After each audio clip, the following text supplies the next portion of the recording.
Y'all don't hear us. Pull up a seat and motherfucking listen.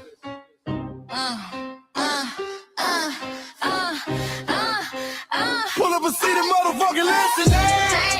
Pack your bag, time to go home. Talking crazy on our soil where our blood and bones grown. This our grind, we outside on it. While y'all fools on the outside looking, y'all show no respect to Black America, so leave. Hey. Y'all don't get it, so it's time to go home. Get the hell up out of America, take your disrespect and just fly on. Y'all don't get it, so it's time to go home. Get the hell up out of America, take your disrespect and just fly on. You landed on the tarmac, fresh off the boat. Talking about y'all building nothing, man, you choking on the note. My ancestors the reason that this country even breathes. Picked the cotton, built the White House, planted the seed. Jim Crow laws, redlined the map, we was the target. You think that struggle's a costume, man, you can't mark it. We fought the wars, we bled the blood, we died for our future's chance. And you come here and give our legacy a side eye while throwing shade on the guard. While you benefit from doors we kicked down with our last breath. Now you spit on the architects who stared down death. Disrespectful, that's disrespectful, ungrateful, a slap in the face to only people who gave a fuck. So let me show your ungrateful ass to the right place. Pack your bags, time to go home. Talking crazy on our soil where our blood and bones grown. This our grind and we outside on it. While y'all fools on the outside looking, y'all show no respect to Black America, so leave. Y'all don't get it, so it's time to go home. Get the hell up out of America, take your disrespect and just fly on. Y'all don't get it, so it's time to go home. Get the hell up out of America, take your disrespect and just fly on. Passport, the visa, the privilege to be here. Cause my grandma didn't march for y'all, so disappear from our land. You cosplaying our pain. Think it's a trend you can borrow, but you ain't inherit the ghosts of our sorrow. We the foundation, the bedrock, the soil, and the root. You not no branch on our tree, and unproductive people always cosplaying me. Talking about we ain't do nothing, you lost your mind. We built this from nothing, time after time. From the beginning to now, we'll keep in the backbone and muscle. While you look down on the struggle and cause a whole tussle, that energy style with disgusting is whack. So let's make it clear, there's no turning back. This land is paid for in full. In blood, sweat, and tears, and dreams deferred. You don't get to come into a house we built from the dirt and telling Black America y'all ain't worth nothing. That's a violation, facts. Pack your bags, time to go home. It's our soil on our soil where our blood and bones grown. Show respect, this our ground, y'all just tenants on a leash. Or get the step. Show no respect to Black America, so leave. Oh, don't get it, so it's time to go home. Get the hell up out of America, taking your goodness, I can just fly on. Oh, don't get it, so it's time to go home. Get the hell up out of America, taking your goodness, I can just fly on. Yeah, fly little birdies. Fly on back to where you came from. This ain't for you. This soil is sacred. We said what we said. It's time For y'all to go home. So fly a little birdies fly. So fly a little birdies fly. So fly a little birdies fly. Far, far away from here. So fly a little birdies fly. So fly a little birdies fly. So fly a little birdies fly. Far, far away from here. So fly a little birdies fly. So fly a little birdies fly. So fly a little birdies fly. Far, far away from here. So fly a little birdies fly. So fly a little birdies fly. So fly a little birdies fly. Far, far away from here. Bye-bye, little birds.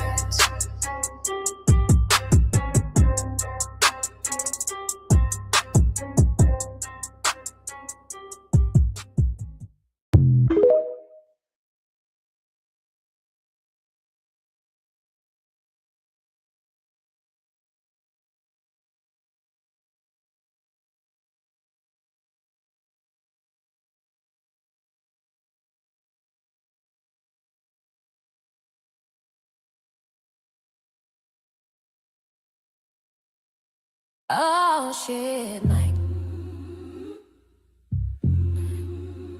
You done did it now. Left. Let's get this straight, bitch. There's a difference between coming here and being brought here. Know the difference? Immigrants chose America. We never got that choice. America chose us without a vote, without a voice. You came through Ellis Island, you came through auction blocks, you stepped through gates, we were chained to docks. You boarded ships with plans in hand, we were taking stolen forced to land. Don't rewrite it, don't rename it, don't confuse how we got here. We didn't migrate, we were trafficked, we didn't volunteer, we were captured, we didn't cross borders seeking sight. We survived a system built on spite. We are foundational, we are foundational, we are foundational, not immigrants, not gays. We are foundational, not immigrants, not gays. We are foundational, not immigrants, not gays.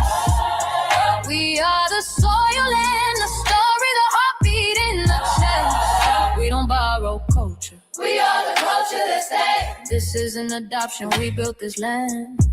We are the culture that stays. This is an adoption, we built. They say go back home, but we never left.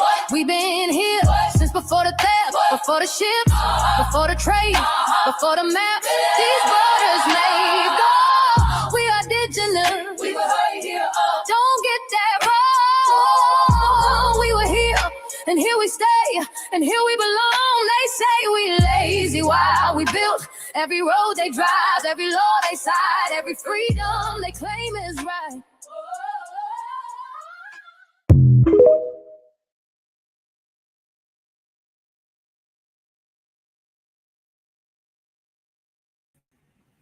That's right, sister. That's right. Thank you for that. Thank y'all for tuning in to another episode of the Front Line Blacc News. I'm your host, Chan Krumah. Join my other host, Lady Che.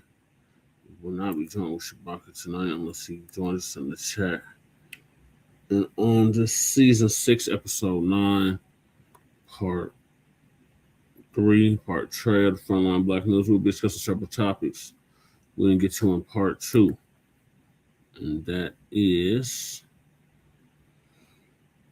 on this MLK Day special, Dr. Martin Luther King Jr., in his own words, MLK talks new phase of civil rights struggle 11 months before his assassination. Can Black people save the Black church? The FBI's plot to neutralize Black leader. The top 5 Black revolutionaries banned from history. Trump and Exxon crash on Venezuela oil investments. Candace Owens wants Black Americans to stop looking at white supremacist men as our enemy. She can put the crack, the meth, whatever the hell she's smoking down. That's not going to happen.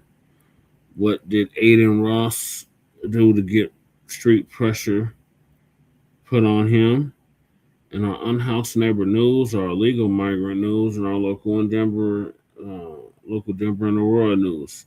And we are based out of East Denver, North Aurora, Colorado. We get the news from a Front Line and Black First perspective. We are part of the new Blacc Media and also the signal boosters of the new Blacc Media. We have been around for 6 seasons now and counting. We have several platforms that are part of the Front Line campaign.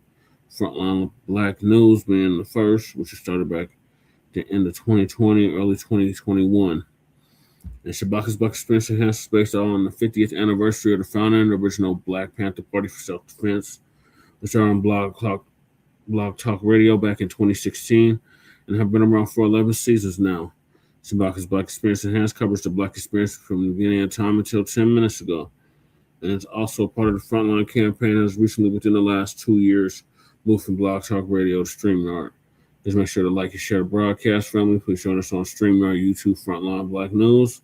The links to all of our channels are in the description, including Frontline Blacc News, Frontline Blacc News 2, my personal page, Jesse Paris, aka Chan Krumah, the Lady Chase channel, the Revolutionary Agenda, the RBA, Jay Militant's channel, was Cracking TV with Jay Militant, Kukizi's channel, Kukizi 5100. Our brother out of Virginia, Breeze Omega. His channel, Breeze Omega. And last but not least, we got our brother Church of Black Power, who's out of West California, who's now in Houston, Texas. And our brother Black Truth United, who come with the B1 Rolodex for FBA and B1 Black First businesses. And the links to submit your businesses or any businesses you would like is also in the description. Also, we have a petition for reparations. Please make sure y'all sign that. We also have a petition for that Timu Tether so-called Black Panther named Paul Singh Birdsong to cease representing the Black Panther Party. Please sign the petition. The link is also in the description. That lady Chase GoFundMe. Please support it if you can. And YouTube, we got copyright disclaimer under Section 107 of the Copyright Act of 1976. Allowance is made for fair use for purposes such as criticism, comment, news reporting, teaching, scholarship, and research. And I do not own the rights to the music. And if you don't understand racism, white supremacy, what it is and how it works, everything you think you understand will only confuse you in all 9 areas of human activity. And that's economics, education, entertainment, labor, law, politics, religion, sex, and war. And some say health and nutrition. In all 9, 10 areas of human or people activity. And that was by the deceased now, Mr. Nelly Fuller Jr., who transitioned last year in 2025, back in February of 2025, at the age of 95, ProduceJustice.com. And when you, a Black person, are captured by any race soldier, you must never fuss, fight, or flee. Comply and defend yourself in court. Hey, crew. Okay. Comply and defend yourself in court. Also by Nelly Fuller Jr., ProduceJustice.com. And last but certainly not least, we got racism, white supremacy as conscious and subconscious behavior to maintain white genetic survival, to prevent white genetic annihilation. And that's by the great Dr. Francis Cress Wilson, who transitioned 10 years ago, exactly 10 years ago, like in January of 2016, at the age of 80. And shout out to our brother, our FBA brother, Tariq Nasheed, out of Los Angeles, preparing for our funeral. So those are the topics. Make sure y'all hit that like and subscribe button. All right, crew says B1 family. I am cooking, finna eat, and sleep. If I jump on the panel, it's extra. Okay.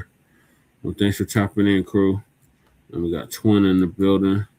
Says it's a tether free zone. That's right. And B1 FBA, the Black Fist. That's right.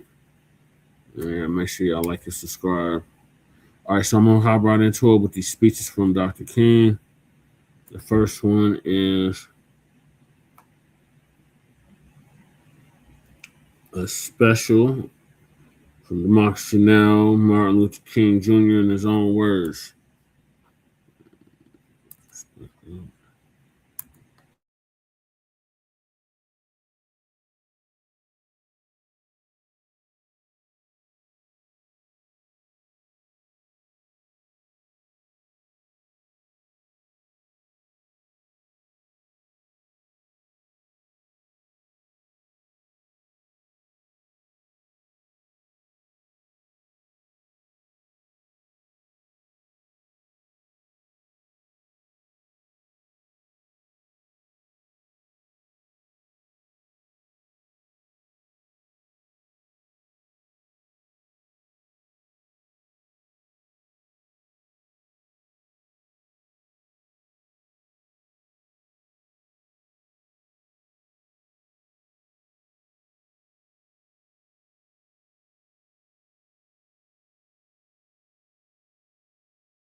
Sorry, y'all. Technical difficulties. Right when I was going to play the goddamn clip, the damn hotspot died.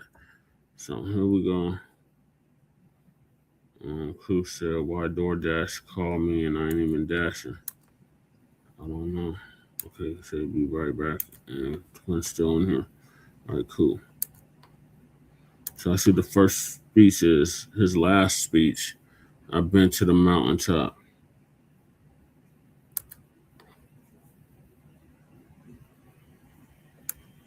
So this is exactly a day before he was assassinated in 1968.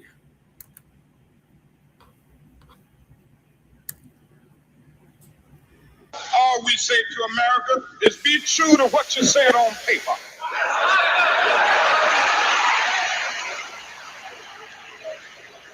If I lived in China or even Russia or any totalitarian country, maybe I could understand some of these illegal injunctions.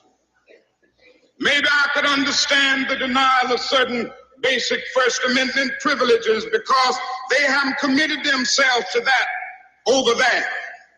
But somewhere I read of the freedom of assembly. Somewhere I read of the freedom of speech. Somewhere I read of the freedom of press. Somewhere I read that the greatness of America is the right to protest far right.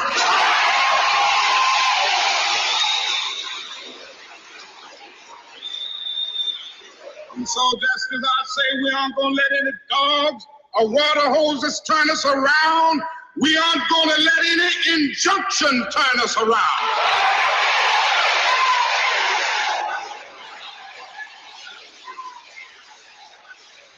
Well, I don't know what will happen now. We've got some difficult days ahead. But it really doesn't matter with me now because I've been to the mountaintop. I don't mind. Like anybody, I would like to live a long life. Longevity has its place. But I'm not concerned about that now. I just want to do God's will. And He's allowed me to go up to the mountain. And I've looked over and I've seen the promised land. I may not get there with you, but I want you to know tonight that we as a people will get to the promised land.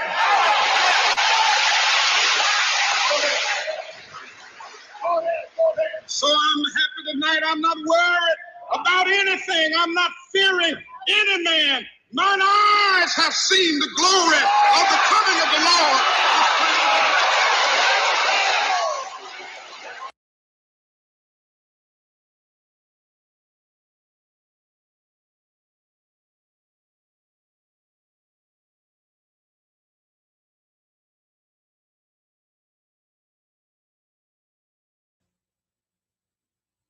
This is a CBS News special report. Dan Rather reporting for CBS News from New York. The Reverend Martin Luther King Jr. was shot to death by an assassin late today as he stood on a balcony in Memphis, Tennessee. Dr. King had planned to lead another civil rights march in Memphis next Monday. We got the latest on the story now from Russ Hodge, news director of WREC-TV.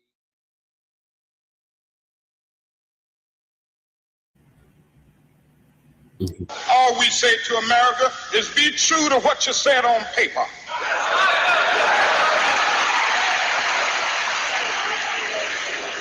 If I lived in China or even Russia or any totalitarian country, maybe I could understand some of these illegal injunctions.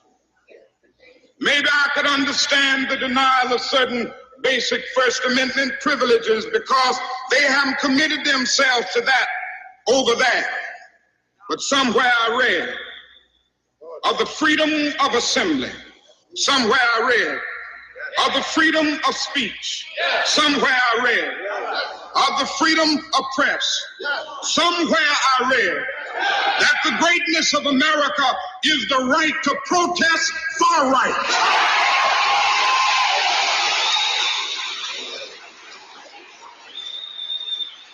And so just as I say we aren't going to let any dogs or water hoses turn us around, we aren't going to let any injunction turn us around.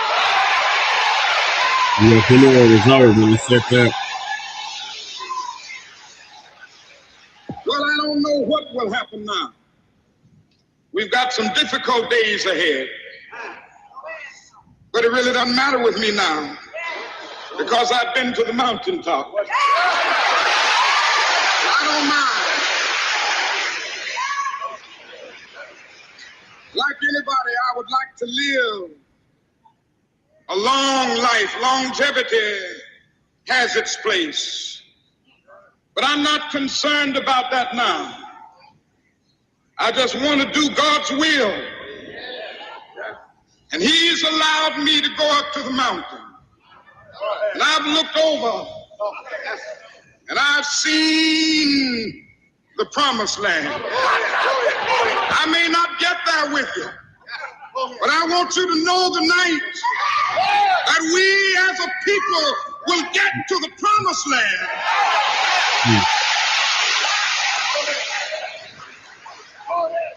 So I'm happy tonight. I'm not worried about anything. I'm not fearing any man. Mine eyes have seen the glory of the coming of the Lord.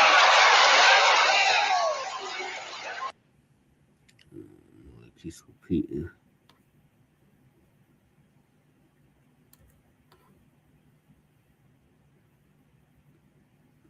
It was 58 years ago. This is a CBS News special report. Dan Rather. Okay, I already played that earlier. Yeah, so 58 years ago, it'd be in April. This is Democracy Now!, Democracy Now! It'd be 58 years ago in April that the Honorable Reverend Dr. Martin Luther King was assassinated at the Rain Motel on the balcony with standing alongside Mr. Jesse Jackson and Ralph Abernathy. And I think there was another one too that was up there. But yeah, this next video is about MLK Day and Dr. Martin Luther King Jr. in his own words. Now.org, The War and Peace Report. I'm Amy Goodman. Today is a federal holiday that honors Dr. Martin Luther King Jr. He was born January 15th, 1929. He was assassinated April 4th, 1968, at the Lorraine Motel in Memphis, Tennessee. He was just 39 years old. While Dr. King is primarily remembered as a civil rights leader, he also championed the cause of the poor, organizing the Poor People's Campaign to address issues of economic justice. And Dr. King was a fierce critic of U.S. foreign policy and the Vietnam War. Beyond Vietnam was the speech he delivered at New York's Riverside Church on April 4th, 1967, a year to the day before he was assassinated. In it, Dr. King called the United States the greatest purveyor of violence in the world today. Life magazine called the speech demagogic slander that sounded like a script for Radio Hanoi. The Washington Post said King, quote, diminished his usefulness to his cause, his country, his people, unquote. Well, today we let you decide. We play an excerpt of Dr. King's speech, Beyond Vietnam. After 1954, they watched us conspire with Diem to prevent elections which could have surely brought Ho Chi Minh to power over a united Vietnam. And they realized they had been betrayed again. When we ask why they do not leap to negotiate, these things must be remembered. Also, it must be clear that the leaders of Hanoi considered the presence of American troops in support of the Diem regime to have been the initial military breach of the Geneva Agreements concerning foreign troops. And they remind us that they did not begin to send troops in large numbers and even supplies into the South until American forces had moved into the tens of thousands. And Nora remembers how our leaders refused to tell us the truth about the earlier North Vietnamese overtures for peace, how the president claimed that none existed when they had clearly been made. Ho Chi Minh has watched as America has spoken of peace and built up its forces. And now he has surely heard the increasing international rumors of American plans for an invasion of the North. He knows the bombing and shelling and mining we are doing a part of traditional pre-invasion strategy. Perhaps only his sense of humor and of irony can save him when he hears the most powerful nation of the world speaking of aggression as it drops thousands of bombs on a poor, weak nation more than 8,000 miles away from its shores. At this point, I should make it clear that while I have tried in these last few minutes to give a voice to the voiceless in Vietnam and to understand the arguments of those who are called enemy, I am as deeply concerned about our own troops there as anything else.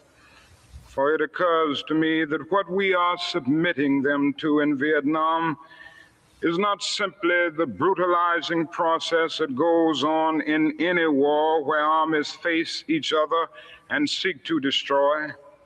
We are adding cynicism to the process of death, for they must know after the short period there that none of the things we claim to be fighting for are really involved.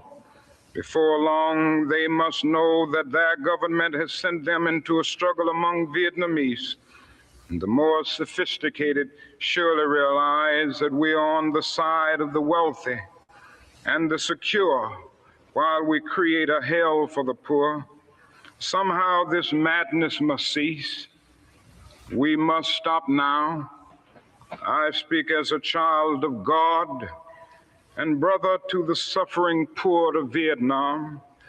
I speak for those whose land is being laid waste, whose homes are being destroyed, years ago, we whose culture is being subverted. I speak for the poor of America, who are paying the double price of smashed hopes at home and death and corruption in Vietnam. I speak as a citizen of the world, for the world as it stands aghast at the path we have taken. I speak as one who loves America, to the leaders of our own nation. The great initiative in this war is ours. The initiative to stop it must be ours. This is the message of the great Buddhist leaders of Vietnam. Recently, one of them wrote these words, and I quote, "Each day the war goes on, the hatred increases in the heart of the Vietnamese and in the hearts of those of humanitarian instinct. The Americans are forcing even their friends into becoming their enemies. It is curious that the Americans, who calculate so carefully on the possibilities of military victory, do not realize that in the process they are incurring deep psychological and political defeat. The image of America will never again be the image of revolution, freedom, and democracy, but the image of violence and militarism," unquote.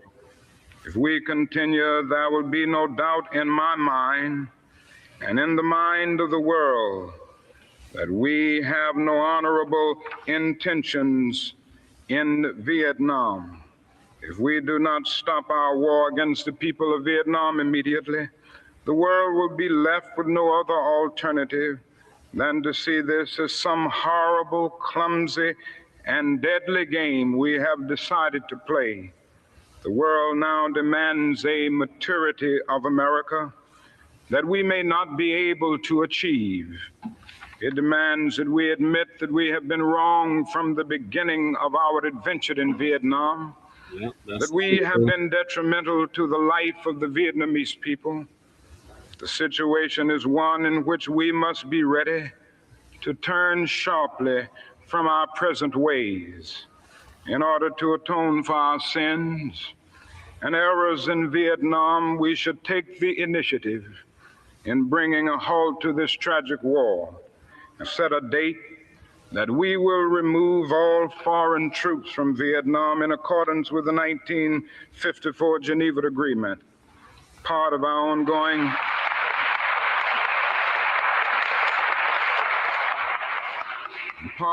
ongoing commitment might well express itself in an offer to grant asylum to any Vietnamese who fears for his life under the new regime, which included the Liberation Front. Then we must make what reparations we can for the damage we have done. We must provide the medical aid that is badly needed, making it available in this country if necessary. Meanwhile, we in the churches and synagogues have a continuing task while we urge our government to disengage itself from a disgraceful commitment. Right. We must continue to raise our voices and our lives if our nation persists in its perverse ways in Vietnam. We must be prepared to match actions with words by seeking out every creative method of protest possible. These are the times for real choices and not false ones. We are at the moment when our lives must be placed on the line if our nation is to survive its own folly. Every man of humane convictions must decide on the protest that best suits his convictions, but we must all protest. Now, that is something seductively tempting about stopping there and sending us all off on what in some circles has become a popular crusade against the war in Vietnam.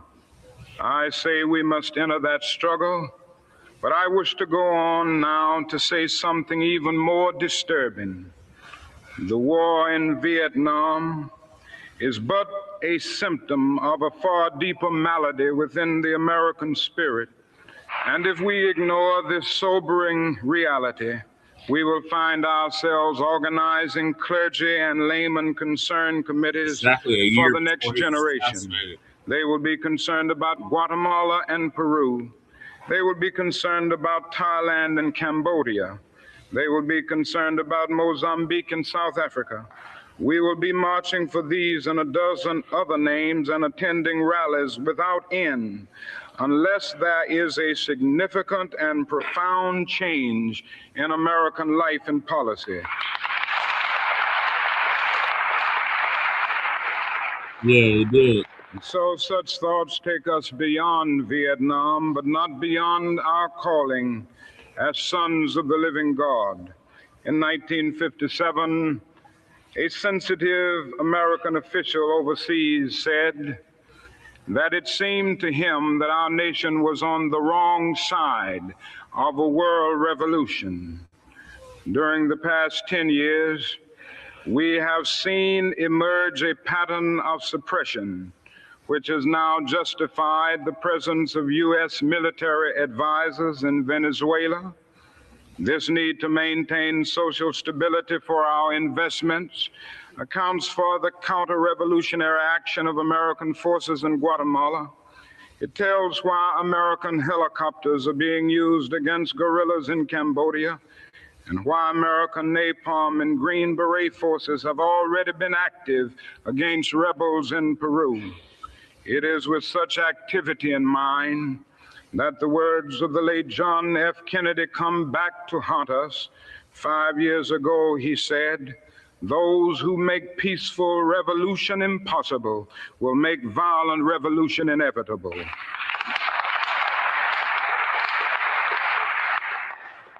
Increasingly by choice or by accident, this is the role our nation has taken. the role of those who make peaceful revolution impossible by refusing to give up the privileges and the pleasures that come from the immense profits of overseas investments. I am convinced that if we are to get on the right side of the world revolution, we as a nation must undergo a radical revolution of values. We must rapidly begin the shift from a thing-oriented society to a person-oriented society, when machines and computers, profit motives and property rights are considered more important than people. The giant triplets of racism, extreme materialism, and militarism are incapable of being conquered. A true revolution of values will soon cause us to question the fairness and justice of many of our past and present policies. On the one hand, we are called to play the Good Samaritan on life's roadside, but that will be only an initial act. One day we must come to see that the whole Jericho road must be transformed so that men and women will not be constantly beaten and robbed as they make their journey on life's highway. True compassion is more than flinging a coin to a beggar. It comes to see that an edifice which produces beggars needs restructuring. A true revolution of values will soon look uneasily on the glaring contrast of poverty and wealth. With righteous indignation, it will look across the seas and see individual capitalists of the West investing huge sums of money in Asia, Africa, and South America, only to take the profits out with no concern for the social betterment of the countries and say this is not just. It will look at our alliance with the landed gentry of South America and say this is not just. Western arrogance of feeling that it has everything to teach others and nothing to learn from them is not just. A true revolution of values will lay hand on the world order and say of war, this way of settling differences is not just.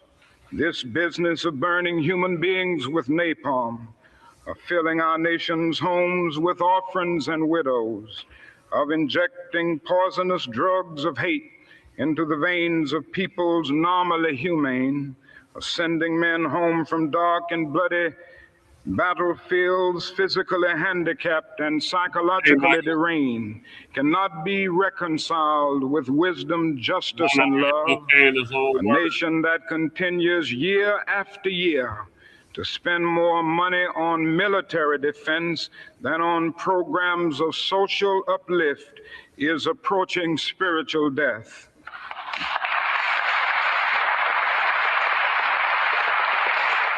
America, the richest and most powerful nation in the world, can well lead the way in this revolution of values. That is nothing except a tragic death wish to prevent us from reordering our priorities so that the pursuit of peace will take precedence over the pursuit of war. Dr. Martin Luther King, April 4th, 1967, at Riverside Church in New York, explaining why he opposed the war in Vietnam. We'll come back to his speech in a minute. This is Democracy Now!, democracynow.org, The War and Peace Report. I'm Amy Goodman. As we return to Dr. Martin Luther King's speech Beyond Vietnam, he gave this speech April 4th, 1967, a year to the day before he was assassinated. He was speaking at Riverside Church in New York.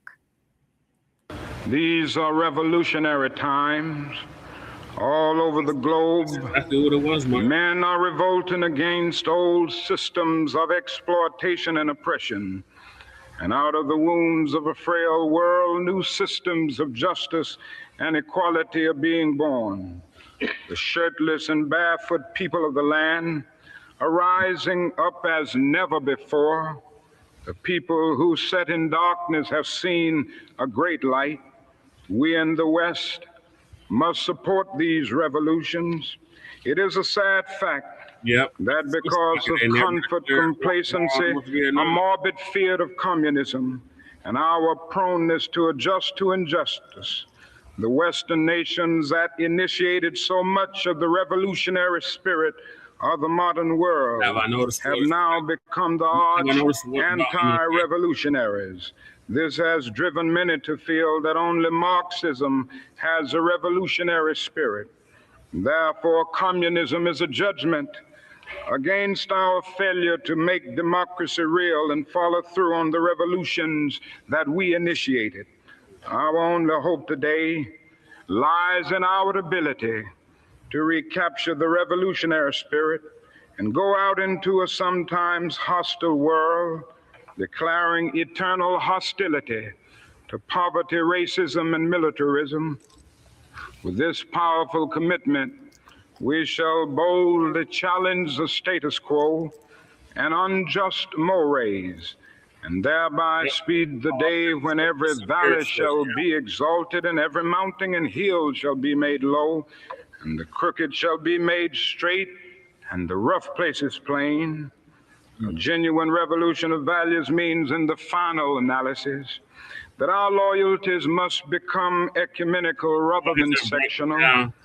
Every nation must now develop an overriding loyalty to mankind as a whole in order to preserve the best in their individual societies.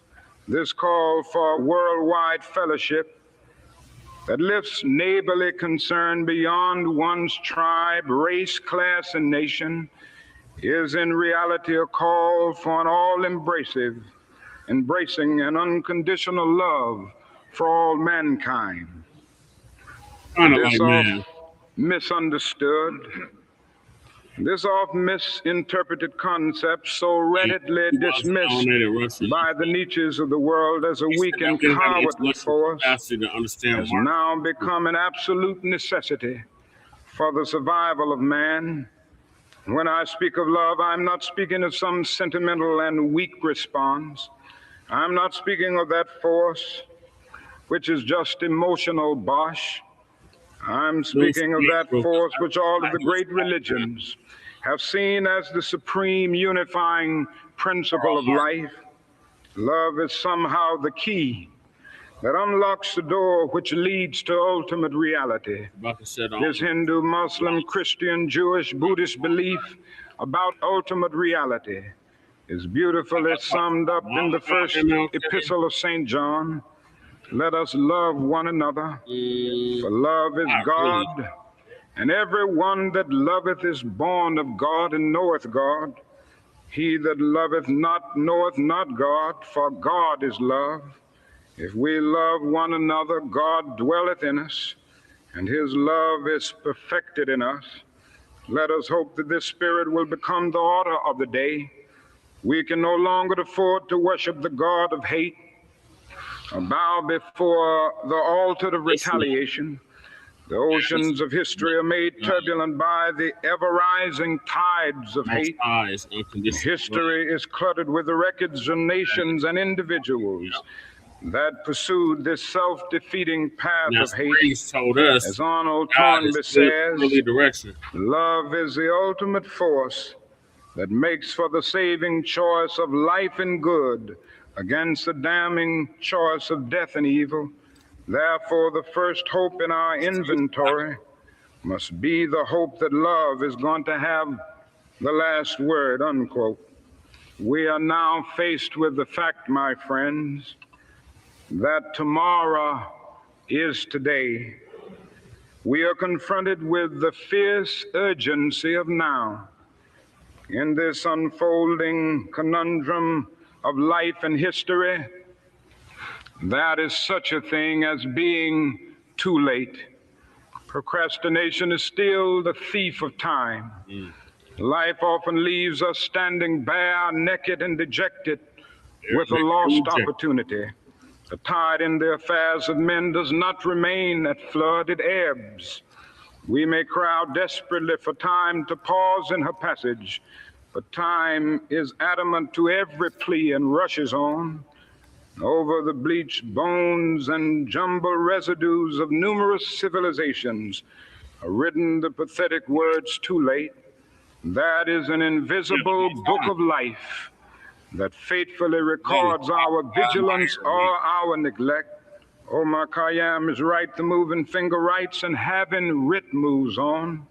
We still have a choice today, nonviolent coexistence, a violent co-annihilation. We must move past indecision to action. We must find new ways to speak for peace in Vietnam and justice throughout the developing world, a world that borders on our doors.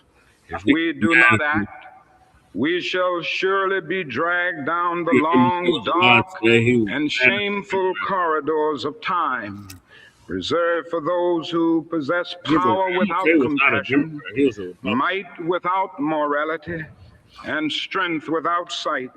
Now let us begin. Now let us rededicate ourselves to the long and bitter but beautiful struggle for a new world.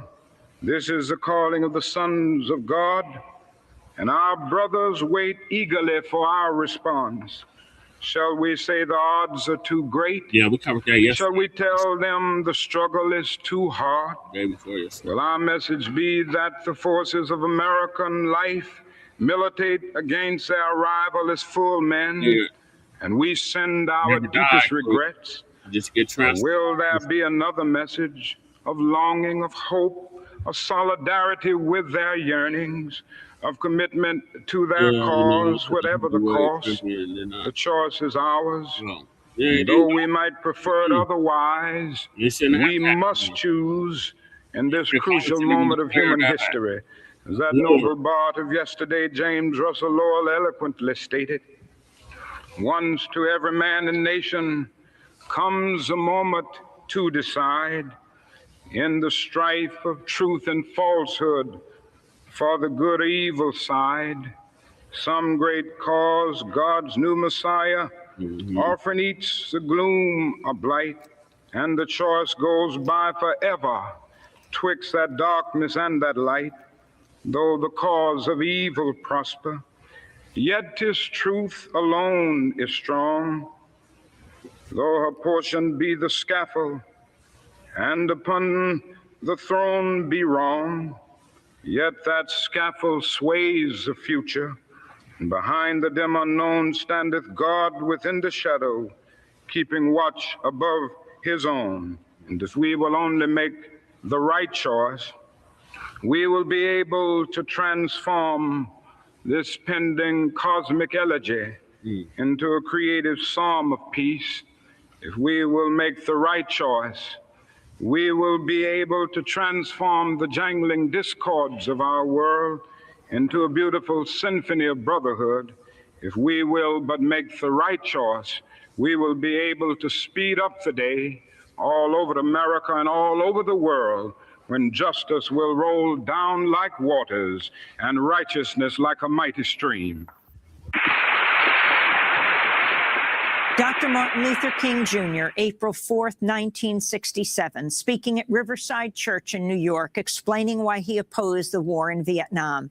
The speech he delivered exactly a year to the day before he was assassinated at the Lorraine Motel in Memphis, Tennessee, April 4th, 1968.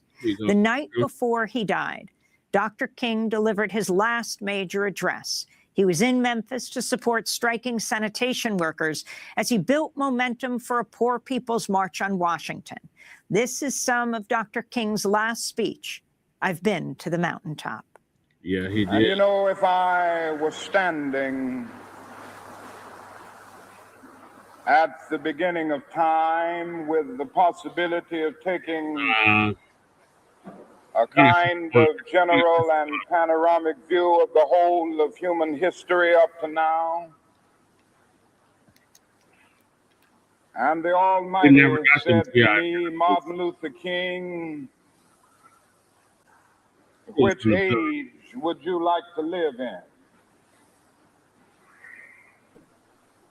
I would take my Greetings, crew. mental flight What up, Jay? by Egypt. Just going over our FBA legend, MLK Jr. in his own words. You know, the teller's gonna say, well, he wasn't FBA. Well, tell the tellers he wasn't African American neither. Right. Exactly. He acknowledged he was an American. He just said that America ain't living up to its promise. Nah, but you know what they gonna say is, well, you know, FBA is only 7 years old or something. You know what I'm saying? Yeah, that's stupid and shit. Then we be like, well, Martin Luther King wasn't African American. Mm-hmm. You know, because that hadn't come up with yet. No. You know what I'm saying? Not till 88. Right. Because MLK, he always referred to himself as what? Black. Negro. Or colored. Negro or colored. Mm-hmm. Exactly. So what the tellers got to say about that? Are they colored Africans now? Unless they're from Exxon, no. I don't know. We gonna have to Harry Potter their ass or something. Let the video continue.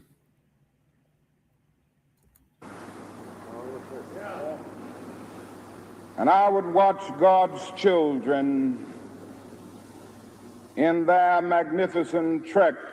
Yep, a letter from the Birmingham. From the dark dungeons of Egypt through, or rather across the Red Sea, through the wilderness on toward the Promised Land. And in spite of its magnificence, I wouldn't stop there.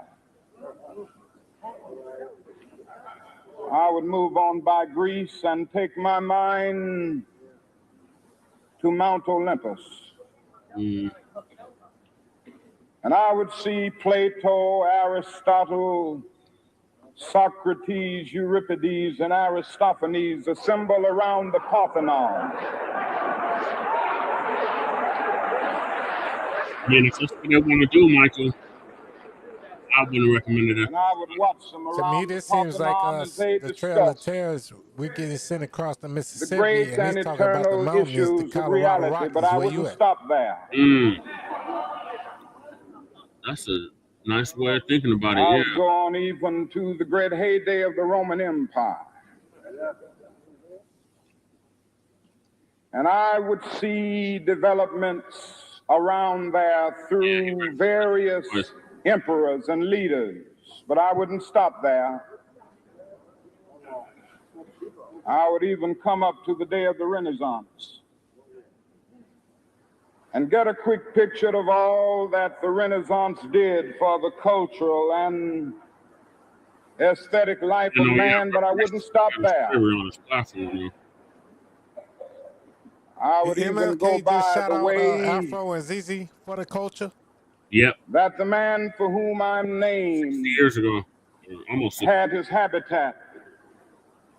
And I would watch Martin Luther as he tacked his 95 Theses on the door at the Church of Wittenberg, but I wouldn't stop there.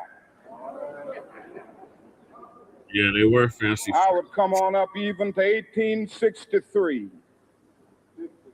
and watch a vacillating president by the name of Abraham Lincoln finally come to the conclusion that he had to sign the Emancipation Proclamation, but I wouldn't stop there.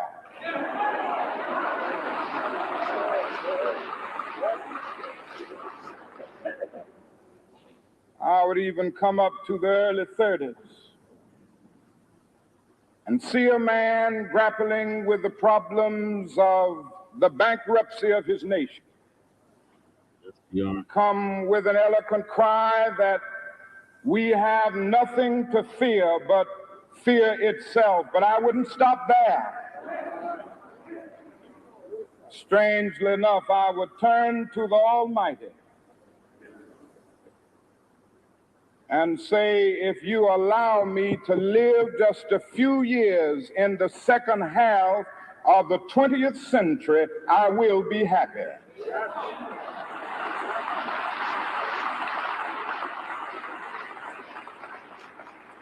Now, that's a strange statement to make because the world is all messed up. The nation is sick. Trouble is in the land, confusion all around. That's a strange statement.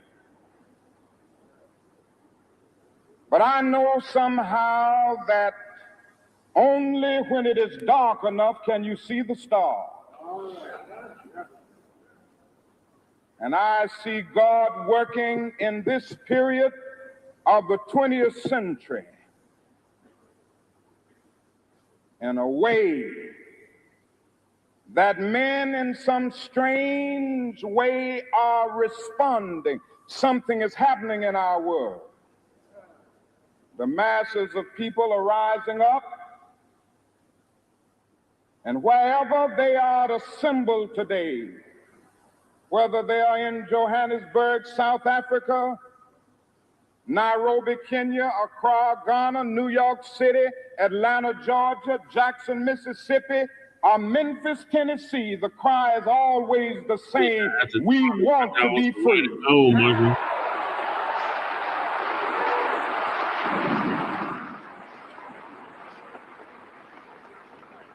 And another reason that I'm happy to live in this period is that we have been forced to a point I agree, Shabaki, where we are going to have to grapple with the problems that men have been trying to grapple with through history, but the demands didn't force them to do it. Survival demands that we grapple with them. Men for years now have been talking about war and peace, but now no longer can they just talk about it. It is no longer the choice between violence and non-violence in this world. It's non-violence or non-existence. That is where we are today. That's where we always have been. Mm-hmm. I mean, and also in the human rights revolution. And he was saying this almost 60 years ago. Something isn't done and done in a hurry. Nat Turner was saying bring 60 the years colored before people him. of the world out of their long years of poverty, their long years of hurt and neglect. The whole world is doomed. And one thing he's not saying, he's now, not I'm saying just he's happy finna that flee. God has allowed me. He said the world is doomed, so either we to gotta live fix in it this or it's not gonna period. get fixed. Right. He didn't say nothing about see fleeing what is nowhere, unfolding. going back to Africa or nothing. Nope. That's and I'm happy that never he's came out allowed his me mouth. to be in Memphis. Anybody that says it did come out his mouth is a liar or a coward. Right. Mm-hmm. I can remember I made a fortune off of a big conflict in Vietnam. When Negroes I believe it, Shabaki. Were just going around, as Ralph has said, so often scratching where they didn't itch and laughing when they were not tickled.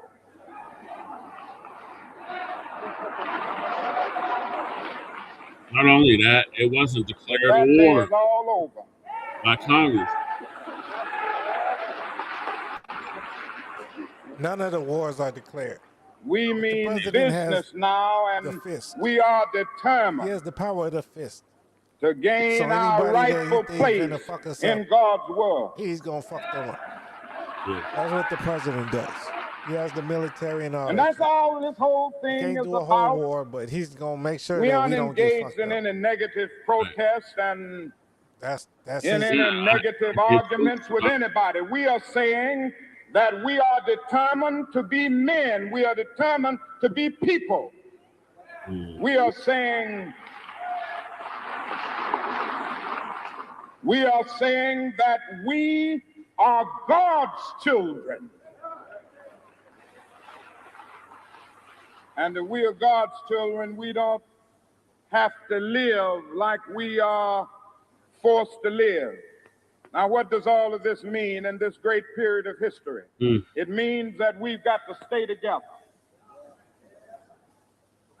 We've got to stay together and maintain unity. You know, whenever Pharaoh wanted to prolong the period of slavery in Egypt, he had a favorite formula for doing it. What was that? He kept the slaves fighting among themselves. Mm-hmm. But whenever the slaves get together, something happens in Pharaoh's court, and he cannot hold the slaves in slavery. When the slaves get together, that's the beginning of getting out of slavery. Mm. Dr. Martin Luther King Jr., April 3rd, 1968, the night before he was assassinated. We'll come back to the speech in Memphis, Tennessee in a minute. This is Democracy Now!, democracynow.org, The War and Peace Report. I'm Amy Goodman.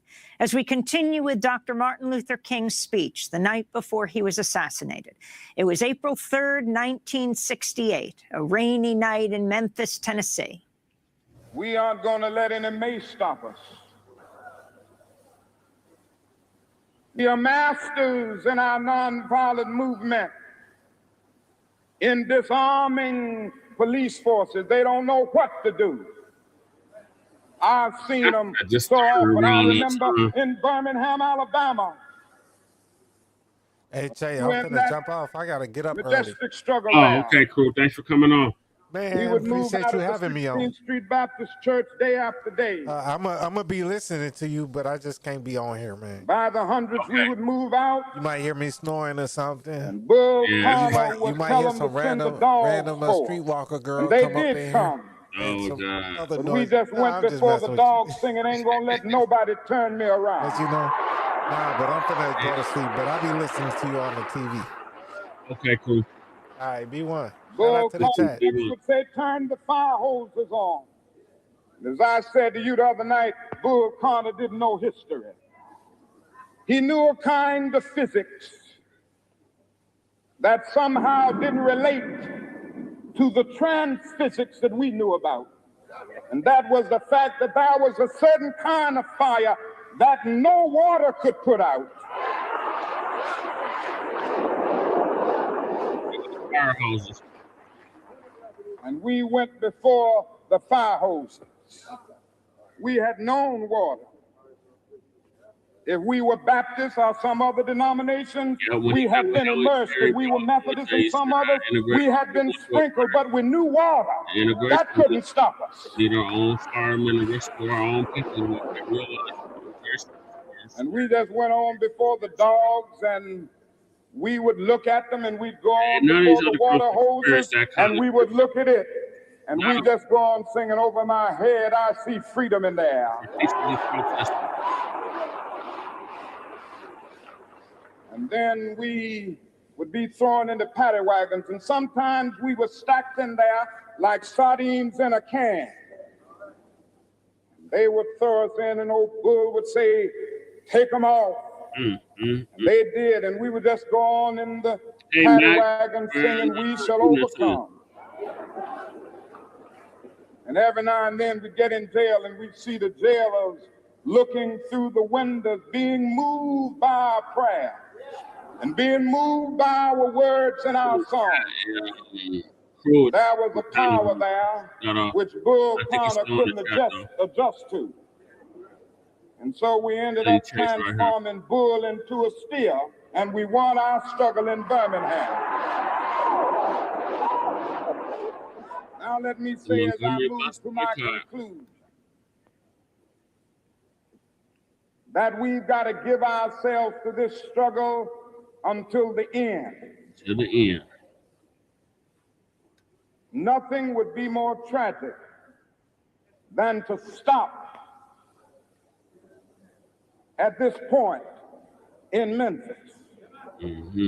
We've got to see it through. See it through. When we have our march, you need to be there. If it means leaving work, if it means leaving school, be there.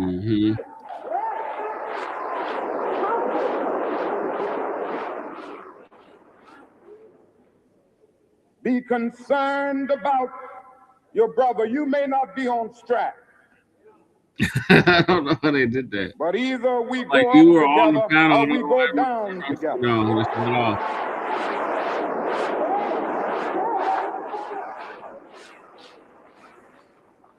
Let us develop a kind of dangerous unselfishness. I understand why America is not peaceful. One day a man came to Jesus. There's peace and liberation for America. And he wanted to raise some questions about some vital matters of life. Look up. White woman. Once he wanted to trick Jesus. Viola, Louisiana. That he knew a little more than Jesus knew and throw him off base. What the hell is true? Now that question could have easily ended up in a philosophical and theological debate. But Jesus immediately pulled that question from midair and placed it on the dangerous curve between Jerusalem and Jericho. He talked about a certain man who fell among thieves. You remember that a Levite, and the priest passed by on the other side. They didn't stop to help him. Finally, a man of another race came by. He got down from his beast, decided not to be compassionate by proxy, but he got down with him, administered first aid, and helped the man in need. Jesus ended up saying this was the good man, this was the great man, because he had the capacity to project the eye into the thou and to be concerned about his brother. Wow, this is the same. Now, you know, we use our imagination a great deal to try to determine why the priest and the Levite didn't stop.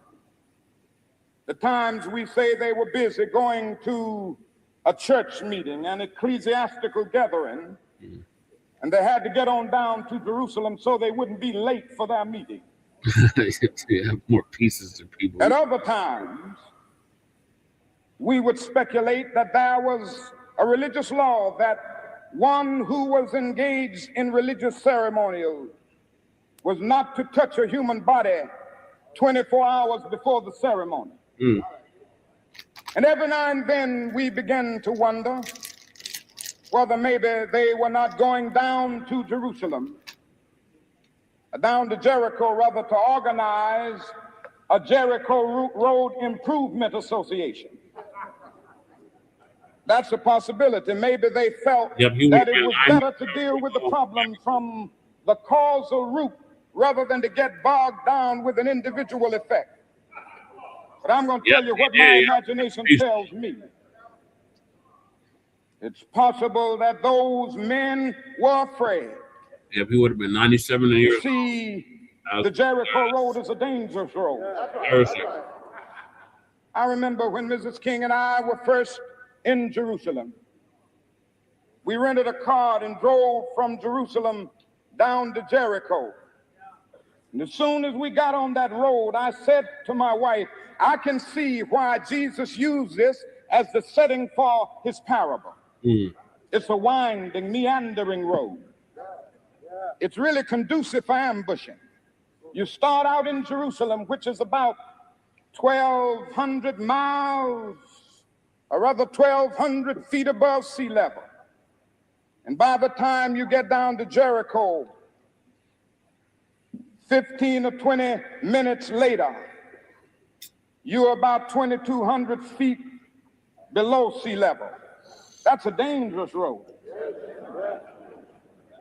In the days of Jesus, it came to be known as the bloody paths.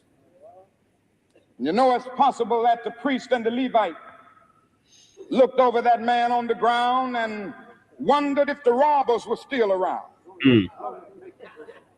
Or it's possible that they felt that the man on the ground was merely faking. Certified salute. And he was acting like he had been robbed and hurt in order to seize them over there, lure them there for quick and easy seizure.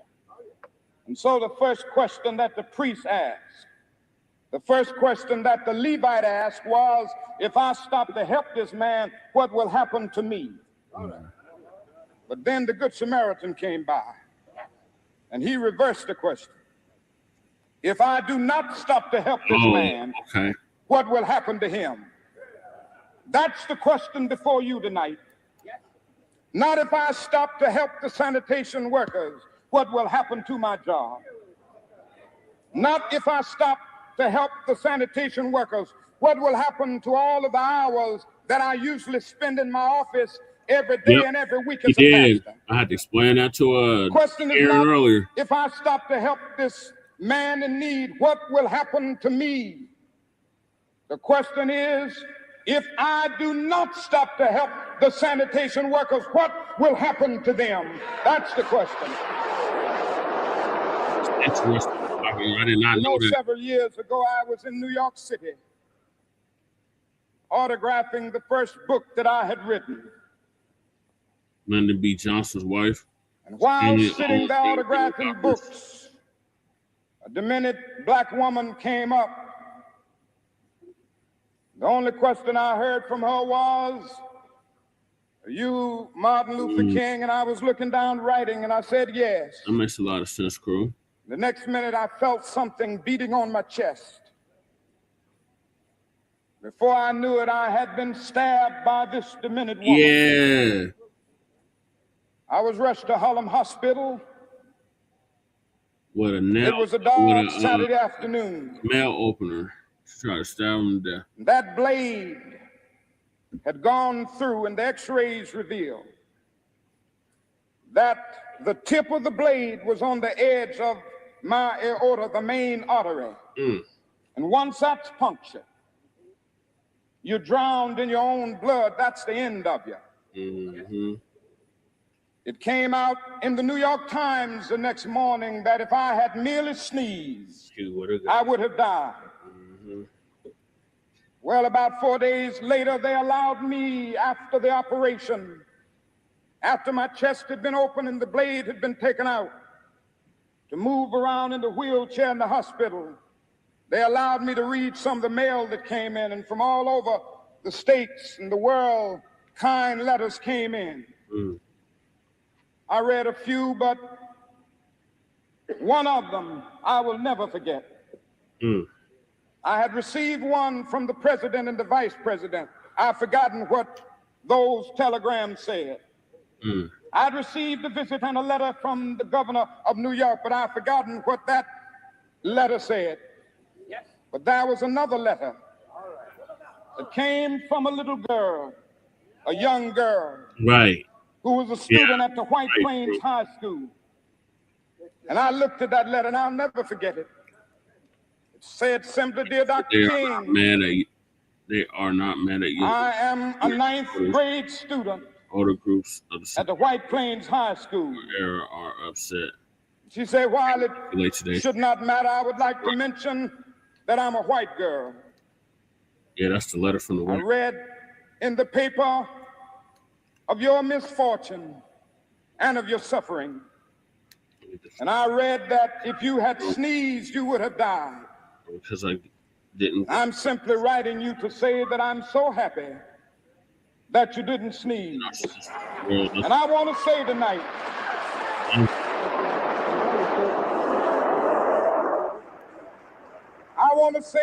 that I too am happy that I didn't sneeze, because if I had sneezed, I wouldn't have been around here in 1960. When students all over the South started sitting in at lunch counters. And I knew that as they were sitting in, they were really standing up for the best in the American dream, and taking the whole nation back to those great wells of democracy, which were dug deep by the founding fathers in the Declaration of Independence and the Constitution. If I had sneezed, I wouldn't have been around here in 1961 when we decided to take a ride for freedom and ended segregation in interstate travel. If I had sneezed, I wouldn't have been around here in 1962 when Negroes in Albany, Georgia decided to straighten their backs up. And whenever men and women straighten their backs up, they are going somewhere, because a man can't ride your back unless it is bent. If I had sneezed,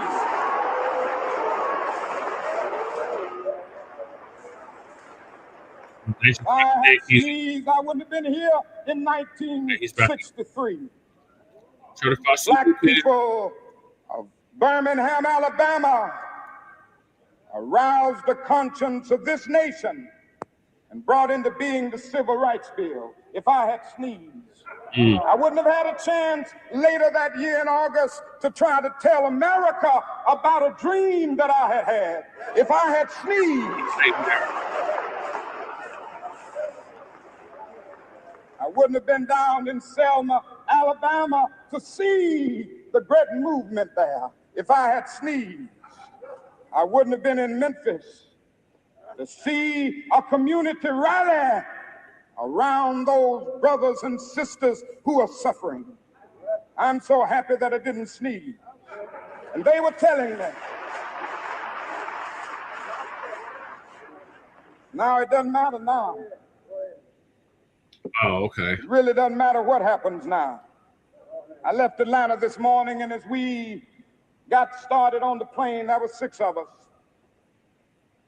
The pilot said over the public address system, "We are sorry for the delay, but we have Dr. Martin Luther King on the plane, and to be sure that all of the bags were checked, and to be sure that nothing would be wrong on the plane, we had to check out everything carefully, and we've had the plane protected and guarded all night." And then I got into Memphis, and some began to say the threats, or talk about the threats that were out, or what would happen to me from some of our sick white brothers.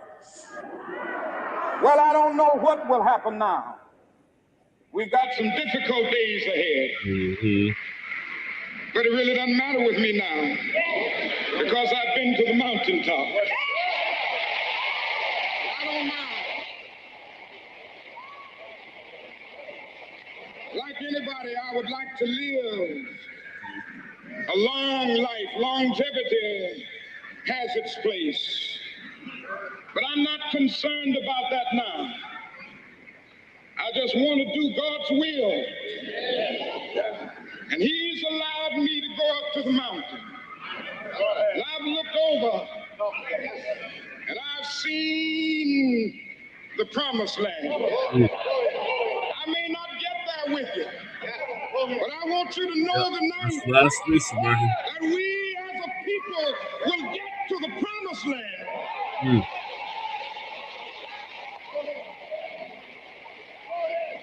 So I'm happy tonight. I'm not worried about anything. I'm not fearing any man. Mine eyes have seen the glory of the Lord. Dr. Martin Luther King speaking April 3rd, 1968. Within 24 hours, he would be dead. Assassinated on the balcony of the Lorraine Motel, April 4th, 1968. Today is the federal holiday that honors him. That does it for our show. Democracy Now! Is produced by Mike Burke.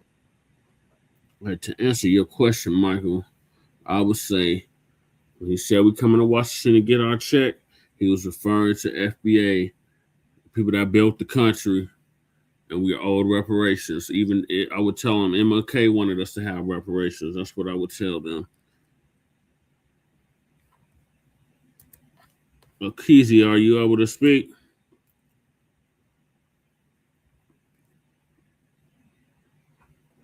Yeah. I was going to say, after that, unfortunately, we just all of a sudden became African American. And the rest is history. Yeah.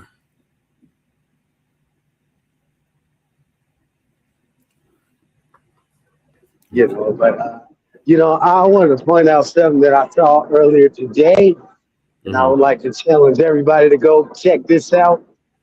What is that? On any social media website or app that you got, go ahead and run and check on the people that claim that they are not anti-Black and they're non-Black. and go check and see if they posted something about MLK today. Right. That's another If lit. they're standing in solidarity, they're not racist, they're this and that. What did they post about MLK for today? Right. And that's just a simple thing, right? If you're not racist and you love black people, that's something that you should that should be a given, right? Right. So I haven't saw one post yet. So, but if anybody is able to locate one and find the sole one non-racist out there, and even Tethers hasn't even been Yeah, doing they that. ain't said nothing about MLK all day.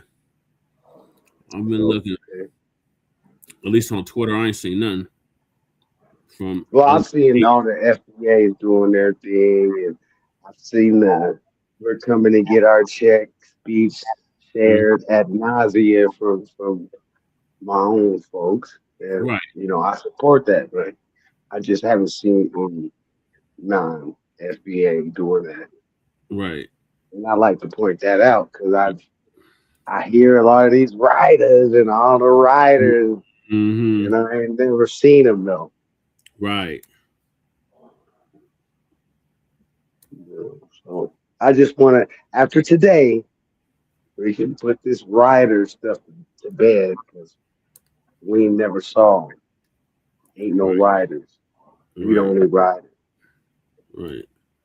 It's just us. What are your I don't thoughts? want to hear about these allies. I think that Keezy got a point. That's a good point. Yeah. That's a very good point because we're at war, and it's like we're the only ones at war, and nobody understands that. But it's a serious war. You know what I mean? And what this is about is fucking serious. Every day is serious for us. All this other shit that's happening is just more distraction and deflection, and just trying to pull us in a direction that we don't really need to be on. So I think he has a point.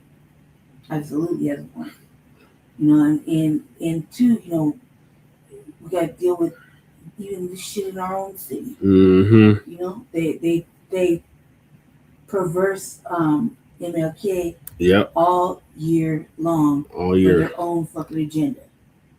Just one speech, they perverse it, they twist it, they make it to fit their needs, and it's never in the benefit of black people. Never. So, not even if it's a black face saying it, it's never for our best interest. So that's all I say. Yeah, R.I.P. to Muhammad Ali as well. Shabaka, yep, his birthday was yesterday. Well, no, 2 days ago. Hey, Kahari's in the building. Salute, Kahari. I sent you the link if you want to join us. Yeah, not one word on Twitter from these OTBs, non-FBAs about MLK, nothing. But he's the same one talking about, I'm in the struggle with you to get, I'm ally. I understand. No, the fuck you don't. If you understood, you'd cut the goddamn check for reparations or be advocating for them to cut the check for reparations. And that was an excellent point, too, that she just made, is that, yeah, they will definitely quote Martin Luther King anytime that benefits them. But when they can try to drag or distort his message to crowbar themselves into it, then they'll pay it all day. But when it comes to today, you just haven't seen it. And I'm still waiting to get a tag in some of these writers. Still haven't had none. Yeah, not even Tim Wise said anything. It's kind of sickening because we watched some legislation session the other day. Yeah. And at least the first seven people, all they were doing was trying to talk whatever they're talking in. No. Basically, I don't think he did. One line, 2 lines out of a speech just to suit their agenda, and then it was never about MLK. Never. Or about black people. Never. And some of them weren't even black. Mm-hmm. But they would say it with their full chest. And whole time it's like I'm watching it and I'm just shaking my head like that's not what he meant. Right. That's not where that goes. This isn't even And where's all these Latinos that run around using the N word all day? Where's their MLK votes? Yeah, they ain't put nothing up. They ain't said a damn thing about MLK. I think at the end of the day, I think somehow they probably know that we're outside today. You can say it and get punched. You Right. Don't fuck around. Like we're outside today. And even then, Fat Joe went out his way to make that song that said nigga, nigga, nigga, nigga, but he don't go out his way to say nothing about MLK. Nothing. Yeah, they love to quote MLK to avoid talking lineage-based cash payment reparations for American freedmen and chattel slavery and maintain the status quo. they all like to do it. And then you got, especially for other causes that don't have nothing to do with us. Mm-hmm. You know what I mean? Other causes, like other agendas. Yeah, they try to make it about ICE. Yep, ICE, the gay thing. They're trying to make it about LGBTQ. Yep. Anything that doesn't have anything to do with us. I mean, then they're all for it, and we're like the ones that are assholes for bringing it up. Can be like, nah, that don't go with this. Even supposed alleged $2 pretendians got the audacity to talk shit and say it to us, like they can stand on it. You know what I mean? And it's terrible. It's like, if we could get our way, probably set fire to this shit, punch people in the face all fucking day long. Right. Being stupid and offensive, stupid and offensive. That's the worst. Exactly. Mac said, "No reparations, no peace." Right. And that's right, Mac. It belongs to. That's right. I agree. All day long, everything here it's all ours. Like the government, that's all ours. Everything is ours. You know what I mean? And what would happen if we just went and took it all? Right. Shut it all down. It's ours anyway. You know, they gonna have to all we get is the same old recycled tactics from over and over. They just send us some knucklehead. Just like a gang culture. They send us some knucklehead who's talking loud. Yeah, we gonna who's shooting up everything, never goes to jail, never stays in jail. Yeah. And then they try to do that to us here again. They send us a jalapeno noodle. Like, yeah, we're gonna shoot up everything. What are you gonna do? Hollywood Hogan jalapeno. Get out of here. Right. That's all we get. It's very bad. Nothing but lip service. So I was at the parade earlier, Keezy, and I was going off. I'm like, y'all keep talking about MLK, but y'all ain't talking about this MLK. And I was playing the speeches. They was mad about it.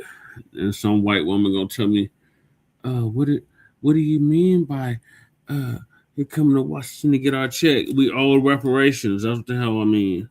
That's what MLK was talking about. Cut the goddamn check. Man, I didn't even wake up till about 4:00 today. Damn.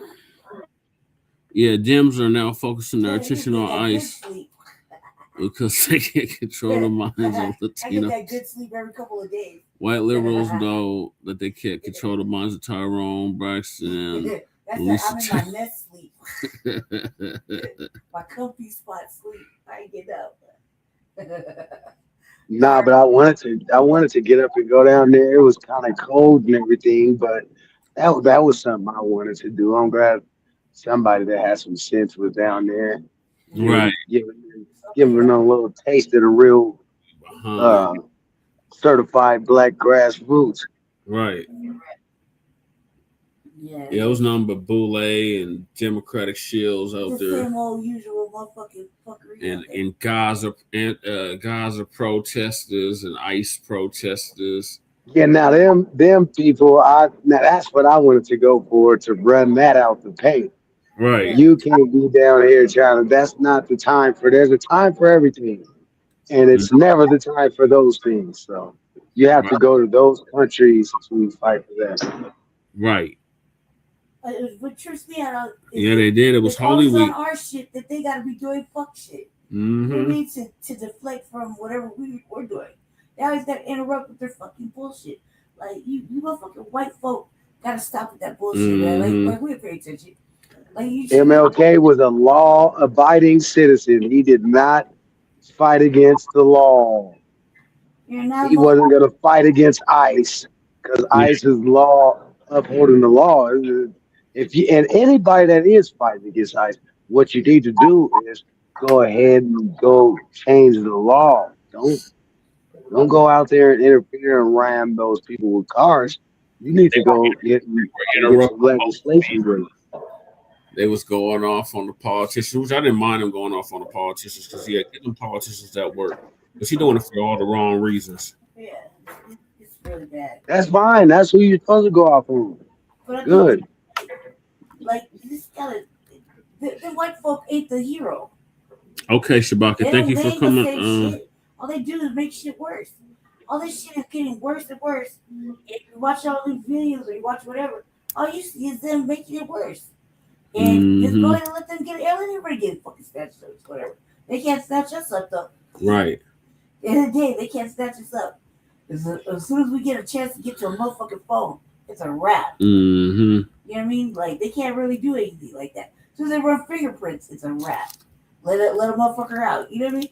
Because they can say they don't believe you all they want, but they got to book you in somewhere. Mm-hmm. And as soon as they book you in, it's going to flash on a motherfucker that's an American citizen from the soil that has had their shit been locked up and has their shit thoroughly fucking ingrained. They're an American citizen from this land. Let the motherfucker out. Right. And watch what happens next. You know what I mean? Like, that's all that can happen. That's all that can happen in maybe 1 or 2 nights of fuckery. But at the end of the day, when you get your motherfucking ass out, you know what you got to do. Right. You know what I mean? But it's not worth it. It's not worth it to be out there fucking around and get caught up in the mix of some shit. The Martin Luther King white people over there, which it is, acting out, and next you know, motherfucker gets shot. Yeah. It's not them, it's us. Mm-hmm. Because that's really what they're setting this up for. Yep. You know what I mean? It's just to go out and get active if they get hurt. Stupid ass Robert Chase came out there with a microphone. Remember Robert Chase? That cracker. Yeah. Trump is racist and Trump is a fascist. Nobody gives a fuck. Every last one of these presidents has been racist. What the fuck are you talking about? Again, you can't have buyer's remorse. Like, this is what everybody wanted. Everybody wanted all this shit. So they can't have buyer's remorse now. Can't take it back now. You're in it. Get in it. I just can't get down with folks that only criticize Trump. Yeah. They see if we criticize Trump, then they'll jump on our team and just start going in on Trump. And it's like, wait a minute. Wait a minute. I've never seen you criticize the other side too, though, bro. Don't just think you can be that I'm just gonna be it. Yes, I mean, with the pivot. I can definitely imagine that, Michael. She's definitely a suspected white supremacist. I'm not even worried about the talking shit about it. What I'm worried about is that this. I'm not even worried about it.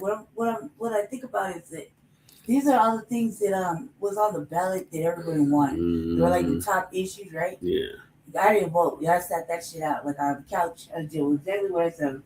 Yeah. Black vacation for 3 years now. Yep. So she's glad everybody else is catching up. Like, y'all was late to the party. Everybody chilling. But the thing is that it's like this. What I think about is this. Even all them fucking the Latinos or whatever that wanted him or wanted all the bad immigrants out and the white people that wanted the bad immigrants out and the borders just wide the fuck open. No borders are. Because Kamala was not there at all, right? So all this shit was just wide the fuck open. All this, there's so much going on, and we don't have no money. We have this and that or whatever. They put this all into place. Mm-hmm. And now everybody want to cry and be like, oh, they're breaking up families, blah, blah. And ain't nobody ever give a fuck about breaking up our families. Right, that part. Taking our motherfucking children or husbands or wives, separating motherfucking families. That's what I kept saying when they kept talking about they're separating families. Yeah, y'all had no problem breaking up our families and separating our families. They've been breaking up shit since day zero. Y'all ain't had no issue doing any of that. Miss me with that. You're breaking up families. You're separating families. Somewhere else and repurposing it or whatever. Re-enslaving. You know, you're taking it from here to there to here to there, back and forth, right? Like 100 fucking times for all kinds of different monetary value. And nobody gave a fuck. Nobody stopped that. Oh, he is. He is challenging Diana to get. He's an independent. Interesting. Michael said, Lady Shay, can you imagine Representative Diana to getting emotional with Black American voters? Nope. I can't even talk yelling, about this, Rob, because she put in a fucking private bill to get a fucking immigrant out of jail. Out of the fucking out of the. Oh, she was there too. Yeah, she put a private bill in. That's how that immigrant lady got out. She was there. That the first one that was like a Jeanette was there. Yeah, fuck her too. She should be gone. What was the point of arresting her if you're just gonna get her out? Right. She's the example. That's the one that fucked up. She fucked up. She's been hiding out in a sanctuary, motherfucker. Alleged sanctuary. It's just a suggestion. It wasn't like a real thing, right? And like sitting here, motherfucking in I'm sure church, she does too much. In a church for like 12 years, just running her mouth, acting like she's fucking doing whatever, activism or whatever. Okay, so what, bitch? You got arrested. You got to go home now. Right. They were looking for your punk ass. You have to go home. Right. Right. And so what happened? Oh man, she tugged out the fucking tears of the white lady. White lady put in a private bill, real shit. Look it up. Put in a private bill. And next thing you know, like a few months later, like I want to say like 2 months later, bitch is getting out of jail. She out about that breaking up family stuff. Yeah. You know what? I was once at court one time. I had court for something or another, and I saw this other dude that was in front of me, another brother that was in front of me. His time at court, he used that excuse, like, "Hey, you know what? I got a family, and I can't." He's trying to, plead his case not to go to jail. And he's talking about his family and he got all his kids and all this. And the judge said, you know what? No, I didn't. Let me send it to you. You wanna join us, Shabaka? I'll send you the link. I didn't know if you were able to join because you're on the phone, but I guess Shabaka want to come up here, y'all. All right, go ahead. Finish your thing. Yeah, well, he told the judge about his kids and cried about that and tried to get some sympathy. And the judge told him, you know what, I consider that, and that's good that you have kids and everything. And since you got these kids, that's just the reason I'm gonna put your butt in jail, because you should have thought about those kids when you was out there doing what you was doing. And that's exactly how I feel about these people talking about they're gonna break up their family. Well, you should have thought about that when you was out there breaking the law. Exactly. You should have thought about that when you've been here for 30 months. That's all more the reason you need to get deported. But what about the kids, Keezy? What about the kids? It's stupid when a motherfucker like me tell you to Spanish, you fucking over here begging the motherfucking white on your fucking hands and knees for everything. You get everything. Before us, nah, that shit is over with. Over. I'm not saying it's cool or it's right. I'm just saying if that's the rules for us, that's going to be the rules for everybody. Exactly. What's good for the goose is good for the gander. That's always what it's been. You know what I mean? What's good for the goose is good for the gander. We suffer, you suffer. Right. We unhappy, you're very unhappy. They don't want to suffer. They want us to suffer. No, fuck all that. Because this is a new day. This is a new day. Don't activate me, Jesse. Don't activate me. There's no issue I was silly. with us suffering. Now you're activating me. They have to suffer, Lord forbid. No, the whole sky is falling. White tears don't matter. They don't cry. They don't feel shit. This is not for us. We just have to stay away from it. Because you notice we're not involved. They can't blame us for shit. No, they can't. They can't say it's our fault. Or we can talk all the shit we want. And we know what's really cracking up. But they can't blame us for shit. Nothing. They can't say that we're out here provoking nothing. That we're a agitating. a danger to the ICE agents Yeah. or any of that other fuckery that'll cause them to do, something stupid to us. We're just outside minding our own business if we're outside. Oh, But he's a definitely not away Republican from them. candidate. Because the more we stay away from these issues that are out there that don't concern us, That's the good less to they know, can blame Michael. us for it. I was tired Well, we of set up a meeting with him and the other dude, Tyrone, see if they really support reparations. Because they'll say that, and then when you talk to them, they'll be like, "Oh, it's going to be free education."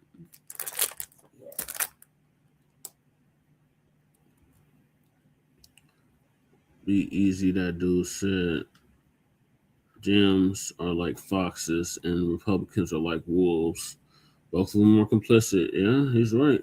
The only difference is one is sneaky and evil. Well, they're both evil, but yeah, one's sneaky. They both work for the same master. Mm-hmm. Yeah, and it's a shame that we built it so they could do it. You know what I mean? Yeah. And I think that was our downfall. Like, should never let them do it.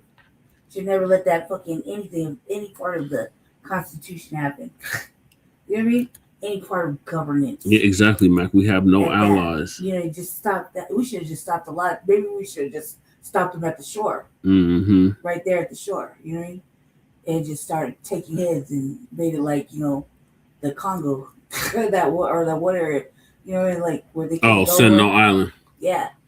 North Sentinel Island. We should have went North Sentinel Island on them. We should have just did it right there, like that, on every piece of water. Mm-hmm. And they couldn't have came over. That's where we should have stopped it at. Or just let them starve to death. No, fuck that. Let them die right there in the ocean, right there where they could get out of the shore. We could have killed them right there and then. Yeah, we could have killed them right then and there. But instead, we let them live. And then they have to sew themselves up in bodysuits to get through the winter. Right. We let them live. We should have killed them in their sleep. Yeah. We should have killed them. We should have killed them before they got to the shore. As soon as we saw the boat like halfway out, we just went in there and just went ham real quick. Nobody would have noticed. I guess Khalifa wants to get on camera. You hear me? Khalifa. No, she's fine. That's when we should have ended it because to our detriment, we got all the undesirables. They let in all kind of motherfuckers and said it was like it belonged to immigrants. She's a suspected white supremacist. I don't put nothing past Diana to get. Diana to get the bitch because fuck her. Okay, and she's a liar. Whatever she did when she passed that fucking. I asked her specifically what she was gonna do for black people, and this bitch gonna say, "I'm doing lots of things for people of color." Bitch, that's not what I asked you. I asked you, what are you gonna do specifically for black people? Wait, hold on, Shabaka's calling. Fuck that broad, man. Like, that broad is really dumb. I can't say. Hey, maybe we're going to have to start getting way more specific with the question and putting disclaimers. Say, and I don't want to hear no people of color and urban communities. None of that. That shit's part of tangibles that we talk about every Saturday. That's broad and ambiguous language.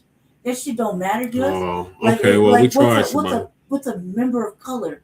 What's a color? What the color is? Like, what you trying to say? Who's what? That at least other motherfuckers that they use that BIPOC language. That's in that arena. That's when we start using the freedman term. Yeah. We don't use black and none of that stuff. So we don't leave no room for them to be using those terms like that because people of color ain't the freedmen. Freedmen is a specific people. So you can't mix that up with no people of color and minorities. Right. Yep, I'm done with my little bills that I'm about to move on through to put in the hands of old Coleman. And part of that is to codify the language, codify foundational Black American freedmen, et cetera, et cetera. The languages, because I think that's what needs to happen. That codification. Because if not, they're going to keep using broad and ambiguous terms. Yeah, they're just going to keep practicing melodic legs. African American. Oh my God! And we're not that no more. We're in the midst of a motherfucking alpha. Right. You know what I mean? So we got to get busy, and I'm like, I'm done. I think I'm done with my bills. I got the car bill. I had like 5 things going on. So I think I'm done with it. Now I just got to print it. Put it all together and print it. So now I got to play the speech MLK. Give it to old boy because He said he walked that through. So saying we coming to Washington to get our goddamn check, and not only that, that speech, Lady Shay's favorite speech. That's my speech. That was a good speech too, but that's my speech because it told all the truth that nobody wanted to hear, and then when you listen to it all the way, it's different than when you heard it like a long time ago. It is different. Like now, when you're like 40 something, you're like, oh, this is a fuck shit. They're really doing that. You're like, man, this is that bullshit. This whole time, not only was this happening, but this other shit was happening too. Ugh. No. It makes you really, really fucking have a disdain for all this governmental shit and fucking them folk and everything else. Right. So MLK talks new phase of civil rights struggle 11 months before his assassination.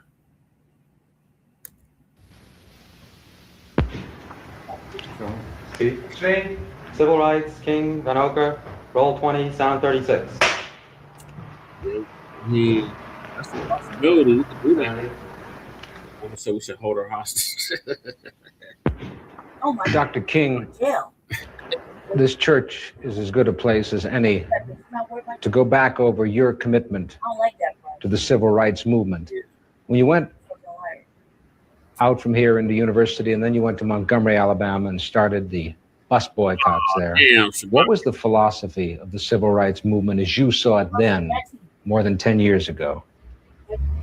Well, I would say then the philosophy was that we must go all out to use legal and nonviolent methods to gain full citizenship rights for the Negro people of our country.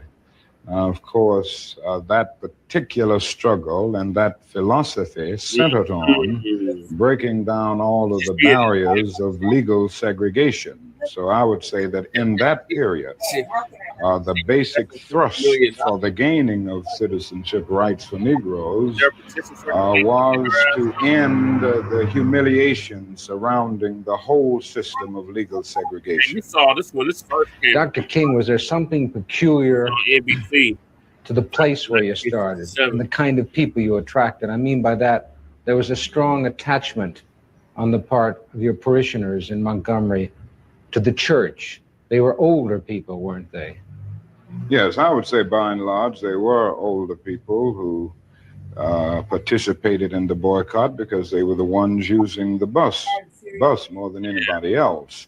And Montgomery was a community predominantly church-centered, so that it was very easy to get to the vast majority of Negroes because they were in some way connected with a church in the community. Was there, in addition to your commitment to the idea of nonviolence, wasn't it also the only thing you could do, the white community having the monopoly on violence, that if you had tried violence, they would have met it with violence? It was the only device open to you, wasn't it? Well, I'll put it another way, that morally, I was led to nonviolence because I felt that it was the best moral way to deal with the problem. We were seeking to establish a just society. And it was my feeling then, and it is my feeling now, that violence is certainly much more socially destructive, and it creates many more social problems than it solves. So I was led to nonviolence for deep moral reasons. Now, there is no doubt about the fact that in our struggle in Montgomery and all over the United States for that matter, nonviolence is also practically sound. It would just be impractical for the Negro to turn to violence. He has neither the instruments nor the techniques of violence. We're about 10 or 11% of the total population of the nation, and I would say we're about 0.1% of the firepower. So it would just be totally impractical and unwise and unrealistic for the Negro to think of violence. Well, I saw this in the beginning in Montgomery, but this wasn't the basic reason that I turned to nonviolence and that I believed in it as a philosophy. I turned to it because I felt that it was the morally excellent way to deal with the problem of racial injustice in our country. Is there something about nonviolence that made it, and I use that in the past tense, that made it more useful among Southern Negroes than the ghetto Negroes of the North? Ghetto. I wouldn't say there's anything that makes it more useful to Southern Negroes. I think it is true that we've had more nonviolent movements in the South because the problem for many years was more crystallized and, in a sense, more visible in the South. We didn't have many civil rights activities on a massive scale in the North until 3 or 4 years ago. Yeah, he did. So I would say that we just haven't had a chance to experiment on a broad scale with nonviolence in the Northern ghetto. I have the feeling that nonviolence is as applicable and workable in the Northern ghetto as it is in the South. Now, there's a larger job there.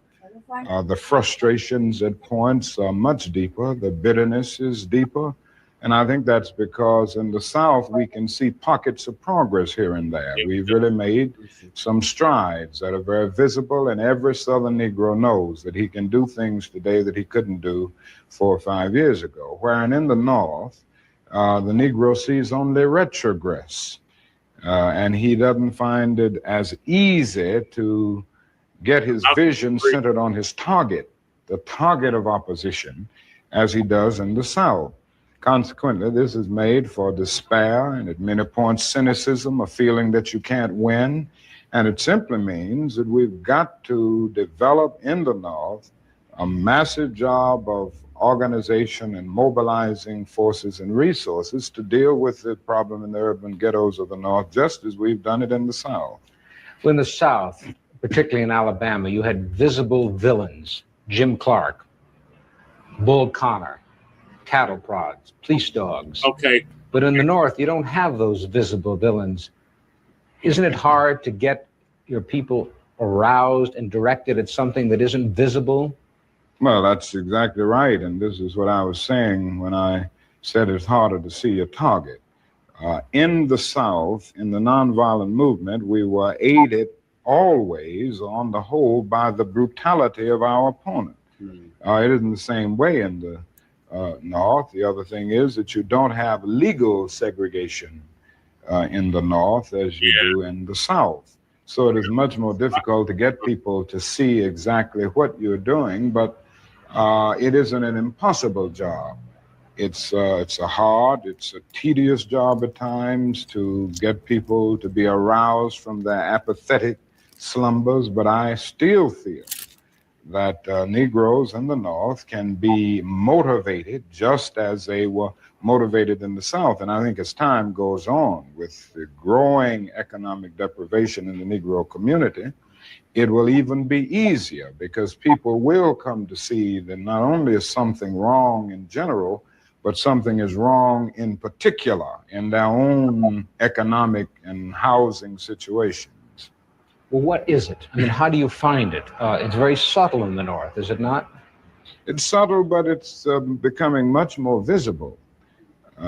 Anybody can see that the schools are more segregated in the North today than they were in 1954 when the Supreme Court rendered its decision declaring segregation unconstitutional. Anybody can look around the ghetto and see that ghetto schools are predominantly segregated and devoid of quality.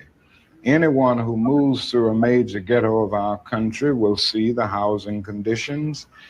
People don't have to be reminded that they are forced to live in slums in many instances, and they're often rat-infested, vermin-filled slums. And it isn't too hard to see the exploitation that the Negro confronts in the ghetto, where he is forced to pay more for less and constantly trying to make ends meet, but because of either no job as a result of unemployment or a job that is so economically unprofitable that the person can make ends meet. And I think they see all of these things, and more they're coming to see them, because before the people of the North were looking to the South, and they supported the struggles of the South. Now they're coming to see that their problems are very real, and they've got organized to grapple with them. Was there something hypocritical about the fact that the South existed and the North could point the finger? I don't think it's and then when the Civil Rights Acts were passed in the early 60s, you couldn't point the finger anymore? Well, there was no doubt about the hypocrisy of large segments of the nation on the whole question of racial equality. I think the best example is that many of the senators from the North and the West, and congressmen generally, who voted for civil rights legislation in 64 and even 65 of the Voting Rights Bill, refused last year to vote for civil rights legislation because it dealt with an issue applicable to the North, the whole housing question. And this, it seems to me, was the greatest expression of the hypocrisy of many of our citizens and many of the senators and congressmen of the North. But isn't that part of the dilemma now? That people knew that Negroes were being denied what was guaranteed to them by the Constitution, by the fact that they were citizens of this country. Then when they were given those rights, do you feel the white community said, well, we've given them all that we have, now it's up to them? Well, I think the dilemma is much deeper, and I think one during this period of transition has to be very honest with America. And honesty impels me to admit that America has broad racist elements still alive. Racism is still existing in American society in many areas of the society, North and South. And the other thing is that there has never been a single, solid, determined commitment of large segments of white America on the whole question of racial equality. I think we have to see that vacillation has always existed, ambivalence has always existed, and this to me is the so-called white backlash. It's merely a new name for an old phenomenon. I see the white backlash as a continuation of the same ambivalence and vacillation of white America on the whole question of racial justice that has existed since the founding of our nation. I think the other thing that we must see at this time is that many of the people who supported us in Selma, in Birmingham, were really outraged about the extremist behavior toward Negroes. But they were not at that moment, and they are not now, committed to genuine equality for Negroes. It's much easier to integrate a lunch counter than it is to guarantee an annual income, for instance, to get rid of poverty for Negroes and all poor people. It's much easier to integrate a bus than it is to make genuine integration a reality and quality education a reality in our schools. It's much easier to integrate even a public park than it is to get rid of slums. And I think we are in a new era, a new phase of the struggle, where we have moved from a struggle for decency, which characterized our struggle for 10 or 12 years, to a struggle for genuine equality. And this is where we are getting the resistance, because there was never any intention to go this far. People were reacting to Bull Connor and to Jim Clark rather than acting in good faith for the realization of genuine equality. Do you think white people in this country, and I'm talking about non-segregationists, people devoid or thinking they're devoid of racism, do you have any idea of what they want the Negro to be in America? Well, it depends on the level that we are talking here, because I think you have to make a distinction between the people who are genuinely and absolutely committed in the white community on the question of racial equality. And I must confess that I think they're in a very small minority. I think the vast majority of white Americans will go but so far. It's a kind of installment plan for equality. And they are always looking for an excuse to go but so far. Why are they looking for the excuse? What is it about the Negro? I mean, every other group that came as an immigrant somehow, not easily, but somehow got around it. Is it just the fact that Negroes are black? That's a part of it, and that grows out of something else. That's funny, Michael. You can't thingify anything without depersonalizing that something. If you use something as a means to an end, at that moment you make it a thing and you depersonalize it. The fact is that the Negro was a slave in this country for 244 years. That was a willful thing that was done. The Negro was brought here and changed, treated in very inhuman fashion. And this led to the thingification of the Negro. So he was not looked upon as a person. He was not looked upon as a human being with the same status and worth as other human beings. And the other thing is that human beings cannot continue to do wrong without eventually rationalizing that wrong. So slavery was justified morally, biologically, theoretically, scientifically, everything else. And it seems to me that white America must see that no other ethnic group has been a slave on American soil. That is one thing that other immigrant groups haven't had to face. The other thing is that the color became a stigma. American society made the Negro's color a stigma, and that can never be overlooked. So I think these things are absolutely necessary. The other thing is that America freed the slaves in 1863 through the Emancipation Proclamation of Abraham Lincoln, but gave the slaves no land or nothing in reality, and as a matter of fact, to get started on. At the same time, America was giving away millions of acres of land in the West and the Midwest, which meant that there was a willingness to give the white peasants from Europe an economic base. And yet it refused to give its black peasants from Africa, who came here involuntarily in chains and had worked free for 244 years, any kind of economic base. And so emancipation for the Negro was really freedom to hunger. It was freedom to the winds and rains of heaven. It was freedom without food to eat or land to cultivate, and therefore it was freedom and famine at the same time.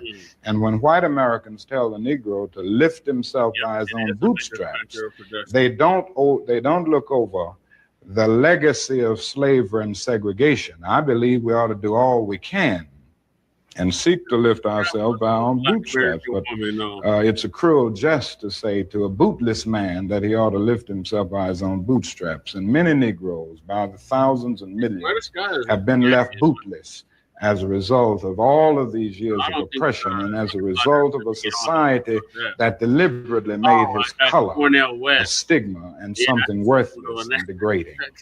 Apart from wanting to live better, which all of us want to do, to raise one's children in a better way, to be better, does the Negro in America know what he wants to be?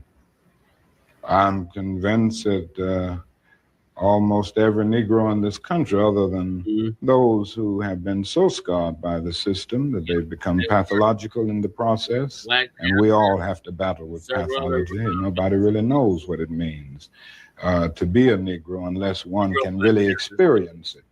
And I know we all have to battle with this constant drain of a feeling of nobodiness.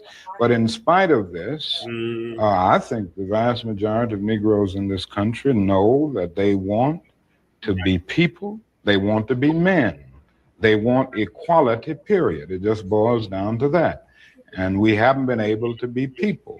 We haven't been men because of all of the conditions that we've lived with and the syndrome of deprivation surrounding conditions, whether it's in housing, in the economic area, or in schools, or in the vicious credit practices that we face in the ghetto, and all of the problems of closed doors and constant defeats.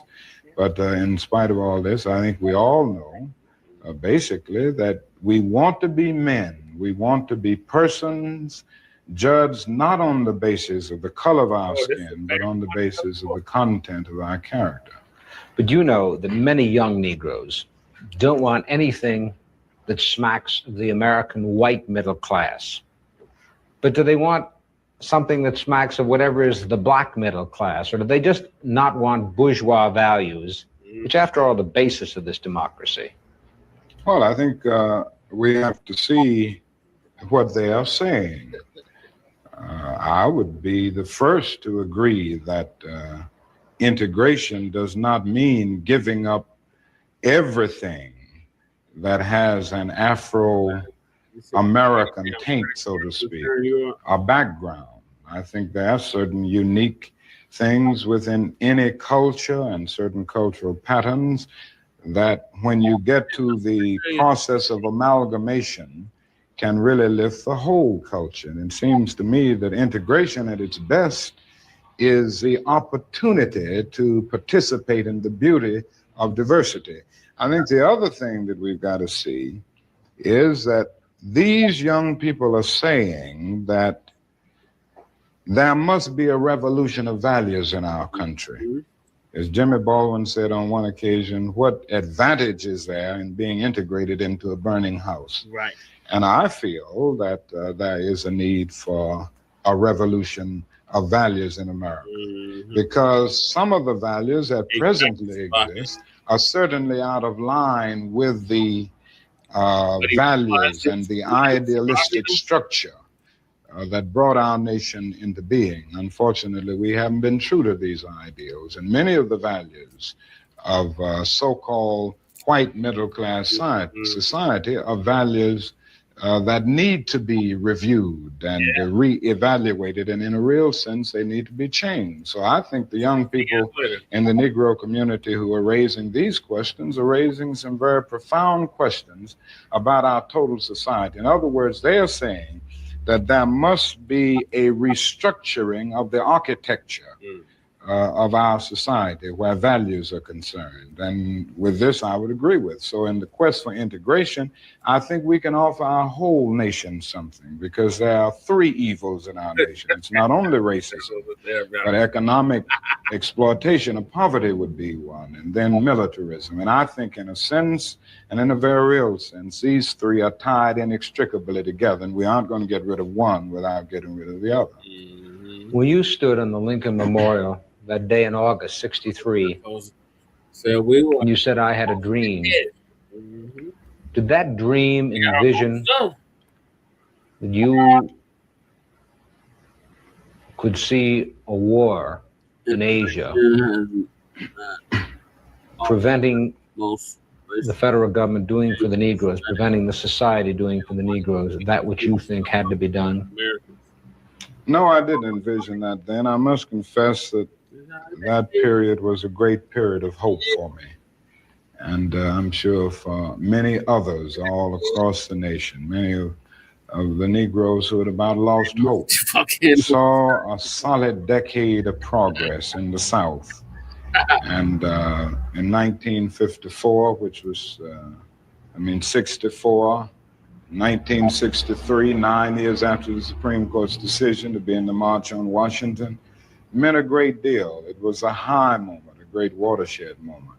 But I must confess that that dream that I had that day has at many points turned into a nightmare. Now, I'm not one to lose hope. I keep on hoping. I still have faith in the future. But I've had to analyze many things over the last few years, and I would say over the last few months. I've gone through a lot of soul-searching and agonizing moments.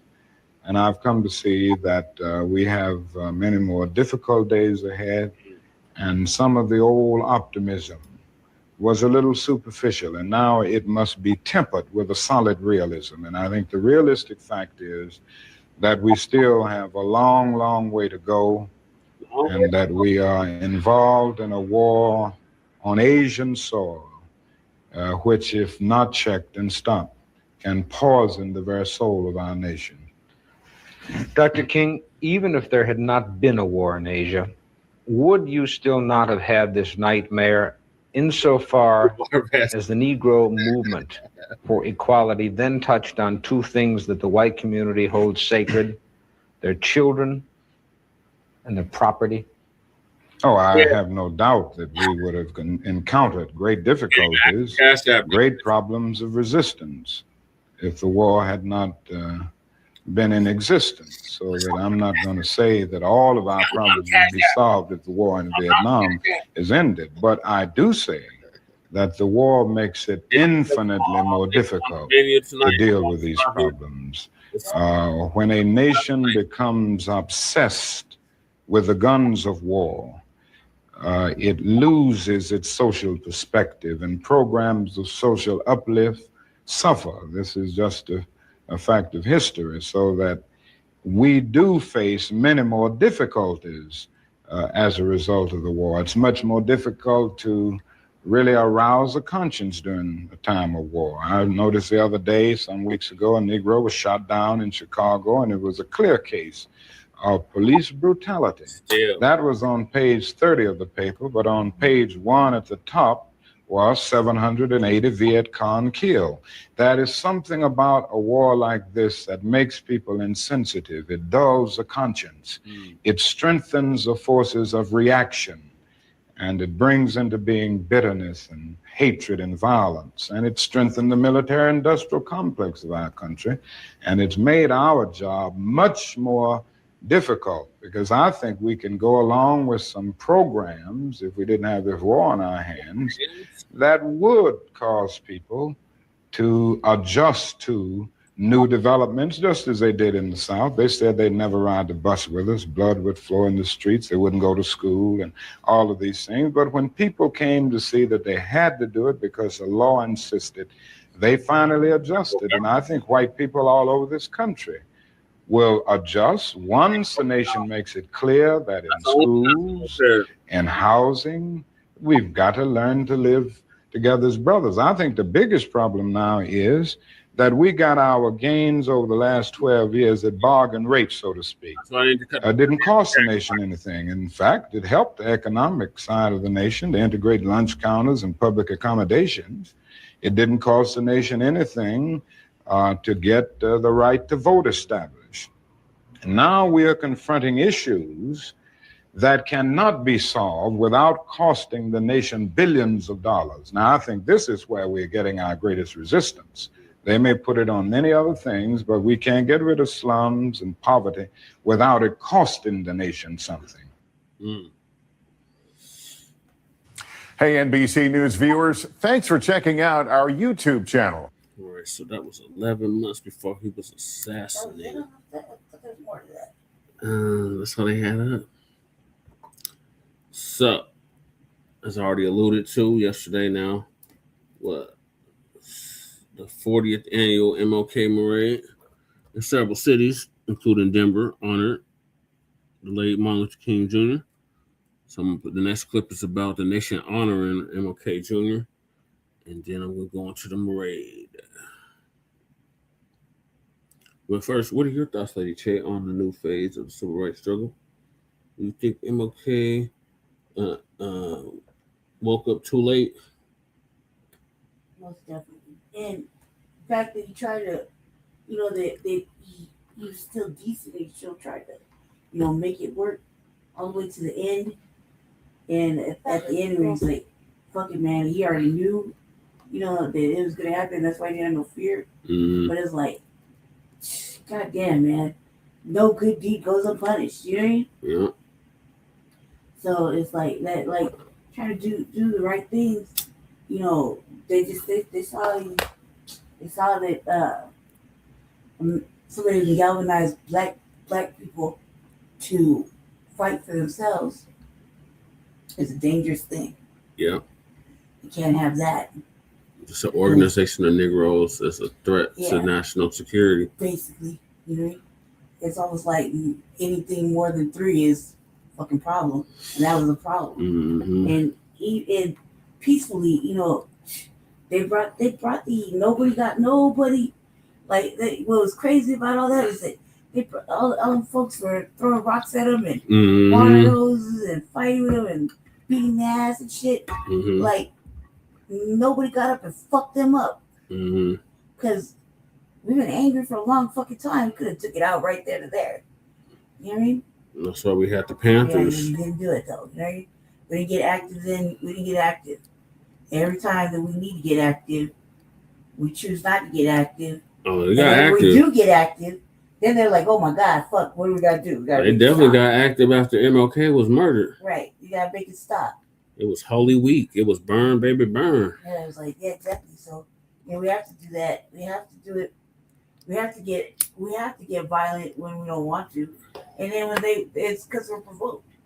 You know what I mean? And this time, now that we're at this point, it's better not to. If we're not getting involved with other shit, we can't be provoked. You know what I mean? We can't be provoked. And that's why it's reparations and separations, Michael. Yep. And we should separate.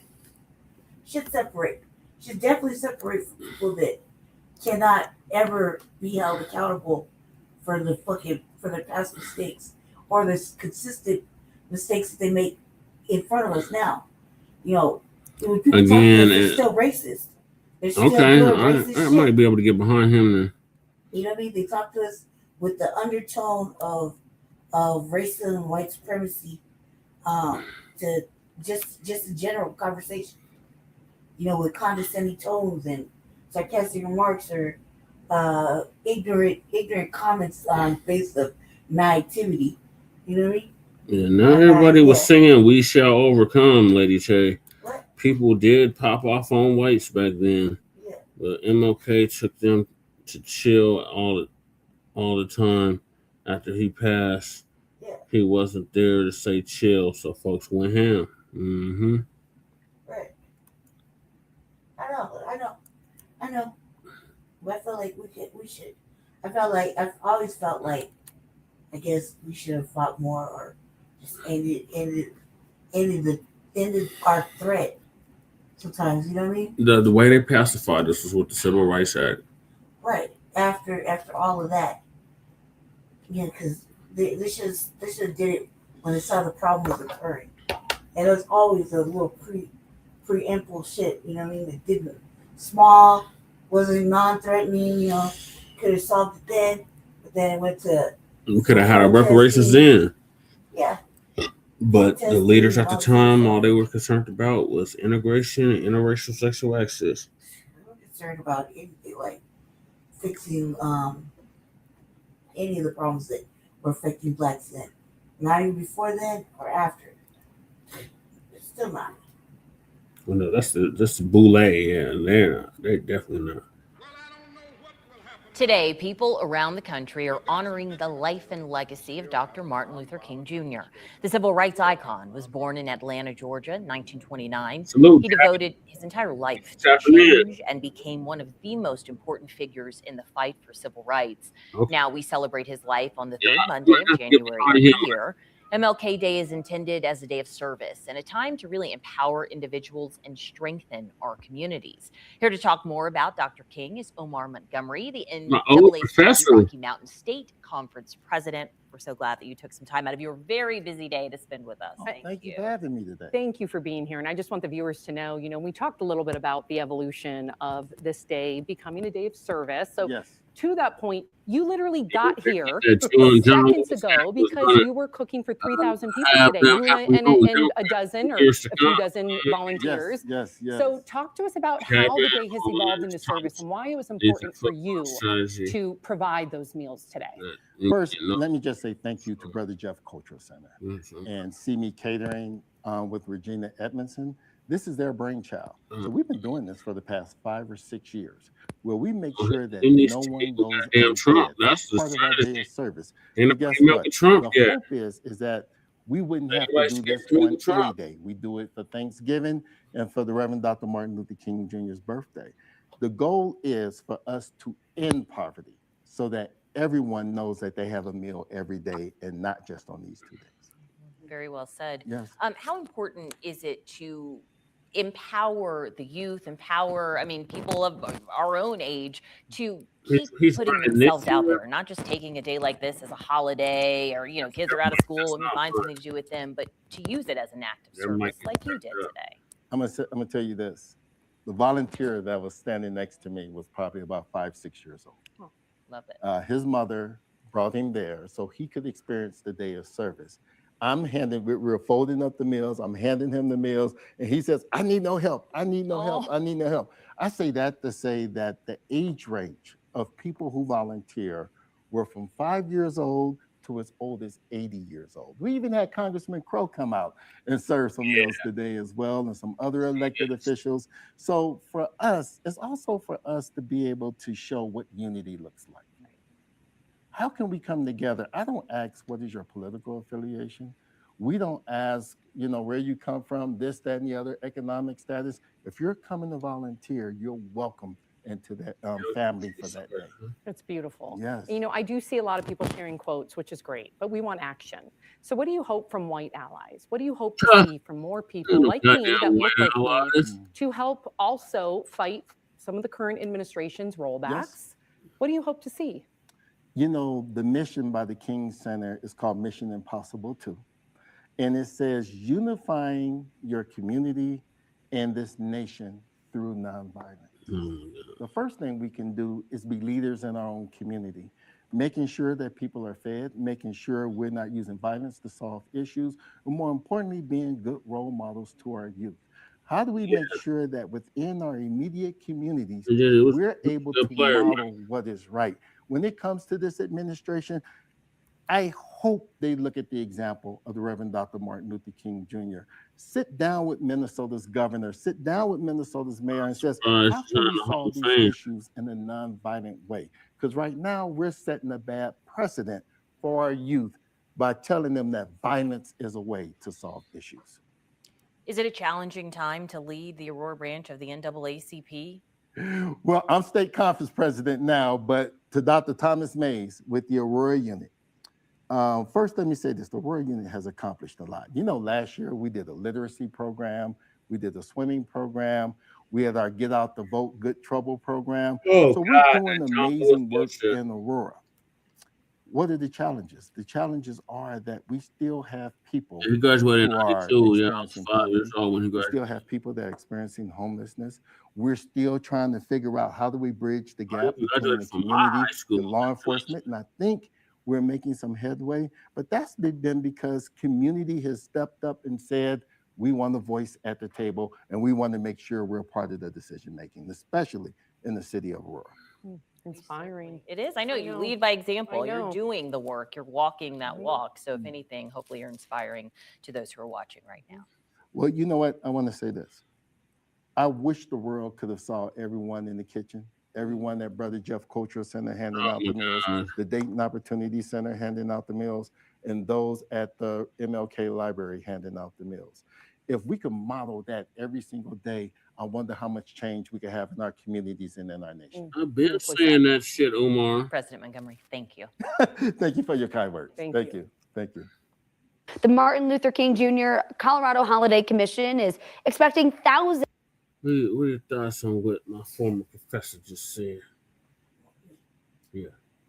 I mean, it sounded good, but that shit. I mean, like, talked about. You didn't even answer the question. Right. You didn't even answer the question. Mm-mm.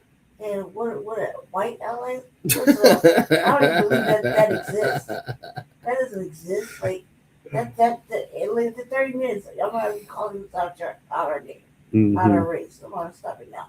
That shit don't exist. But let's just pretend in a world of imagination that did exist.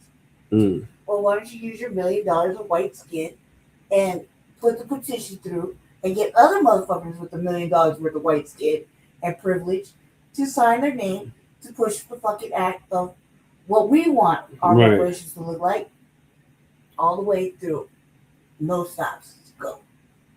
Oh, he graduated from CSU. And while you're at it, why don't you give some motherfucking, some give to black organizations, not tethered organizations, but actually, foundational Black American freedmen situations. You know what I mean? Instead of, like looking side-eyed and fucking, oh, I'd love to help, but, oh, I'm thankful that you came, but, and bitch, gotta do for you. Right. I'm not here for you. I'm here for that. Yeah, he just said, Brother Jeff. Right.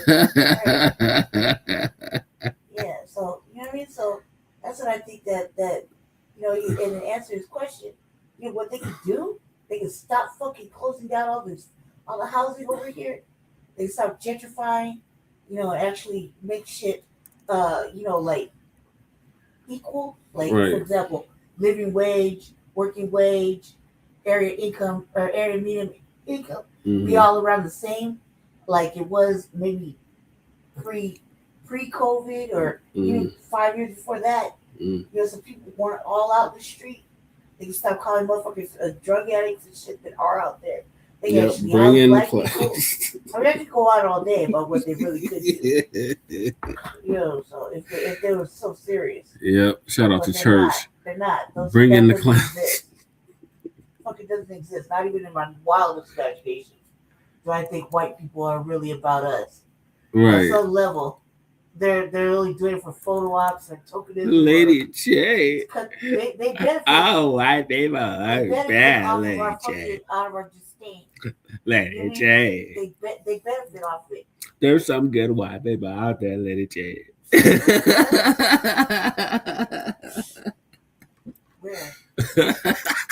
I mean, really, where? Like, show me, cause I mean, the very few that I know, like, I mean, very few, like, less than 5 that I know that you hear me?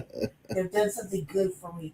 That's about it. You hear me? Yeah. I mean, look at the motherfuckers that we're about to see tomorrow. Oh my God. You know what I mean? They're like, we have to work with the people secretly on other fucking boards and stuff, and yet tomorrow might be the start of the actual war. You know what I mean? Like, all right, bitch. Well, now you want to act like this, so let me put it like that. Right. Because this is what really happened. Did you want to talk shit? There are at least 7 good whites. I don't know. I can count like maybe under 5. And we're not including my mama. Because my mama's white. You hear me? So she's definitely not a good person. Like I said, Lady Che, I have an idea. Create a lineage-based payment, lineage-based cash payment reparations pledge, and force white people to honor it in their signature date.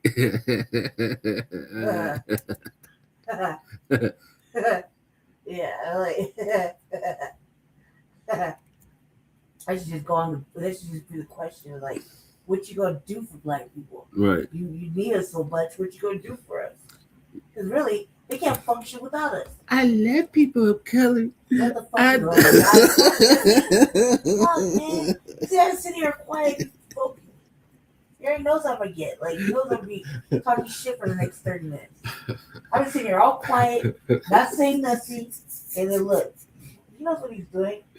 Right? Like, Casey said, man. Okay, 7 is too high, but come on, y'all. There's at least a half breed. That's cool. What? He says there's at least a half breed that's cool. Ooh. It's talking about white people. Yeah. But let's say black first. They don't count. All right. Because we'll end up getting a bunch of amazing doofuses. You get a motherfucker with dual alliances to their own ethnicity or whatever the fuck it's called. And when you got somebody that's like a mixture, like a mutt, like me, and they start off with black first. Yeah, Cabernet. Yeah, shout out to Cabernet. Fucking black first. You know what I mean? If it starts off black Indian French and they're actually black Indian French, then they're black. You know what I mean? They start off black, they live black, they eat black, they breathe black. They're obviously gonna die for it. You know what I mean? We know the job is dangerous. Right. That's why we took it. If white people say no to lineage-based cash paper, no, they're not gonna say no. They can't say no. The end of the day, it's gonna happen.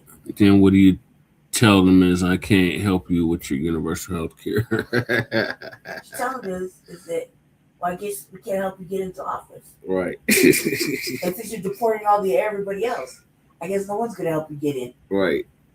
Yeah. But the ones getting deported can't vote anyway. No, and even if they could, even if they weren't voting, he deported everybody. Yeah. Because I'm like, these folks, can't see who's still voting for you, still being in the country. Right. You know what I mean? Michael said, Lady Che, if white people say no, oh, that's the same question. If white people didn't exist, I think we'd be happy. if they weren't trying to, invade black spaces and shit, I think we'd be really happy. I think we'd be more happy if they didn't have the control over our economics and the way we live. Program everything, the fucking TV, the media. I think we'd be really happy if we just were never around. Exactly, Keezy. If they don't budge, and they're just gonna keep losing elections.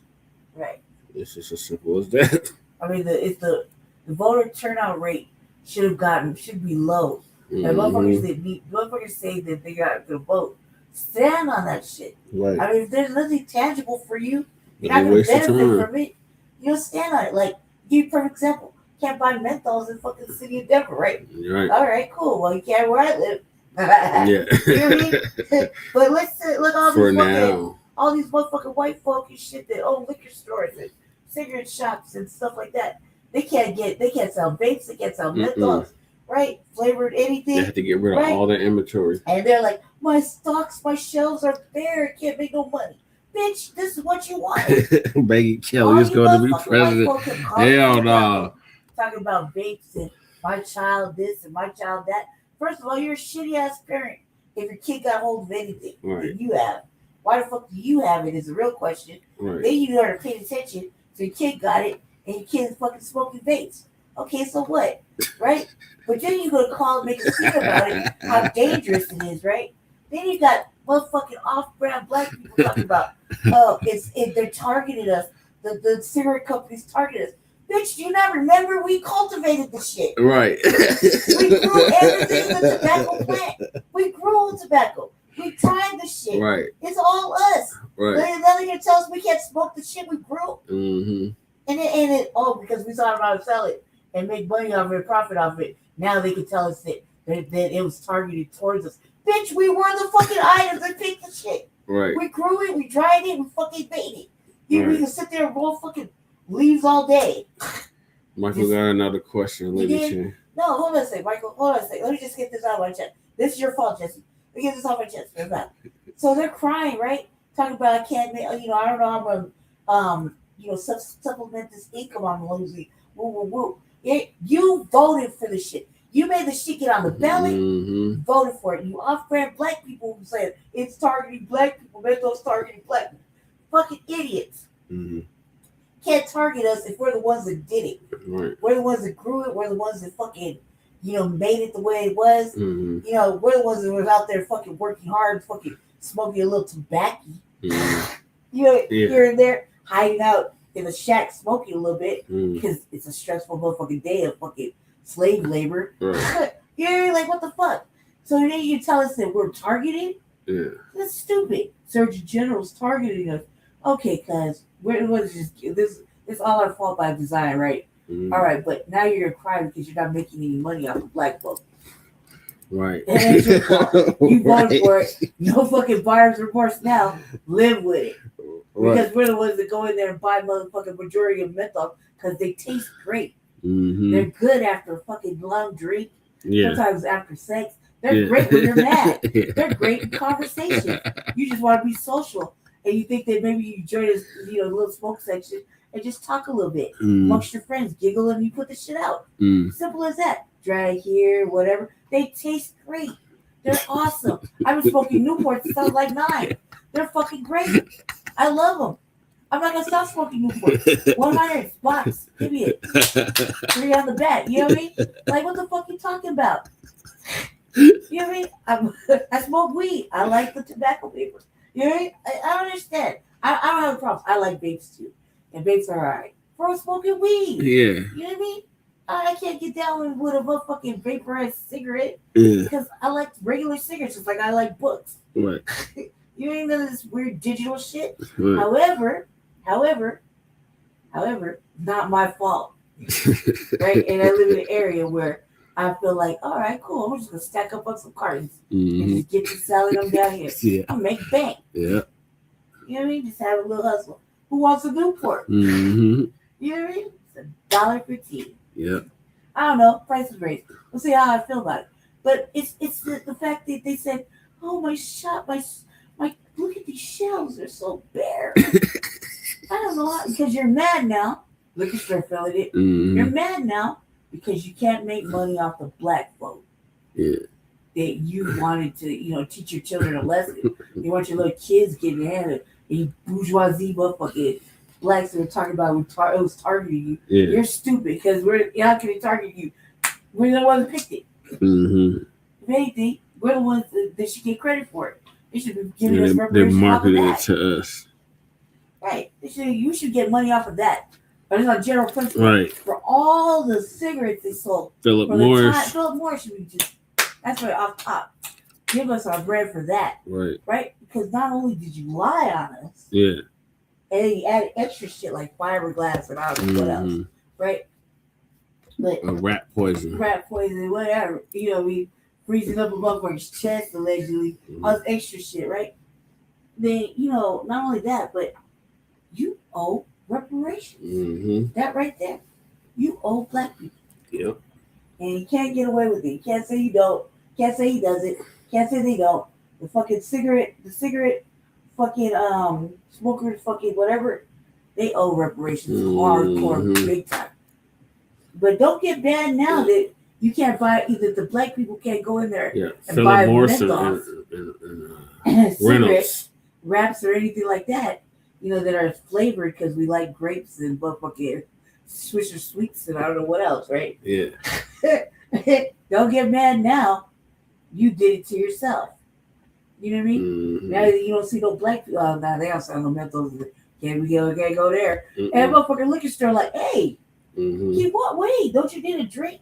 Need a nip and a fucking pack of squares. Right. You don't got a pack of squares, so I'll just go somewhere else. Yeah. You know what I mean? Yeah, I can't get them here. I guess I'm gonna have to call my cousins to come drop them off. Yeah. Then motherfucker driving like a Newports. And watch the block get flooded. Yep. You know what I mean? Kesey said if a white woman says no to Lydia's base cash payment reparations for American freedmen and chattel slavery, then you tell her this: I can't help you fight abuse from your husband. And Kesey said no reparations. We're gonna let Brad murk you and cash out that insurance claim and marry his cousin. We're gonna let Brad continue to fuck sheep and his brother and be on Tinder and shit and all that other good stuff that white people do to their fucking white bellies. You know what I mean? But hey, like I don't even know why we care about what they think. They're not gonna do it, and even if they do it, it's gonna cost us something. It's not gonna be because they owe us. It's still gonna be a fucking some sort of black tax that we're gonna have to fucking suffer through. Some kind of catch. You know what I mean? Yeah, always.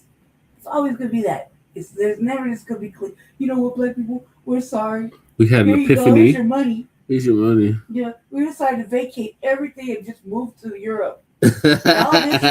all of this, black people. It's all yours. Take it back. We don't want none of it. We fucked it all up. We're going to Europe now. All right. Okay. Yeah. Cool. Right. That's not gonna happen. So, as I did in a world of pure fucking imagination, I'd take all of that and be like, all right, cool. But don't forget, we want the banks. We want everything. Everything's all ours. Because at the end of the day, we're gonna be the ones that know how to clean this shit up, fix it all back, make it work for us. How to protect it, how to defend it, how to make it work financially and all levels of all 9 areas. Michael said the same thing, but this time he said, I can't give you my recipe to make a good black food. And Kuhiji said, no reparations. We will ban mayonnaise in America. And no reparations. They don't even get to go look at these things. And then Michael said, instead of the food recipe, I will not give you singing lessons to be like Beyonce. And Max said he agrees with you, Lady Che. No reparations, we're kicking all the white folk out the cookout. Right. Out of everybody's cookout. That one white person that everybody likes to bring around. They're already not invited. Yeah, we're kicking them out and punishing them on GP. And then Michael said, I can't help you fight against against gender inequality. No reparations, we can't help you move nothing. And then Kizzy says the price of that sinus medicine should go up $100 if you don't cut the check. See how much mess they make then. And Michael says, I can't help you fight against economic inequality. And Kelly Ray is in the building and she says, I came at the perfect time. I'm like, I'm sorry, white folk.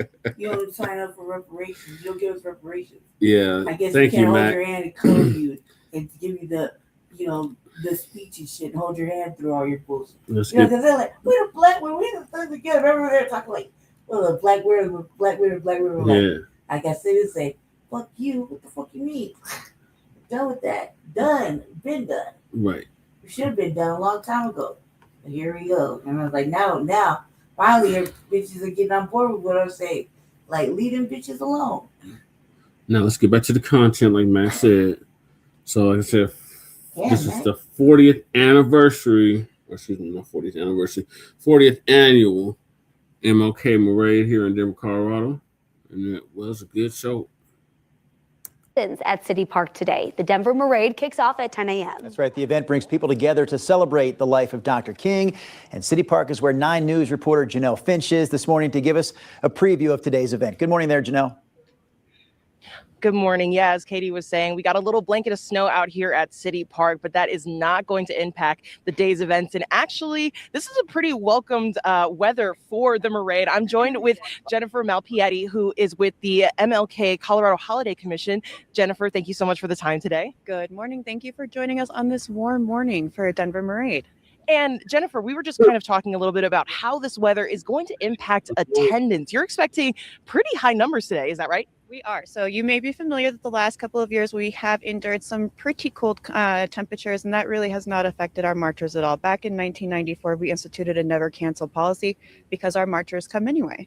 But with it being the first year where we're expecting warm, good, sunny weather, we have an election year, we have a lot of stuff going on out there.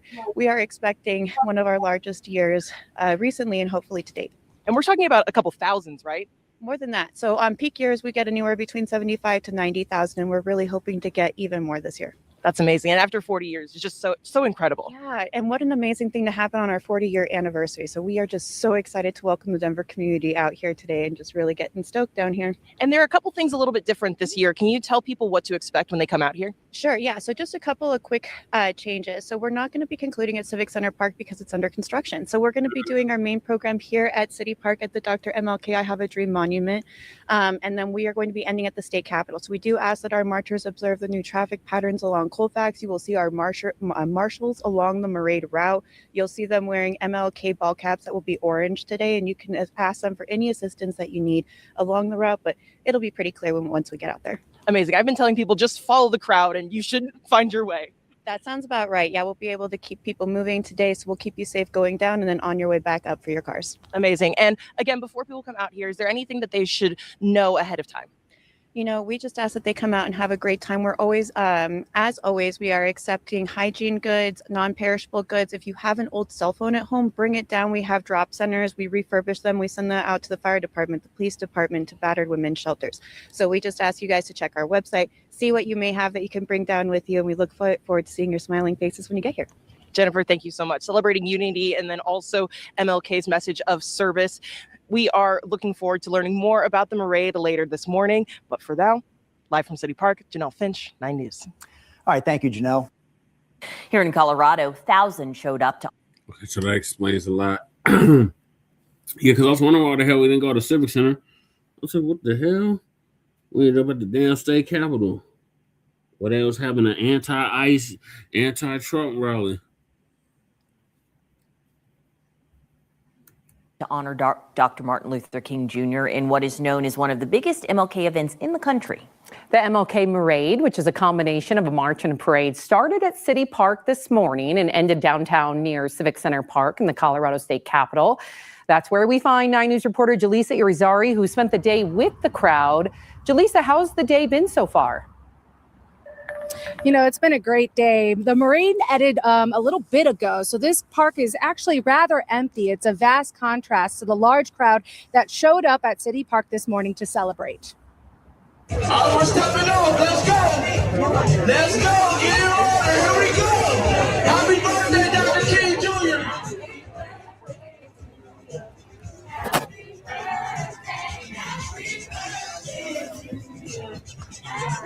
It's time to make a change. Bringing out an average of 50 to 75,000 people. This event has been going on since 1986 and is in its 40th year. Organizers say it celebrates Martin Luther King Jr. and all of his accomplishments, but some hope it also allows people to reflect on the work that needs to be done. For a lot of people we spoke with, that's coming together more and recognizing the strength and unity.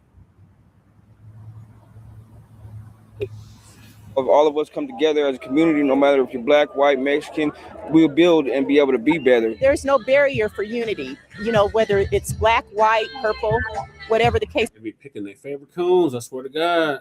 This is shit we be talking about, Keezy. This is the shit we be talking about, Keezy. They definitely didn't interview me. They're like, oh, hell no, we ain't interviewing that nigga. This may be 2 years old, 102 years old. It's all about community, knowing what our rights are, knowing that everybody, again, is well represented. That's the main thing. My mom actually marched on Selma, and so I have that legacy. I have to keep going. That we can be together, and we can walk together in unity, because we don't, even though the society is showing us hate, it's showing us everything that they're showing us, we can show that there's still people out here that still shows love and shows support and shows the godly attitude that we need to have. Now, prior to the parade, there was a ceremony at City Park in which a number of people spoke at, including former Mayor Wellington Webb and his wife, former lawmaker Wilma Webb. Those two people were pivotal in making MLK Day a holiday here in Colorado back in the 80s. Reporting live in Denver, Jaleesa Irizarry, 9 News. Such a beautiful day with so many people coming out from different backgrounds. You love to see it. Jaleesa, thanks for taking us there. Communities across Colorado are honoring Dr. King with parades, service projects, and reflection. Well, you know, for a lot of Americans, this holiday feels different this year in this deeply divided political climate. This time last year, MLK Day coincided with President Donald Trump's second inauguration. Well, since then, his administration has rolled back diversity, equity, and inclusion initiatives and dismantled civil rights programs. The Trump administration also ended free admission to national parks on MLK Day and on Juneteenth, and instead replaced them with Flag Day, which is also Trump's birthday. And recent actions from federal immigration agents, including this month's deadly shooting of a woman from Colorado in Minneapolis, is raising some new concerns about civil rights and justice in America. So tonight, Colorado leaders say Dr. King's message of unity matters more than ever. Denver 7's Colette Bordelon listened to the community's calls for action at today's 40th annual Denver Parade. Love is a power and it always conquers hate. On a day designed to remember. We have to do the same things that Dr. King lived, worked, and died for. This group is focused on the future. Whatever is going on in this country, we can solve it the same way that we've solved other things without violence. Wilma Webb, a former Colorado lawmaker, spearheaded the state holiday, which was adopted in 1984. This may be the last march for her and her husband, former Denver Mayor Wellington Webb, who say they're taking a step back in the coming years. The Webbs didn't just spend a few years trying to make this happen. I found out last night that it took 10 years. For the last 40 years, Coloradans from all across the state have come to Denver for the Parade, a combination of a march and parade. So much better day than it was last year. Like Cameron Tolbert, who was grateful for the sunshine. It was like freezing out here. The weather and what's discussed are both dramatically different this year. It's also important to mention Renee Nicole Good. Renee Nicole Good was born in Colorado Springs and was killed in Minneapolis by a federal agent this month. We should be marching to the state capitol for the purpose of demasking ICE. We asked Colorado State Senate President James Coleman if that kind of push is possible. I know there's policy this year that's coming to address more immigration challenges, and that is a part of the conversation, not allowing law enforcement in the state of Colorado to wear masks. It's one reason Tolbert is here on a holiday. I don't think anybody should be getting pulled out of schools or out of their homes or be getting killed and just basically just mowed down by people, federal agents, people that we're supposed to trust. A sentiment shared by thousands marching from City Park to the state capitol. This many people here in Denver, all coming together. What kind of message does that send? I think it sends a message of unity, of community, of we're not gonna sit here and just let these type of things continue to go on. A focus on the future. Carry love forward in the name of Dr. Martin Luther King Jr. As the torch of this tradition is passed on. Colette Bordelon, Denver 7. Colette is committed to covering politics in Colorado and holding our elected leaders accountable. So if there's a story you think she should look into, scan this QR code on your screen for ways you can connect with her. Yeah, the webs. Oh my God. So they said they stepping down. They ain't gonna be participating no more on it. That's what they said. Well, that's good. So let the outrage at its finest, exactly, Kelly. Yeah, they stepping down. They can't do it no more this year. Or email her directly at colette.bordelon@denver7.com. That's fucking endorsing the wrong shit. Mm-hmm. Good for them. The 40th annual Martin Luther King Jr. Parade is underway right now. This year's theme, I Am the Dream, calls on the community to continue Dr. King's mission through action, compassion, and unity. The parade is expected to draw thousands to downtown Denver, and weather has been an issue for the last 2 years down there with bitter cold. Your reporter Justin Adams is live along the parade route. Justin, this is a very exciting year. It looks like the weather has improved from last year. Avocado wrap for Karen at the thankfully it really did hold up. If you think about the last couple of years, it was -degree weather, but this time it is very warm and the parade is going on. And it began with prayer and song, and at times it really tested that very message during the program. Now, during the opening ceremony at City Park, the program was interrupted by a protester who began shouting while former Denver Mayor Wellington Webb was speaking.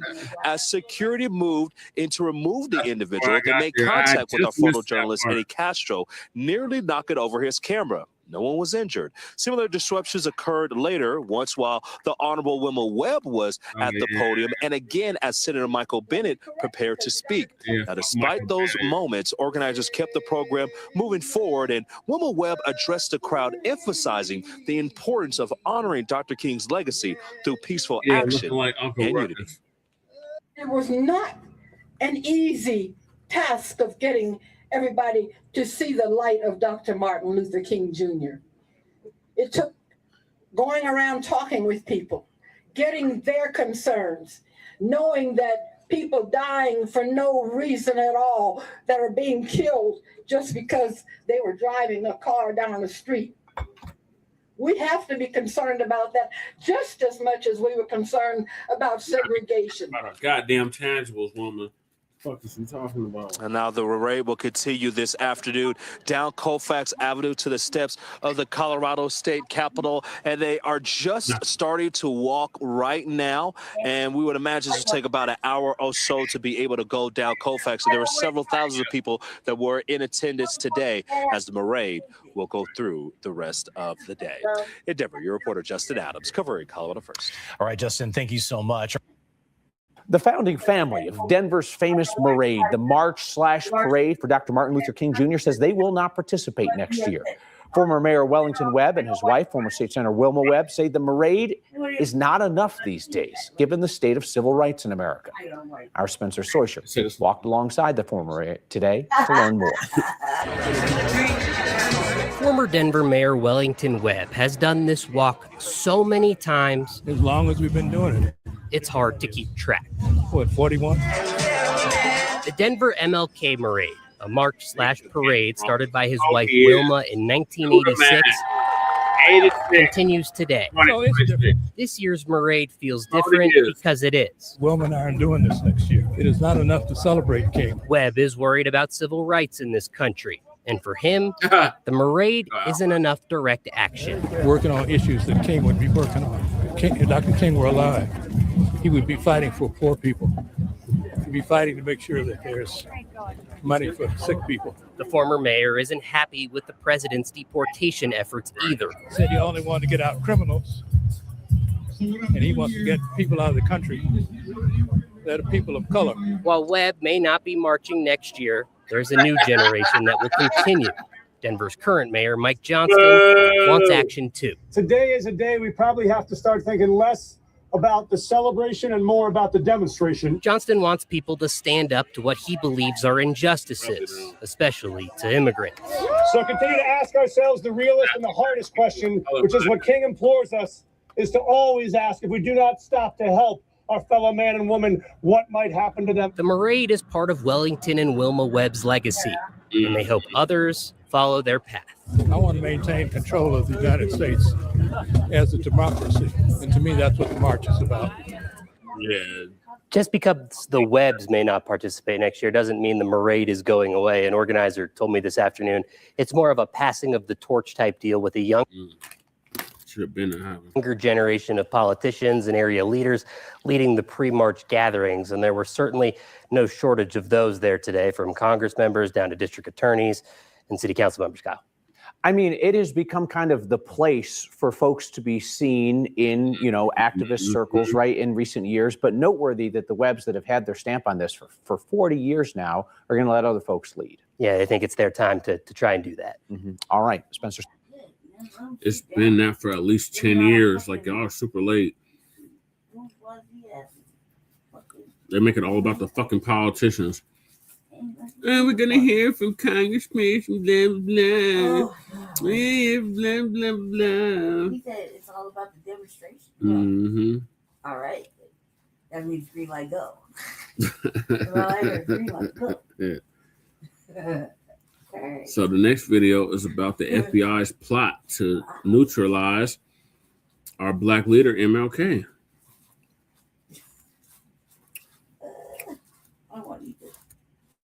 For most of the 20th century, the FBI wasn't just a government agency. It was an American religion. The G-men, the Untouchables, in movies and TV shows, scripts often provided by the Bureau themselves. They were straight arrow scientists of law enforcement. They caught the kidnappers, they broke up the mob, and they stood as a shield against chaos. But while they were playing that story on television, it was a different reality happening in the dark. For decades, the Bureau functioned as a domestic political police force, one that viewed the Bill of Rights not as a rule book, but as an obstacle. So today, we're going to walk through that system that J. Edgar Hoover built. We're going to look at how the machinery of national security turned inward against its own citizens, from civil rights leaders to college sophomores. And we're going to tell the story of how the perfect crime finally broke that spell. So let me show you the trail that turned the G-men into a ghost story. So to understand what happened, you have to understand the atmosphere in America. This is the Cold War, the Red Scare. For decades, the American political establishment was gripped by a singular fear: communism. And it wasn't just Soviet tanks. It was the fear that subversion was rotting America from the inside. J. Edgar Hoover, who took over the Bureau in 1924, was the high priest of this fear. To Hoover, subversion was a fluid term. And he didn't just mean a Soviet spy. He meant the civil rights movement. He meant the anti-war movement, the gay rights organizations, and the feminist movements. By the late 1960s, the country was on fire. Cities were burning, campuses were revolting against the Vietnam War, and the Black freedom struggle was challenging the racial hierarchy. The FBI stopped looking for crimes and started looking for ideologies. They created a secret list like the Security Index, a roster of 20,000 Americans who were to be rounded up, detained without trial in the event of a national emergency. These weren't bombers, they were professionals, labor organizers, writers. The Bureau had convinced themselves that to save democracy, they had to suspended. But the public didn't know about this index. They trusted the badge until the night of March 8, 1971. This heist changed history.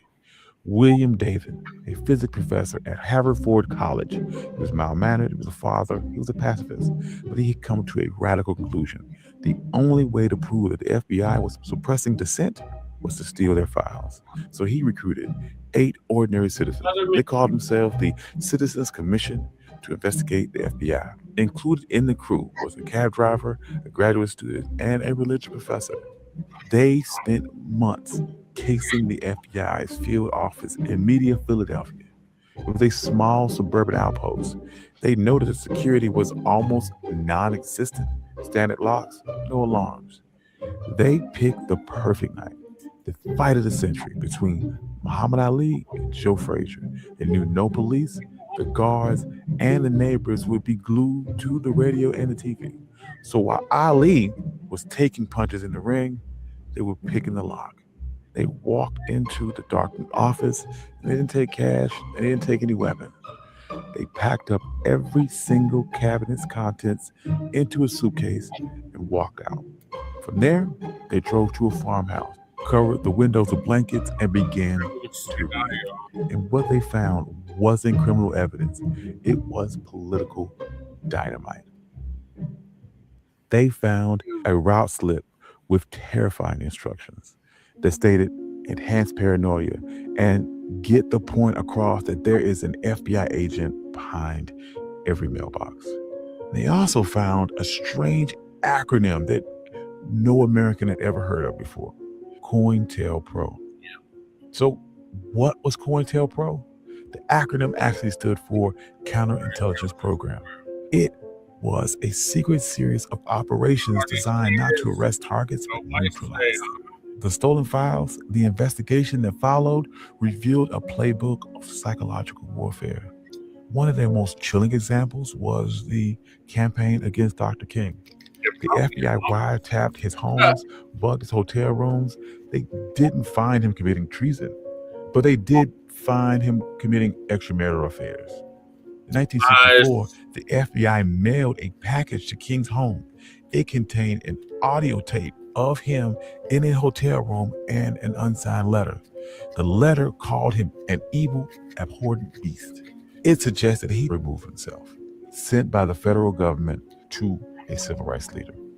In Chicago, the FBI provided floor plans to Fred Hampton's apartment to the local police before the raid that killed him.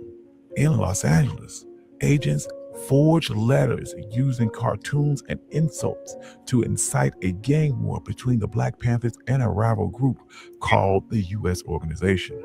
The goal was written within their memos. It was to prevent the rise of a Black Messiah who could unify the movement.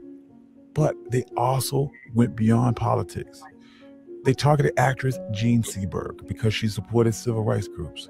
They planted false stories in gossip columns saying that her pregnancy was a result of an extramarital affair with a Black Panther. This is not law enforcement. It is a state-sponsored destruction of people's lives. By now, you're probably wondering how nobody stopped this. There were presidents, attorney generals, Congress. How could all of them look the other way? The answer lies in the personal files. J. Edgar Hoover served under 8 presidents. He survived them all because he knew where the bodies were buried. The FBI collected dirt on everyone. President Kennedy's affairs, Eleanor Roosevelt's friendships, members in Congress who had gambling debts and closeted relationships. Hoover kept these most sensitive files in his personal office, not the central system. He would often let the presidents know that he had this damning information, but he would protect them from leaking it. It was a subtle, gentlemanly form of blackmail. You don't fire the man that knows the skeletons in your closet. This allowed the FBI to operate as a state within a state. They manipulated crime statistics to look effective. They ignored organized crime for decades. Hoover famously denied the mafia existed into the late 1950s because chasing communities was better for funding and headlines. The media Philadelphia burglary broke open that dam. The files stolen gave reporters the leads they needed. NBC reporter Carl Stein sued for the full COINTELPRO documents. By 1975, the pressure was so high, the Senate formed the Church Committee led by Senator Franklin Church.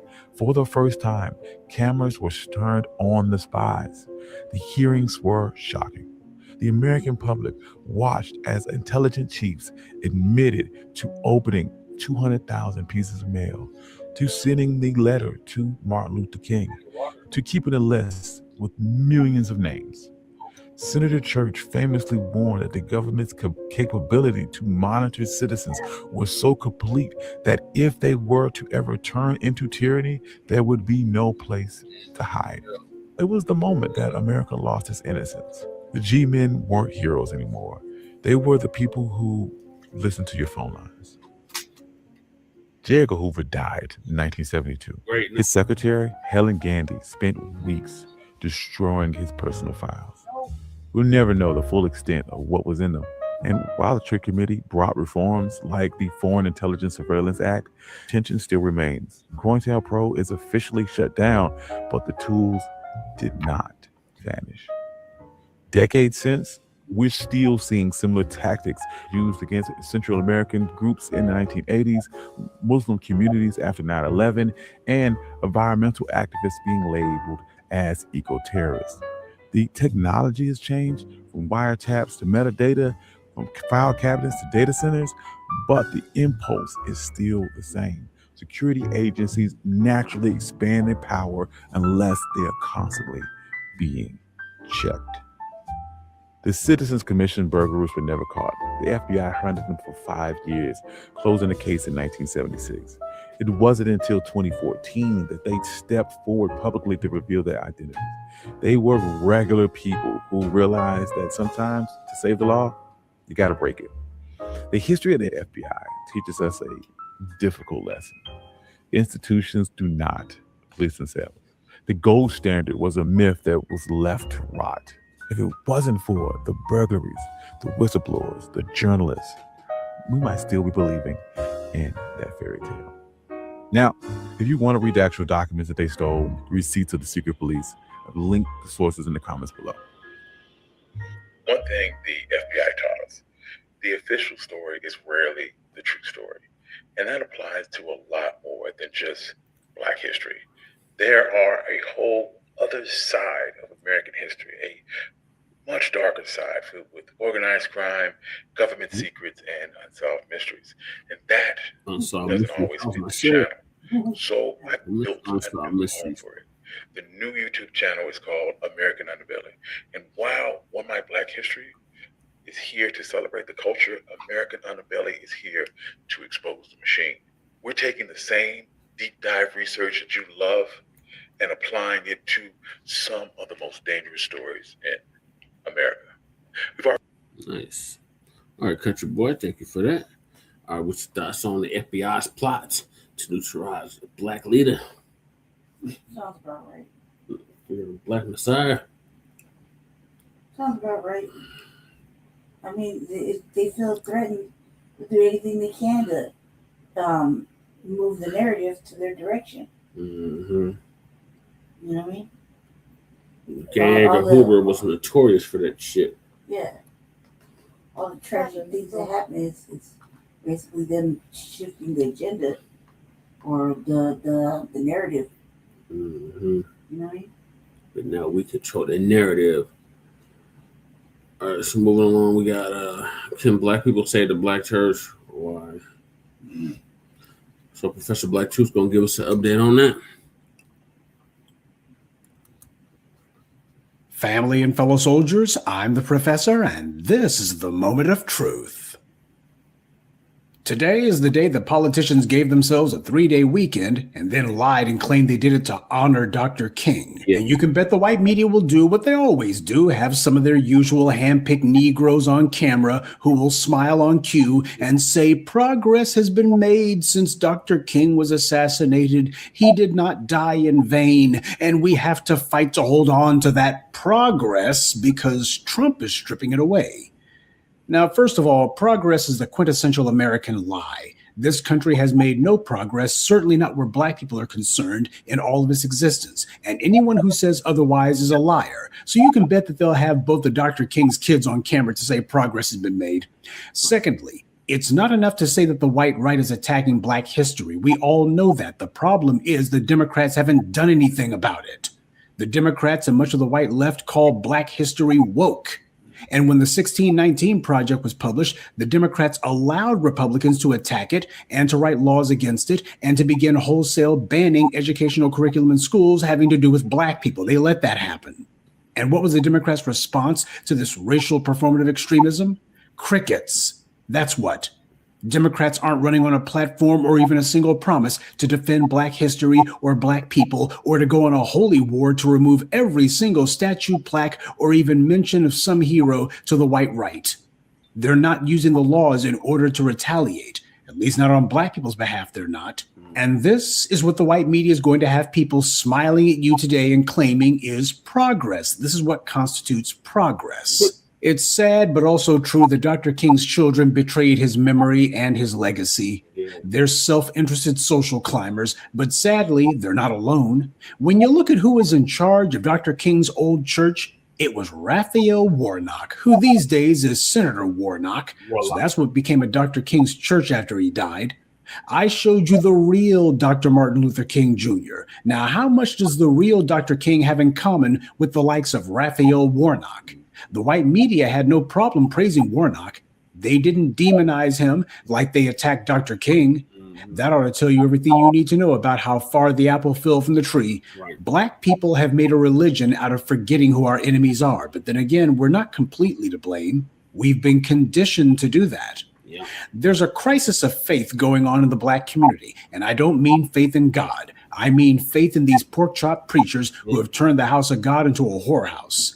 These preachers are more familiar with the policy platform of whatever political party they're mobbed up with than they are the scriptures of the Bible. And none of these guys actually stands on anything. Dr. King publicly disagreed and went against LBJ on the Vietnam War and called it a giant distraction from what his mission was. He took a stance against a president, a Democratic president, no less. Have you ever seen any of these pork chop preachers ever do that? Of course not. Pastors are so political these days, it's practically part of their so-called ministry. And it's not just the religious right. When W was offering so-called faith-based initiative money, there were a lot of preachers and pastors who normally identify with the so-called left, and yet they were in line, hat in hand with their hands out, waiting for some of that faith-based initiative cash. Black people are and have always been the moral conscience of America, the moral conscience of a nation that has no conscience. But a conscience simply cannot be. It must also convict you of your sins when you do wrong. That's what a conscience is for. And for far too long, the Black conscience has fallen silent when it needed to be pointing the finger at people and telling them the dirt that they've been doing. Now, how did this happen? We need to be blunt about the relationship that Black people have to religion, because all too often it's been an abusive relationship. First of all, Blackness is inseparable from it. Blackness is a part of our spirituality because it has to be. Black people were brought Christianity as a tool of conquest and control, and that's how it's been used. Black people were brought Islam as a tool of submission and control. Remember, the word Islam literally means to submit or to surrender. Now, we can quibble about the real origins of the monotheistic religions and how they originated in Africa, but I'm not here to debate that, because the truth is that regardless of these religions' origins, by the time they were brought to, or however you want to look at it, brought back to us, they were not what we made them. They were not instruments of spirituality. They were now tools of conquest and control. Black people had to use those religions in ways other than how they were taught to us, or reintroduced, whichever the case may be. Nat Turner made far better use of Christianity than any of his Black predecessors or most of his Black successors, truth be told.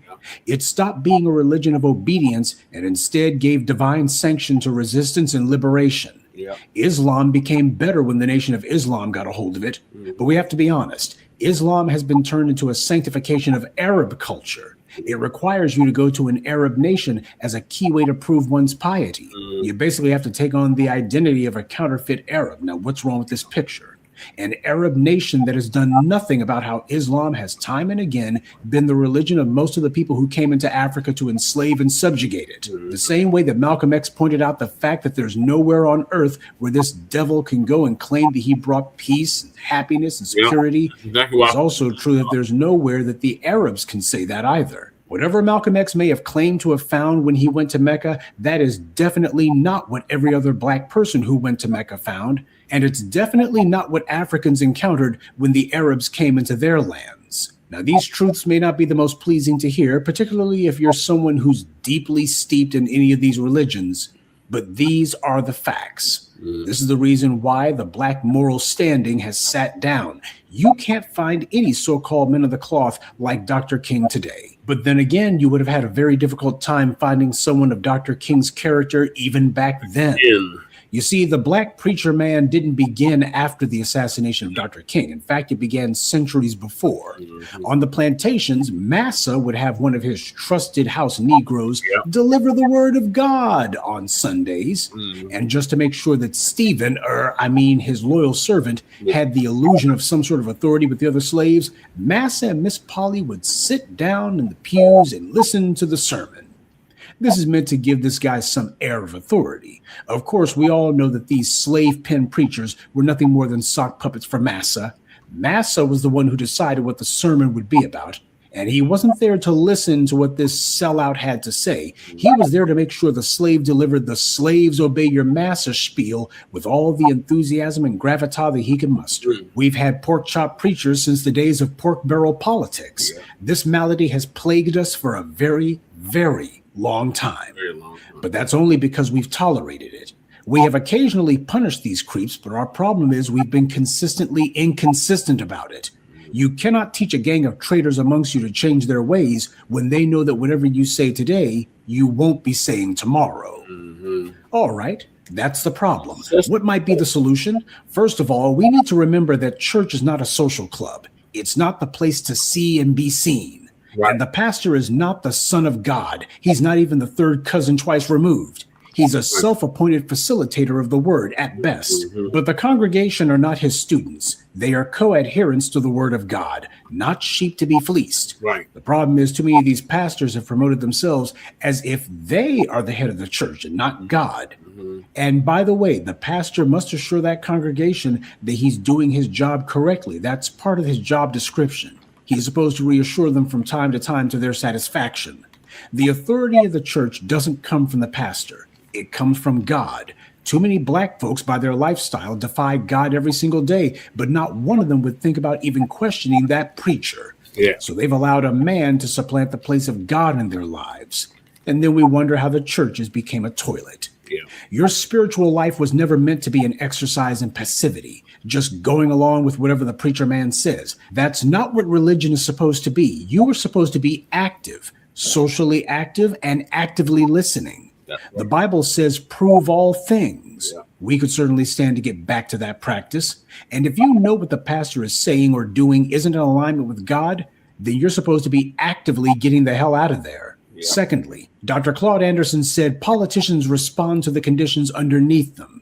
Given how these pulpit pimps are a bunch of half-brained politicians, that bit of Dr. Anderson's wisdom goes double. The parishioners, the people in the pews, are the ones who decide the conditions these preacher man hustlers are standing on. And as long as black people who know better continue to remain silent and continue to just sit there and give their money to these vultures, what that means is these preacher man hustlers will always be standing on solid ground. But if black folks decide that they're going to speak up and walk away, then what happens is the solid ground suddenly becomes quicksand. The black church stopped being a house of worship a long time ago. Now they're just a bunch of clumsy fronts for money-making ventures. Well, we need a lot of these ventures to go bust. When Mike Bloomberg was pushing stop and frisk in New York City, black people were up in arms about it. But apparently the black clergy there wasn't too bothered. Unfortunately, they weren't alone, because when Mike the bigot Bloomberg decided that maybe he could run for president, he pretended to walk back his open racism, but he was actually playing a game, and the game was he knew how to lead black folks around by the nose. He appealed to the usual suspects, crooked black politicians and corrupt black preachers. When he had morons like Sylvester Turner endorsing him, he thought his plan had worked. Then he made the mistake of going to Brown Chapel AME Church in Selma. The crooked preacher there allowed this devil into the house of God so he could use his own black congregation as a backdrop for this pathetic PR campaign. That preacher was trying to climb the social ladder over black people's dead bodies. But the black congregation there wasn't having it. In the middle of Bloomberg's self-serving appearance at Brown Chapel, many of the black congregations stood up and turned their backs on him with the white media cameras rolling. They didn't care what that racist punk Bloomberg thought, and more importantly, they didn't care what that pork chop preacher who invited him there thought either. They understood the house of God doesn't belong to the preacher.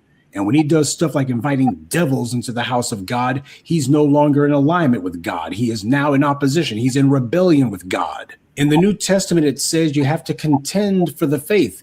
Now, when Paul said that, he wasn't talking about contending with the heathens and the non-believers. He was specifically talking about people who bring false doctrine into the church, people who are sitting here trying to get the congregation to do all sorts of things that they shouldn't. Those are the people that have to be fought against. The heathens and the unbelievers, you don't find too many of them trying to get into church. Family, church is a house of God. The pastor doesn't own it. It's not his house, and he couldn't keep it going without you continuing to attend his sideshow and to give him money.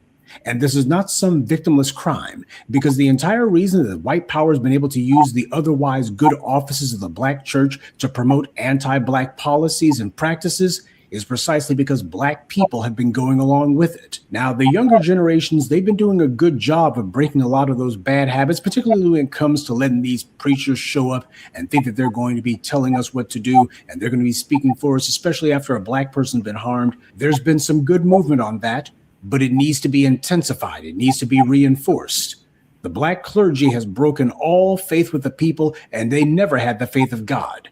And that being the case, I don't think we're going to be able to redeem these guys, nor should we try. What we should be trying to do is to reclaim our spiritual life and our religious tradition from this gang of thieves who came in and started stealing everything. I've spoken a number of times about practicing political maturity, but we also have to practice spiritual maturity too.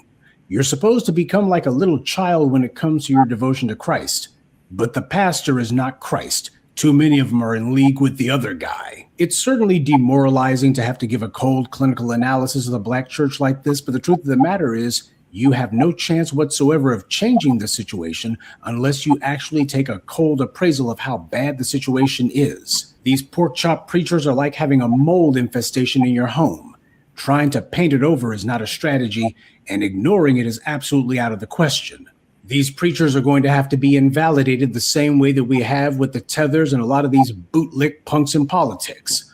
They're going to have to find what little black support they thought they had crumbling right underneath their feet. You have always been their lifeline. That's the only thing that they've had. These guys definitely don't have any connection to God.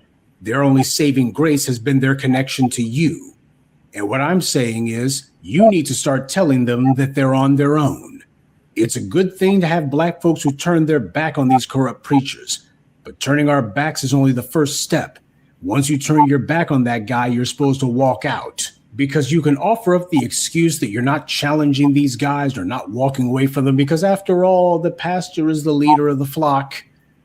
But I'll tell you right now, there's absolutely nothing righteous about letting some con man lead you straight to hell. Good day. And be one. I'd like to take a moment to mention some of our contributors: David Williams, Morris Bodden, BC, Jacques Hargett, and James Green. Salute to them, and thank you to everyone for listening, liking, and sharing this message. Black empowerment only exists because of you.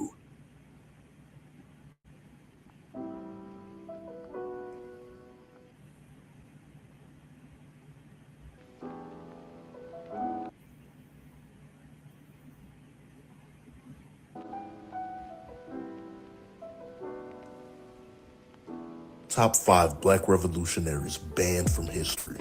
Number 5, Robert F. Williams. Robert F. Williams, the grandson of former slaves and a militant civil rights leader, was born in Monroe, North Carolina in 1924. Black revolutionaries. My mom was upset. Yeah. Glad to see Drewski going in on them pastors. Yep. Shout out to Drewski. All right, so the next video is about the top 5 revolutionaries, black revolutionaries, they never talk about. So, shout out to Robert. He was with the Deacons of Defense, provided security for MLK Jr.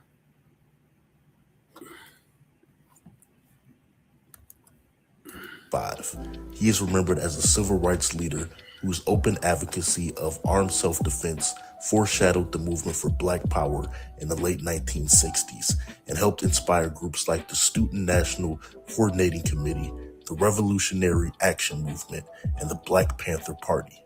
Some of his greatest achievements include being elected president of a local branch of the NAACP, publishing his own newsletter and starting his own radio broadcast, becoming an advisor to Mao Zedong in China, and being named the first president of a group of U.S. states called the Republic of New Africa. He died of Hodgkin's lymphoma on October 15th, 1996 in Baldwin, Michigan at the age of 71. Number 4, Dr. Khalid Muhammad.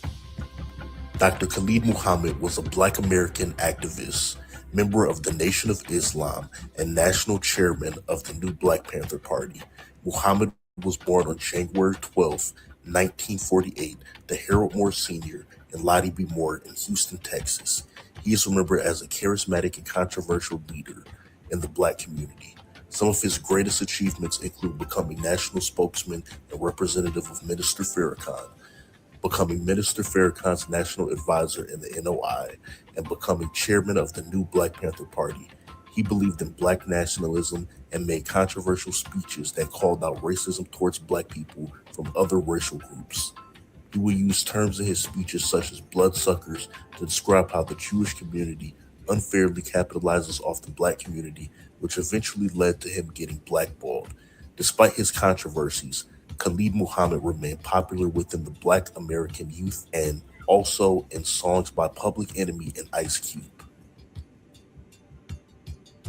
Khalid Muhammad died from a brain aneurysm on February 17, 2001 at the age of 53. His body was laid to rest in Ferncliff Cemetery in Westchester County, New York, near the grave of Malcolm X. Number 3, Kwame Ture. Kwame Ture, also known as Stokely Carmichael, was a civil rights leader, anti-war activist, and Pan-African revolutionary. He was born on June 29, 1941, in Port of Spain, Trinidad.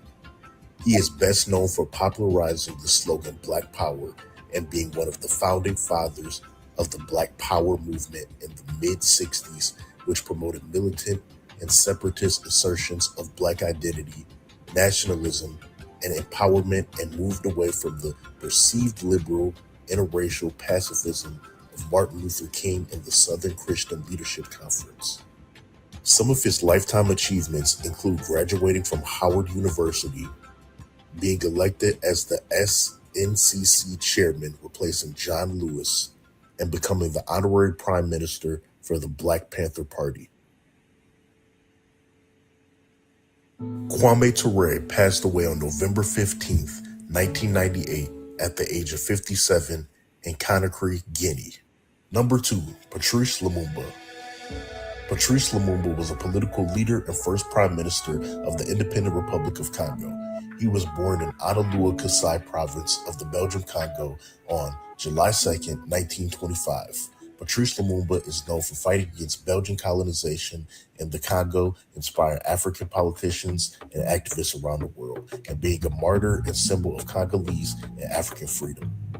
Some of his greatest achievements include being the leader of the Congolese national movement and playing a significant role in transforming Congo from a colony of Belgium into an independent republic. He was apprehended by secessionist rebels and assassinated near Elizabethville, state of Katanga, on January 17, 1961, at the age of 35. Number 1, Huey P. Newton. Named after the populist governor Huey Long, Huey P. Newton was a revolutionary activist, political leader, author, doctor of social philosophy, and founder of the Black Panther Party. He was born in Monroe, Louisiana on February 17th, 1942. Newton is best known for being the founder of the legendary Black Panther Party for Self-Defense, along with Bobby Seale. Some of Newton's greatest achievements include being one of the key minds and figures behind the Black Power movement, becoming the Minister of Defense and main leader of the Black Panther Party, writing the 10-point program, and enrolling in the History of Consciousness program at the University of California, Santa Cruz, where he earned his doctorate.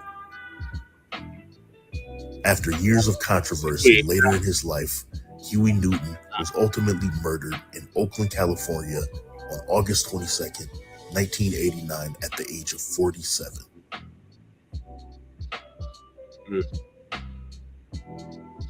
Thank you for watching Band History Channel. If you learned anything new, be sure to like, comment, subscribe, and share. Yep, shout out to them. And shout out to all 5 of those Black revolutionaries that were missing. What are your thoughts, ladies? Yeah.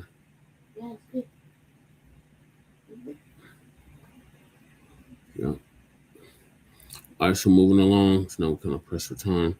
We got Trump and Exxon Mobil.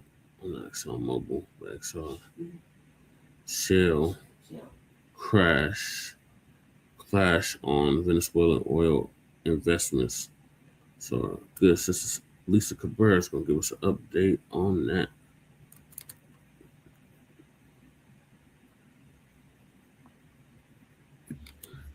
Shalom, family. Oh, I see you, Kid Gravity. Welcome. All right, y'all, listen. We know Donald Trump stole the whole country of Venezuela, and he met with the oil executives, the biggest ones that are here in the U.S., and he had no one at the meeting that was willing to drop investments in Venezuela. Now that's really truly cursed right there. You got a whole country, and this is what he wanted. He wanted each oil company to invest $100 billion in the Venezuelan oil industry. And they all said no. But the one he is really mad at is the biggest of them all, which is Exxon Mobil. Now, he said, like back in the 40s, they did invest. And then they went back a second time to invest in Venezuela. And the reason why they won't invest anymore is because Venezuela stole all their money both times. So they have no desire to go back to Venezuela to invest any more money. And it doesn't sound like it was a good deal in the first place. So they don't want to do it. So Donald Trump is so mad at them. He said he's not going to allow them to make future investments. Well, I don't think they're interested in future investments if they already told you on 2 occasions they invested in Venezuela and their money got swiped.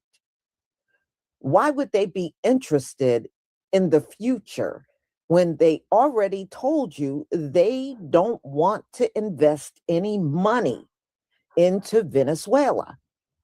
So Donald Trump is pretty butt sore over this. But, you know, hey, Donald Trump, the Bible says when you steal someone else's land, you bring a curse down, and not only on you, but your whole generation. They're all cursed now. You're not supposed to steal people's land.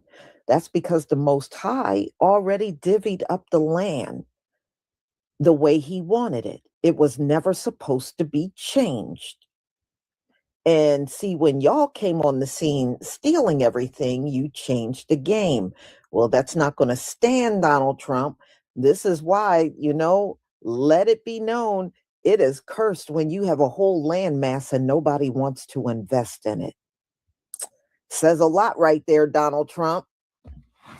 So I don't know. what can Donald Trump put there that might be beneficial? Don't a lot of South America have low birth rate too? At least that's what I read. A lot of those South American countries, they're also struggling with low birth rate. So I don't know. I don't know. Isn't there a lot of old people there though? Donald Trump, maybe you can put like an adult diaper company there or something. And I don't know if them old people gonna buy it, but you might want to try something since the gas and oil thing ain't working out for you. So I think this is kind of hilarious, but I'm going to let you listen to this executive tell Donald Trump straight to his face, ain't investing in Venezuela.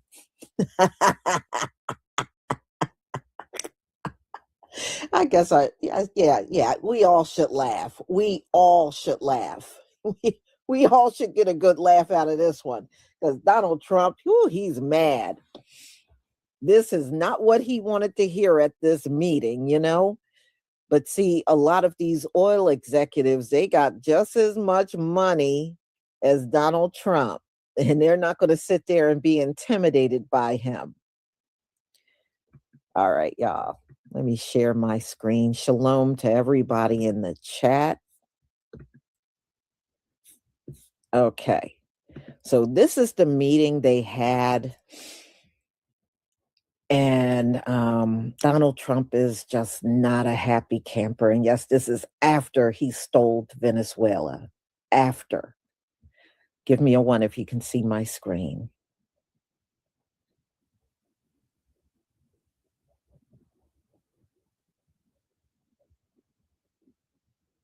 Okay. So everybody, all right, let's get started.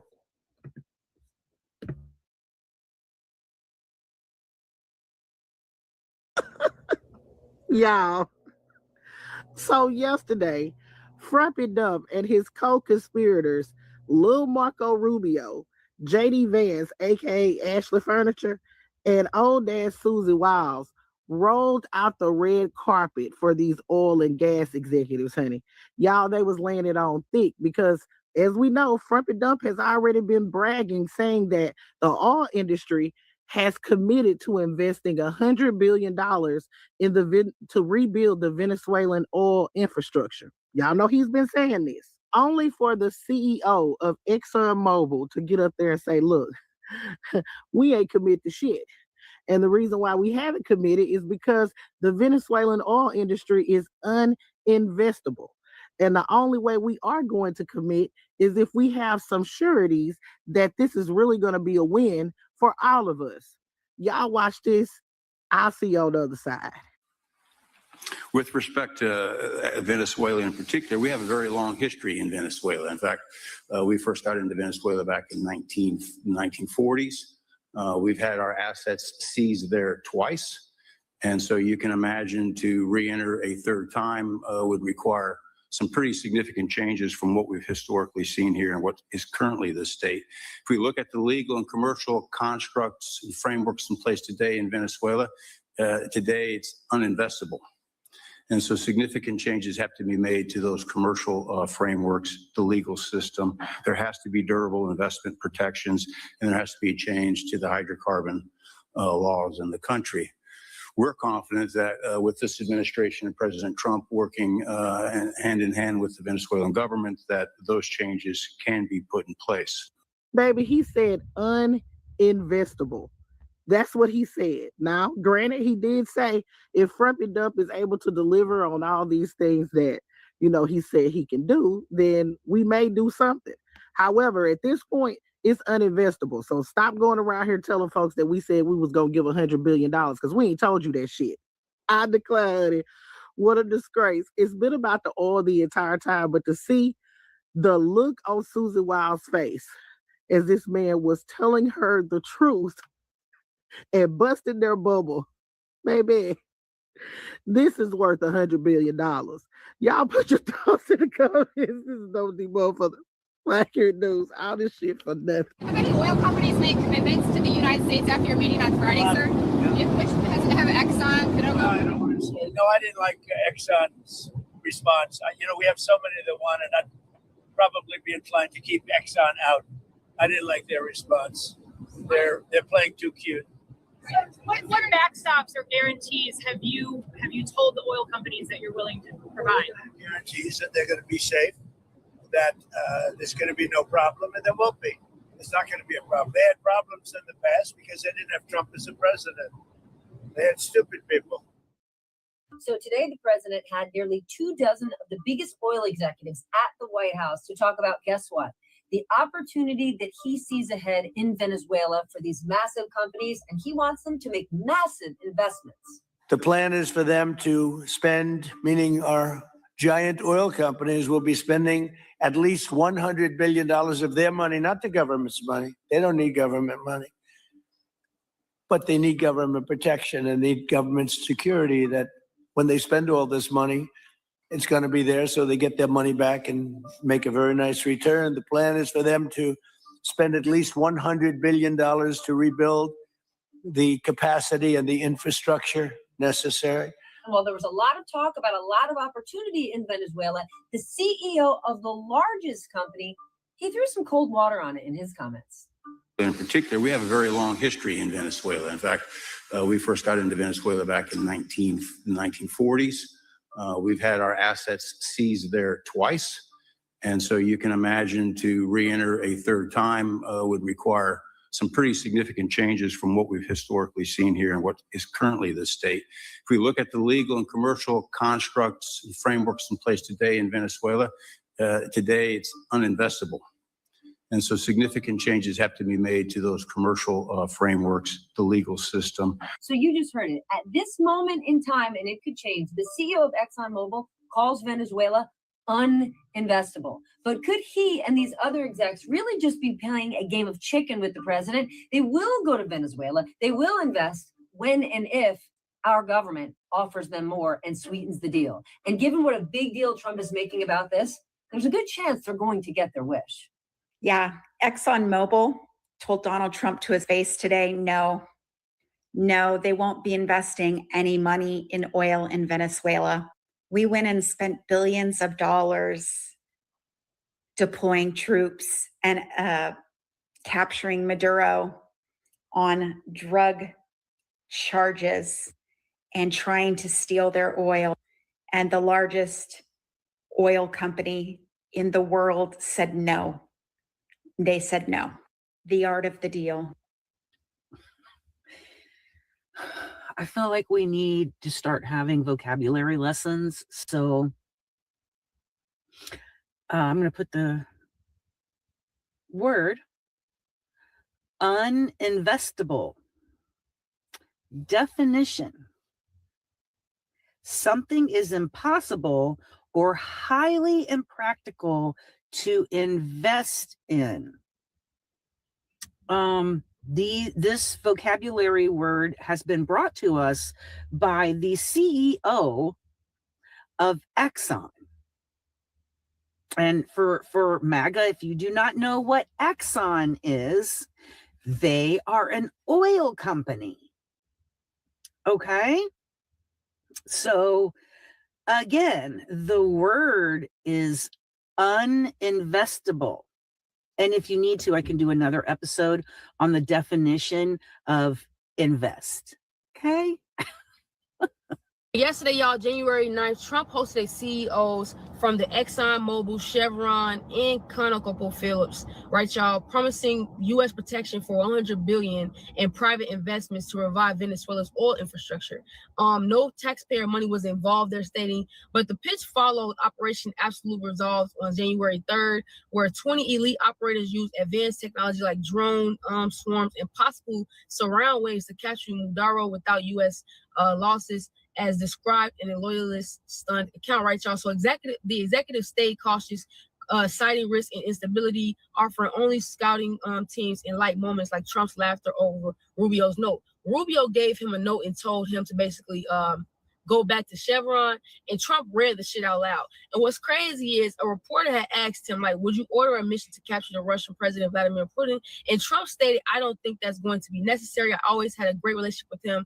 And Russia has, y'all, 5,000 nuclear warheads. And of course, it's not fucking necessary. All right, y'all. Let's just put it like that, because he even had a moment where he basically got up and told him, hold on, so he can go take a look at his ballroom. That man is a complete fucking mockery. All right, y'all. He even stunned everyone, all the oil executives, by saying that the United States, like I said before, pour $100 billion of their own money, right, y'all, to rebuild Venezuela.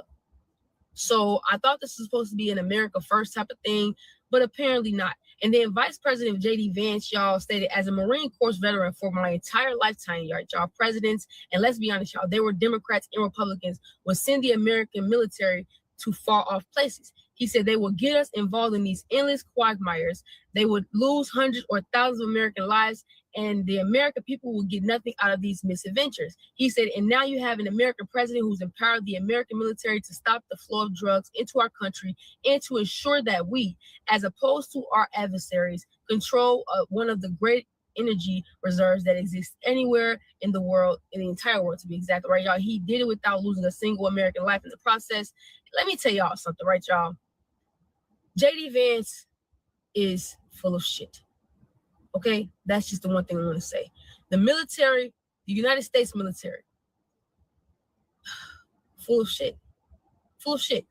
And I'm not saying that to insult any veteran or anyone who's in the military currently, but all of it, full of shit. And this whole entire goddamn hosting thing that he did, you know what I'm saying, with all of the executives, all of the oil executives, it proved the point. And what's happening in Venezuela is what America is best at. And no, we all can never, ever be surprised. We have a very long history in Venezuela. In fact, we first got into Venezuela back in 1940s. We've had our assets seized there twice. And so you can imagine to re-enter a third time would require some pretty significant changes from what we've historically seen here and what is currently the state. If we look at the legal and commercial constructs and frameworks in place today in Venezuela, today it's uninvestable. And so significant changes have to be made to those commercial frameworks, the legal system. There has to be durable investment protections, and there has to be a change to the hydrocarbon laws in the country. We're confident that with this administration and President Trump working hand in hand with the Venezuelan government, that those changes can be put in place. We have a very long history in Venezuela. In fact, we first got into Venezuela back in 1940s. We've had our assets seized there twice. And so you can imagine to re-enter a third time would require some pretty significant changes from what we've historically seen here and what is currently the state. If we look at the legal and commercial constructs and frameworks in place today in Venezuela, today it's uninvestable. And so significant changes have to be made to those commercial frameworks, the legal system. There has to be durable investment protections, and there has to be a change to the hydrocarbon laws in the country. Uninvestable.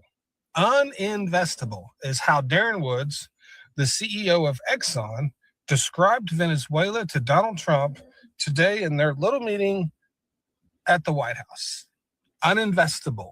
Keep in mind, this is after we've already been repeatedly told that they had pledged $100 billion or more to Venezuela. You mean we were lied to? So look, uninvestable. That's pretty clear. I had a little sliver of hope that U.S. oil executives would actually be honest with the president because nobody else does, and it looks like they were. Yeah. Now, Donald Trump said, you know, if you don't want to go, just say so. I got 25 more companies lined up in a classic used car salesman fashion. There's nobody else lined up. All the money was in that room except for Saudi Aramco. Uninvestable. Told you. Thanks. They estimate a break even of about $80 a barrel to get the Venezuelan crude produced to market. The current WTI price is less than $60 a barrel, and Venezuelan crude trades at a discount to WTI. So the math just doesn't work. And as Darren Woods, the CEO of ExxonMobil, said, Venezuela is not investable at this time. It's important to realize it's just not the money. It appears that the Trump administration kind of views this, and we're just 1 week into this new situation in Venezuela as a takeover, kind of like in Wall Street, and they can waltz in and put a new CEO in place and go forward. That's not the way this is going to work. More than 90% of Venezuela lives in poverty. The oil production is protected by the Venezuelan army, yes, but as Woods said, as many of the CEOs said, we have to make sure that our teams are safe when they go in to evaluate the situation. Personal safety, extremely important. As Woods pointed out, ExxonMobil had been expropriated twice in Venezuela. When President Trump asked Halliburton about going in, the CEO said, sure, we'd be interested. We haven't been there since we were tossed out in 2019. And Trump intimated, well, that was under a prior president. Well, actually, that was under Trump. And so there are a lot of disconnections here that haven't been fully thought through. Secretary of State Rubio talked a bit about that. Going in and making sure the population is taken care of. This is a country with limited food resources for some reason. Talking about distributing the wealth, if you will, the money from the sale of the oil that the U.S. is taking possession of on the oceans. How is that going to work? Is the population just going to receive checks from the Treasury? Are you replacing one form of socialism with another? There are a lot of moving parts to this. And oil fundamentally is the economic engine for Venezuela. But a lot of things have to be addressed before that can be put into gear. Yeah, we've heard all the stories about how the oil and gas infrastructure in Venezuela has been allowed to deteriorate over the years, and really probably can't be repaired. Most of it will have to be replaced. Tens of billions of dollars, multiple years to get it up and running. And one of the things that came out of the meeting, and I know you sat through it, so I'd like to get your comment on this.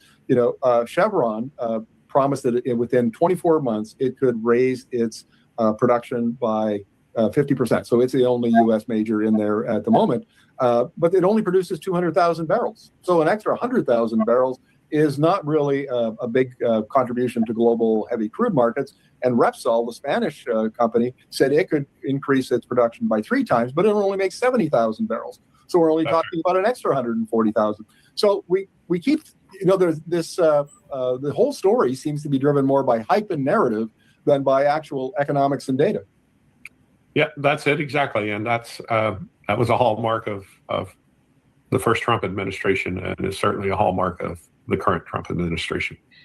Well, is it fair to say then that it's more than likely that in the short to medium term, maybe, that really the status quo will prevail in Venezuela and probably in American oil markets, and the only one that matters for Venezuelan heavy crude is the U.S. Gulf Coast? You live in Houston. What's the take? That's what it has to be. I mean, this is not going down to Venezuela and opening a spigot and lining tankers up and shipping it someplace and getting the benefit of cheap oil. 99% of the West Texas producers are really going to be very upset if they find their own tax dollars going to subsidize essentially a new competitor in the global market. That's not going to fly. They will be lining up behind Democratic candidates in the midterm elections. The math has to work for this to be an economic venture. Are there other reasons for having removed Maduro? Yes, of course, but oil is not the primary reason. And indeed, the industry understands that by going into Venezuela and making it another large producer again, which certainly they could be, it's going to take tens of billions of dollars, more than 100, more than 180 in one estimate, to restore Venezuela to be able to export 2 million barrels a day. Exxon CEO in a meeting with Donald Trump said that Venezuela is uninvestable. The reason he said that is because the infrastructure that's there to extract the oil is in disrepair. When Chavez kicked them all out, all the American oil companies out 50 years ago, pretty much, it's all just been sitting there kind of rotting. There's no real structure that kept those things going and kept those things nice and functional. So companies would have to spend billions to get the infrastructure to the point where they need it to extract the amount of oil that's profitable. However, speaking of profitability, oil prices are low right now. It's about $50 to $60 per barrel, and that's not a good number right now. This is why gas prices are coming down, is because the price of oil has come down. So for a company like Exxon, seeing that oil prices are low and seeing that Venezuela requires billions of dollars of investment just to physically get the oil out of it, which is already low, they just said this doesn't seem like a practical venture. Donald Trump ain't like that. And now he's playing I know you were on my playground game, saying that Exxon won't have dibs on the Venezuelan oil when time comes. And I'm just like, y'all, this is a joke. I mean, are we seriously doing this right now? Like, I don't even understand how we playing playground rules, but that's where we at. Y'all have a great day.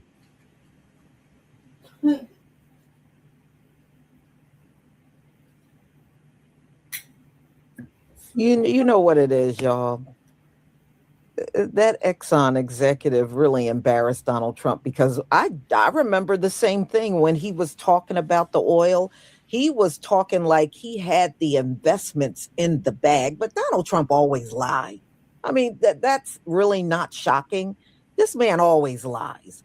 But he tried to make it seem like they already had these investments. They were just going to have this meeting. So it did not turn out the way he wanted. Oh, I think he was pissed when he left that meeting, because nobody was pledging any money towards Venezuela. So Donald Trump was left with egg on his face for real on this one. So y'all, thank you for being here. I got one more that actually kind of fell in my lap. In Minnesota, they found $700 million in suitcases on their way to Somalia at the airport, and it got caught. So we're going to talk about that. And I have that scheduled, I think, for 6:45. So we're going to talk about that. And, you know, them Somalians must be really mad. I said, wow, I guess that did not go under the radar like all that other money that flew out of here. And they said it was all cash. $700 million, all cash. Bound for Somalia. Now it's never going to make it to Somalia. Did that make the news?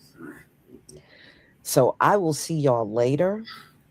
And just a reminder, I did pin my Give, Send, Go in the comment section. Again, I have to repeat this because, believe it or not, people are still asking me for the link.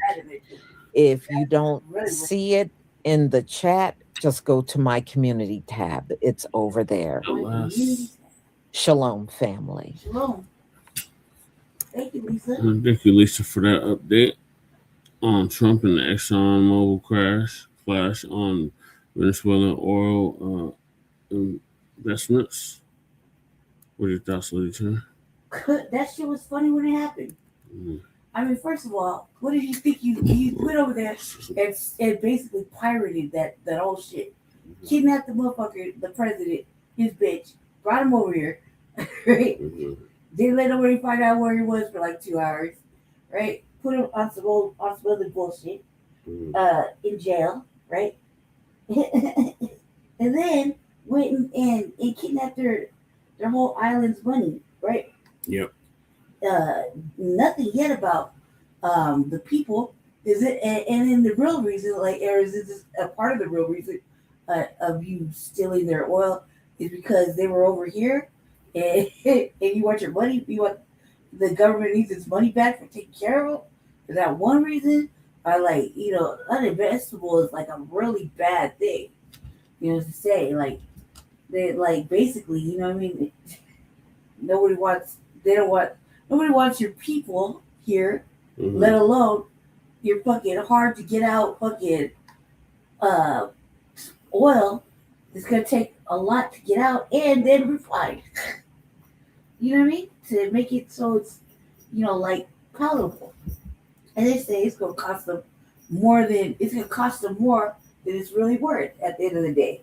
And to build up for what? Like at the end of the day, this is another moment where Trump's gonna basically pillage the land. And now, like, I'm watching the news a little bit, he's still fucking with Greenland. You know what I mean? Like, but you got like other things to really focus on, like, serious shit to focus on. Instead of this, like, this is land, like country takeovers and shit. It's only gonna put us in some sort of conflict here, That's we really don't need to imperialism. be. I don't know what else to say about it, but it just doesn't. I want to do the fear mongering thing. I just want to say it's a bad look. It has a bad look. It's not getting any better. It doesn't really do anything to make things better. It's a bad look all the way around. Go ahead, Jesse. Right. All right. Thank you, Lady Chain. All right. So moving along, we got Candace Owens wants Black Americans to stop looking at white supremacist men as our enemy. Or she could put her damn crack pipe down because that's never going to happen. It has been quite some time since the last time I've talked about the Coonstress, and maybe that's for good reason. But there's been things that she's been saying that's like, okay, that has nothing to do with us, so why should I intervene? And right now she's on a kick where she's basically fighting with everyone else that's not involving us. Until I came across this clip right here. Now, I don't know when this clip was made. It could have very well been recent. And this is one of those times where I have to say something about what she said. So I'm going to go ahead now and insert the clip. It's only about nearly 40 seconds long. Listen to what she has to say, and then we're going to break it down. Contract lords. I challenge Black Americans to wake up to your true history because your quarrel is not with white men. Okay? Wake up to who publishes these books and keeps us warring with one another. Christians versus Christians, right? Christians versus Muslims. Wake up and learn the true history of slavery, because that wasn't exactly a white men sport, okay? Jewish people were the ones that were trading us. Jewish people were in control of the slave trade. They've buried a lot of it, but it's there, and you can find it. I think all of us need to wake up to this because it's... So y'all just heard what she had to say. So what I'm going to do now is I'm going to go back and break the video apart and like insert what I have to say, just so I'm not mixing or messing my words up here, because she just basically said a load of BS, but that's not surprising coming from her. So I'm going to go and run it back, but then I'm going to now interject where I feel she really messed up on a lot of the stuff that she said. Contract lords. I challenge Black Americans to wake up to your true history. Let's start with that part right there where she says she challenges Black Americans to wake up and know their true history or our history. First of all, Candace, we do not need a lecture from you about what our history is. And if Black people don't know their history, they can more so learn it from someone who's more qualified to teach it. And you are definitely not qualified. Remember, this woman has Caribbean roots, and she's speaking as if she is Black American. She's never even claimed Black American. I rarely ever hear this woman even call herself Black unless it benefits her in some way. Remember, this is the same woman who last year had her so-called Blackest week ever when she decided, oh, I'm going to go on the Breakfast Club and Joe Budden's podcast for like 2 or 3 weeks and then try to ingratiate myself back into Black society, even though she was never over here to begin with. And then she hopped and skipped her way back to Ben Shapiro over at the Daily Wire, and not even a month later she ended up getting fired, and now she's on this new crusade. So if we need to take any lessons about Black American history, it definitely wouldn't be from the likes of her. Because your quarrel is not with white men, okay? Wake up to who publishes these books and keeps us warring with one another.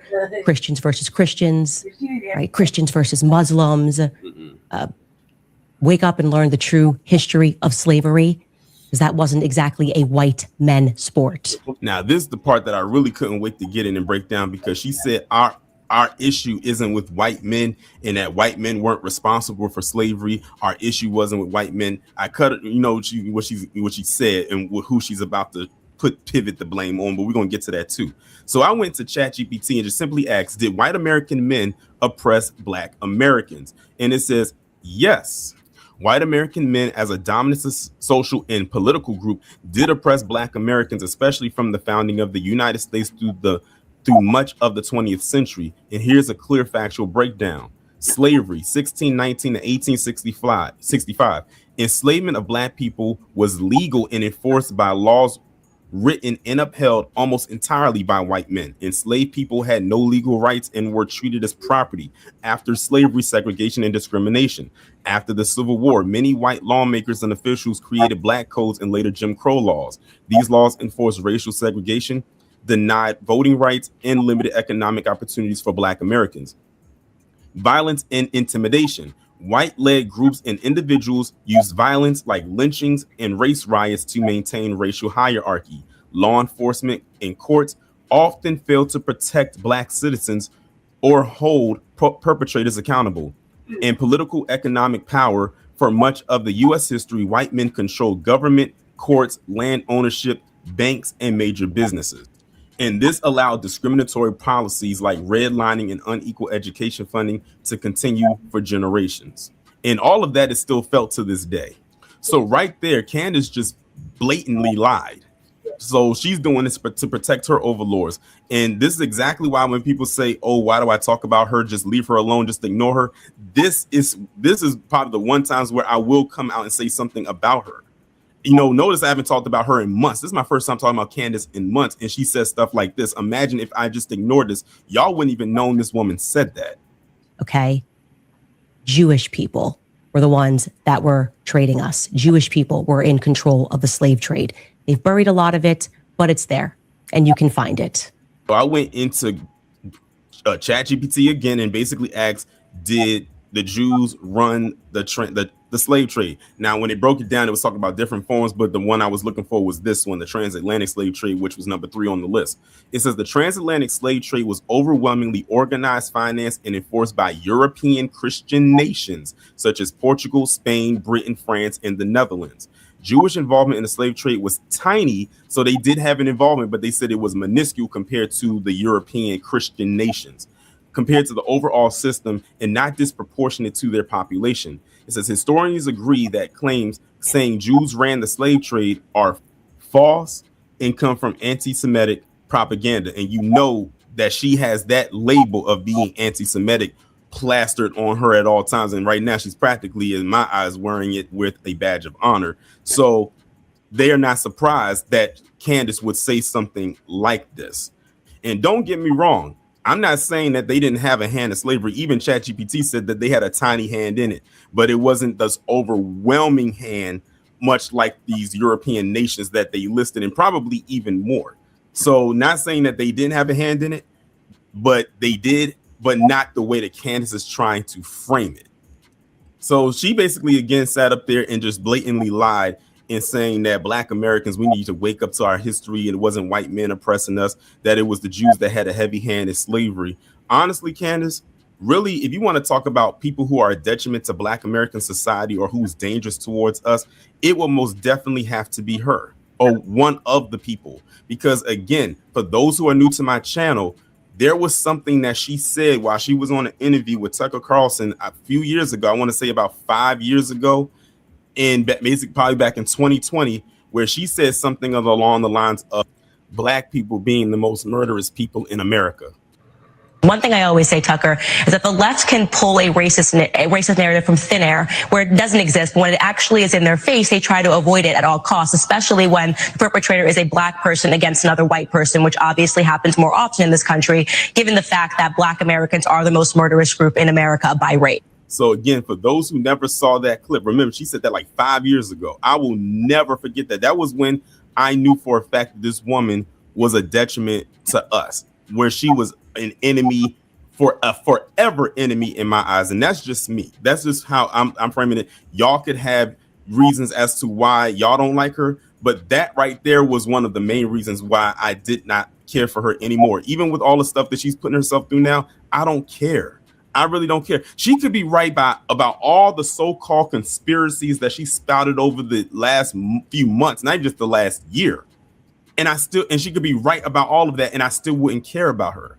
She literally has made herself an enemy of Black Americans. And I wish I could find the video, but I actually did a short about it where she says something along the lines of that if they're Caribbeans, or they're Black Caribbeans, then she'll care about their well-being and everything like that. Opposed to if they're a Black American, I could care less about whatever it is they're going through, or something along those lines. And when she said that, and what she said in this video, I'm thinking that she's talking about, she's using Black American. Well, she says Black Americans, since she said us a couple of times. Notice she didn't separate herself this time. It's almost like she's trying to lump herself in with us. That's why you got to really pay attention to what this woman is trying to do, because it's almost as if she knows that if the rug gets pulled from under her today, if they decide to pull the plug on all her operations, on all her platforms, guess what she's going to try to do? She's going to try to placate to Black Americans on their feelings, and we cannot allow that to happen. That could not happen at any cost, because I'm telling you, she's probably feeling like she's in the middle of the ocean where she is on a boat that the engine done stalled out, and she's being circled by a family or a herd of sharks that smell blood and they're ready to chomp down.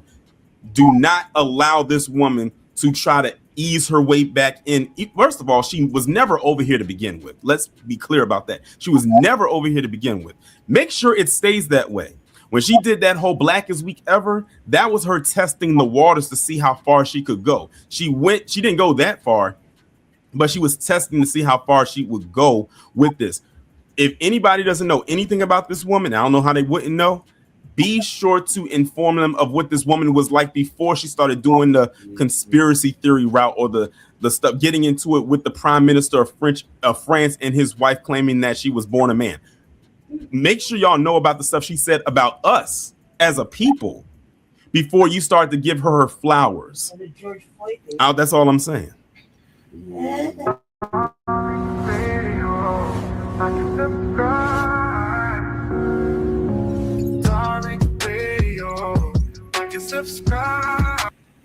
How you gonna talk shit like that? It's married to a whole white man. Yeah, fuck Candace Owens. But stupid. That's stupid as hell. This is trying to get back to when the whole Charlie Kirk thing, he was her friend and shit. Mm-hmm. And he's like side-eyed her. Like, come on, cuz, like, this is stupid. She's stupid. Mm-hmm. It's just to put the pipe down. This bitch is off the chain crazy. Man, like, why she does it, I don't know, but and she's married to a whole white man, like a whole white man. Like, come on, stop. Everything she does is white. They act like something like this bitch is crazy. Super, super crazy. Especially with having a Caribbean background. Mm-hmm. They should be fucking out of pocket. What's the last one? Next one. Oh, stop that. Adrian Ross. Oh, yeah. That shit was out of control, too. Adrian Ross. What did Adrian Ross do to get street pressure put on him? Oh, he did the most. Mm-hmm. So, we're going to give us a bit on that. And that will probably be the last topic. Dozing off. It's 3 a.m. here.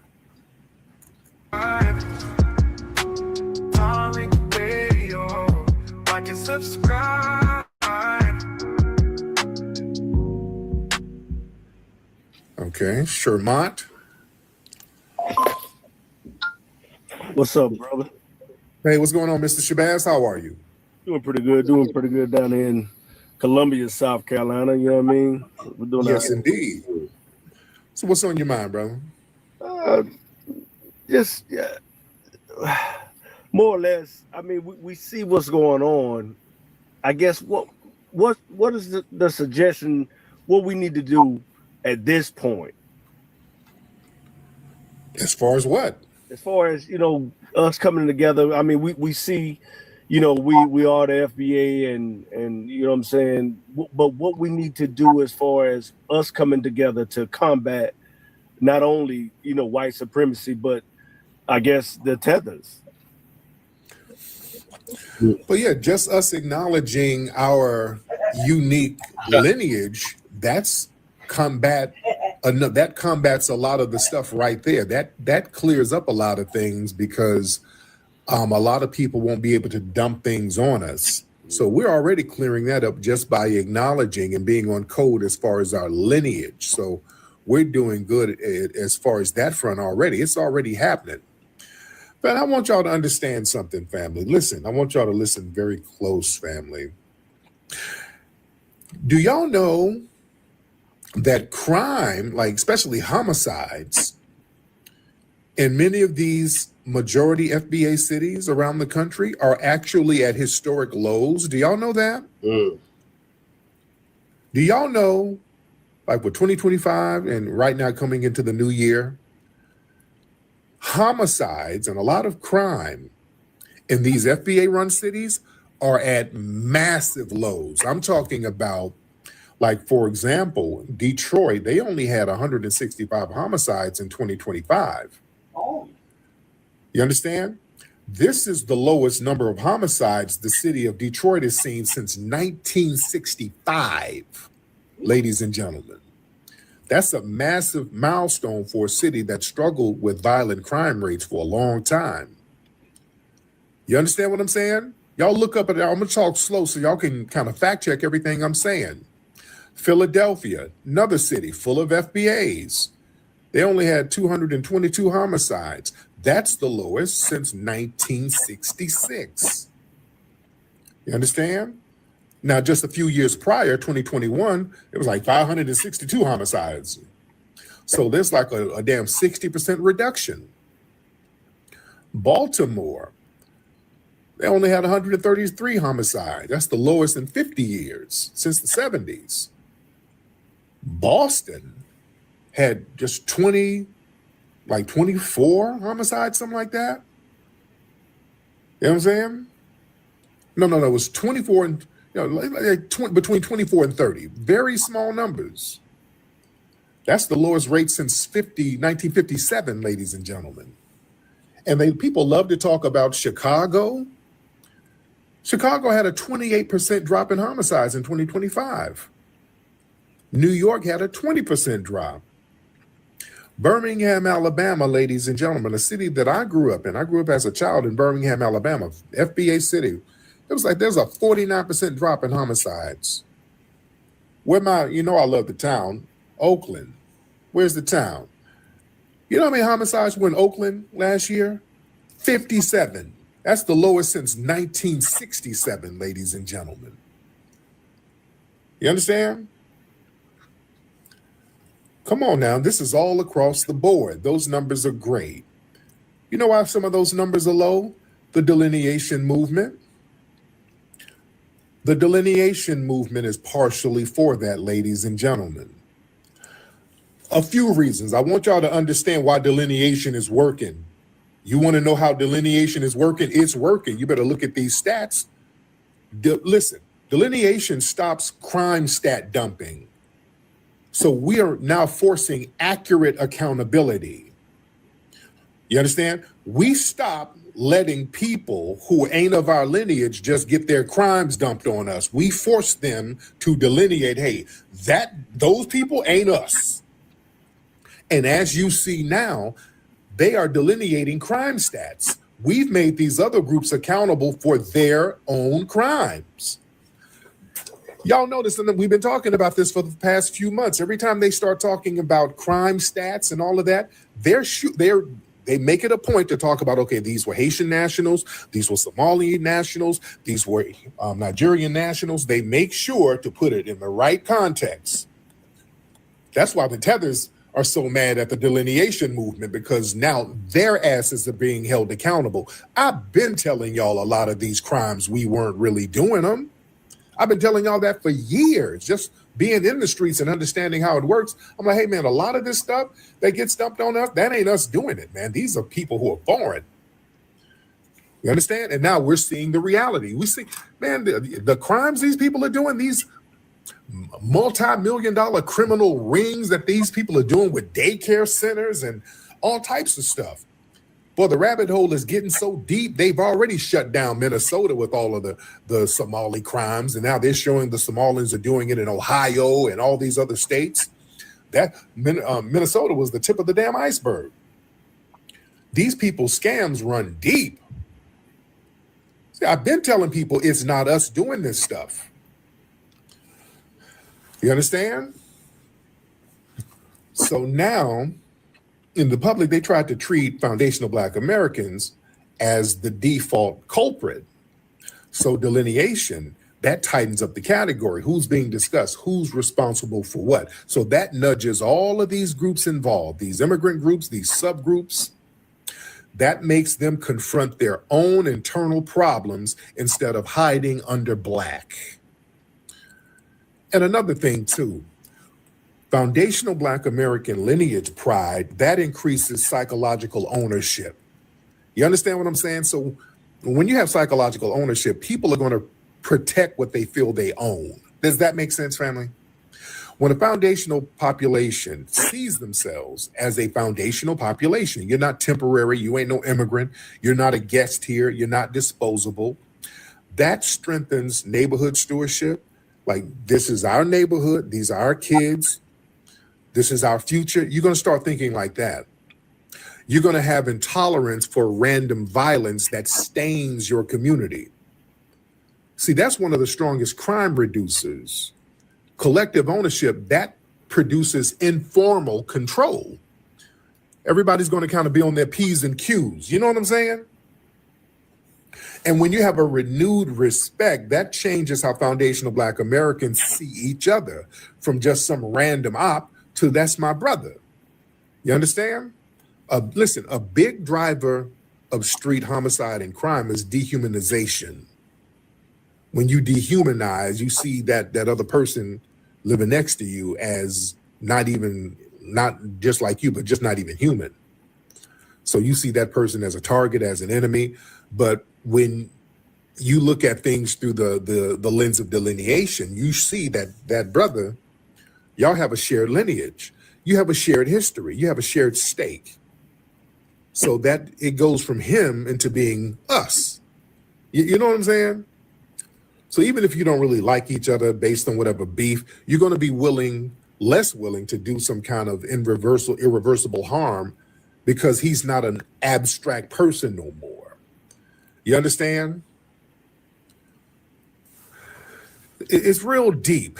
I'm telling you, this delineation movement is real. Yeah, terms like tethers do things like, they dehumanize us.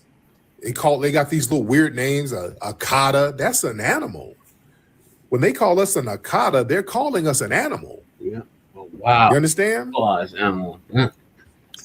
So yeah, when we get off that and we look at each other with a certain level of respect because we share the same lineage, we're just not going to dehumanize each other like that.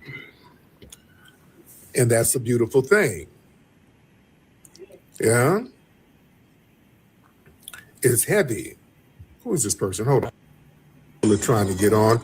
Oh, yeah. Hello, ma'am. What's up? How are you, ma'am? I'm fantastic. How are you, sir? I am good. Now, how old are you? You look very young. How old are you? I'm 22 years old. Oh, okay. There you go. Are you in the U.S.? You sound like you have an accent. Where are you from, man? No, I'm in Canada. Okay. Shout out to Canada. Shout out to Canada. Yes, ma'am. I'll get you on in a minute. I'll get you in a minute. I'm talking to the family here. That look like one of them white women that lay up with brothers and then say she got drugged later. So, watch out for her. She just had that look. Oh, Lord. But like I said, man, when we delineate, that creates internal politics of accountability. You understand? You're going to be accountable for the things that's done between the people of the lineage.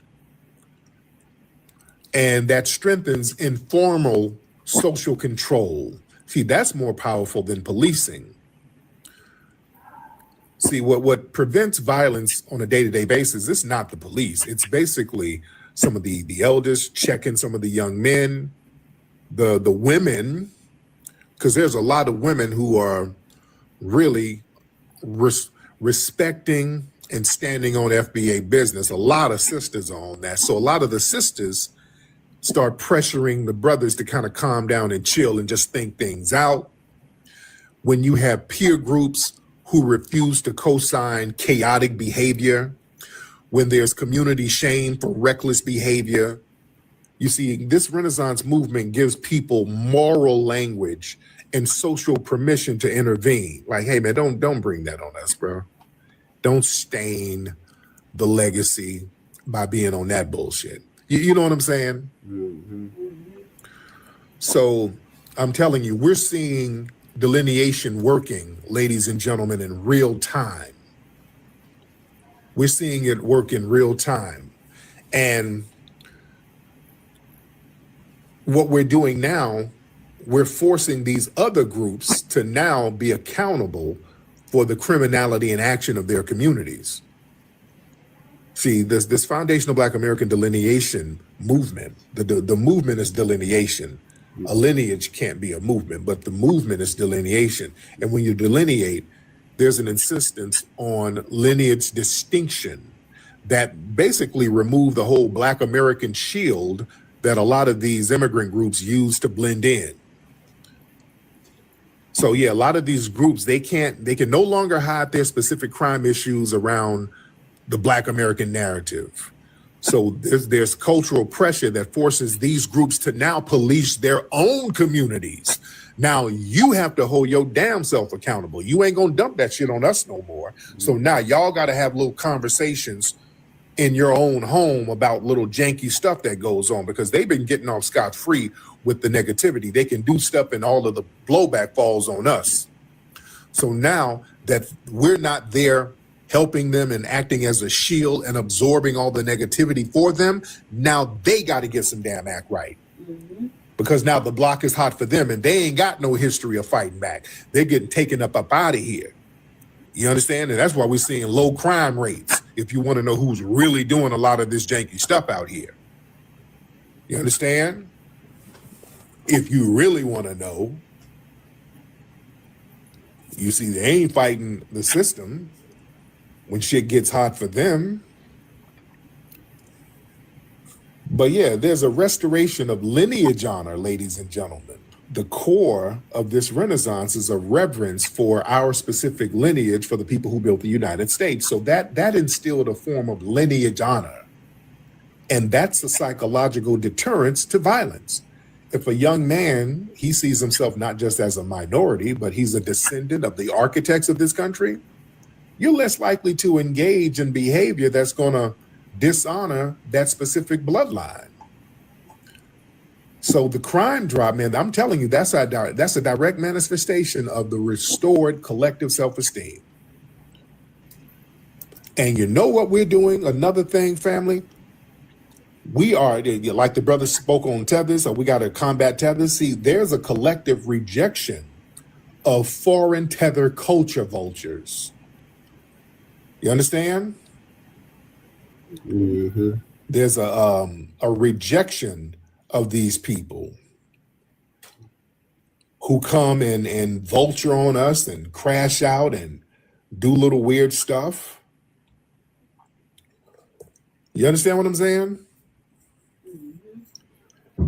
These people who have these anti-Black sentiments, they come around us. Mm-hmm. And a lot of these people who got this aggressive anti-Black sentiment, these are non-FBA melanated groups. So when we start looking at them as competitors rather than brothers, because they don't look at themselves as our brothers or sisters, not all, I'm talking about the tether class. I ain't talking about some of the riders. So what we stop doing as foundational Black Americans, we stop internalizing the self-hatred that they like to project onto us. We start realizing all these people who come around, man, we Black folks, we just dumb, man. We Black people, we are stupid. We commit too much crime and we need to leave white people alone for reparations. We start saying, okay, whose man is this? Where's this person from? You know what I'm saying? Where this fool from? Oh, you from Ghana? Man, get out of here. So now we start doing paperwork checks on everybody. We stop letting them bring that little weasel ass, low self-esteem nonsense around here to us. Man, we're seeing the great results of that now. We're getting some damn act right out here. Mm-hmm. We're getting some act right. And also, we're starting to look out for each other financially. Listen, a lot of urban violence is driven by scarcity, people fighting over crumbs. And one of the things that we're doing as Foundation of Black Americans and the Delineation Renaissance, that's about gatekeeping resources, jobs, grants, housing, and all that specifically for Foundation of Black Americans, and stopping all of these parasitic groups from accessing things that are meant for us, so that we don't have to hit the streets and start beefing with each other for crumbs. And we're getting a lot of that nonsense out the paint, as we see what's happening in Minnesota, those millions and millions of dollars that's being finessed by these non-FBAs. We're seeing the kind of money that they've been finessing out of our tax dollars. So now that that's getting cleared up, some of us are getting some of the resources that we're supposed to get, ladies and gentlemen. So we don't have to go out here and hit the block and do little grimy shit and get caught up in little street beefs like back in the day. Delineation is working like a charm, ladies and gentlemen. It is working like a charm. You know? And one thing, which is a major thing, because we've delineated, some of these culture vulture tethers who run these websites and streaming pages and magazine platforms where they profit off of promoting Black American degeneracy, they're being called out, ladies and gentlemen. So we're neutralizing a lot of that. You understand? We have dismantled that war profiteer economy. You understand? We've exposed a specific class of these conflict entrepreneurs, these website owners, bloggers, streamers, many of them Caribbean and African, Shade Room, Bossip, Madame Noir, Media Takeout, World Star, the list goes on. Come on. These folks sat their asses up here treating Black American neighborhoods like damn gladiator pits. They ain't got no biological or lineage ties to these communities that they cover and promote. So they don't feel no consequences when they promote violence and instigate beefs and all that stuff. And then we have to feel the blowback for it. So when we start identifying these instigators as distinct foreign entities, we stop feeding them content like we used to. You understand? A lot of these young brothers are starting to realize, and sisters, you're risking life and freedom. These non-FBA media figures, they're sitting up here getting ad revenue and making bank off of dysfunctions that they're promoting. And they've been doing that since the 90s. You want to go deep? They've been doing this since the 90s. Y'all remember, man, the whole East-West beef, the Biggie Tupac thing? Who was really fueling that? The tethers at Vibe. Do we need to go there? Nope. Them tethers at Vibe magazine was promoting that. Vibe had a bunch of tethers up there working, promoting that, putting out magazine covers talking about East Coast versus West. Shout out to Tretch from Naughty by Nature for calling them out for doing that grimy little shit. They were putting logs on the fire when people on the street level were actually trying to reduce a lot of that because we knew where it was going to go. Mm-hmm. Yeah.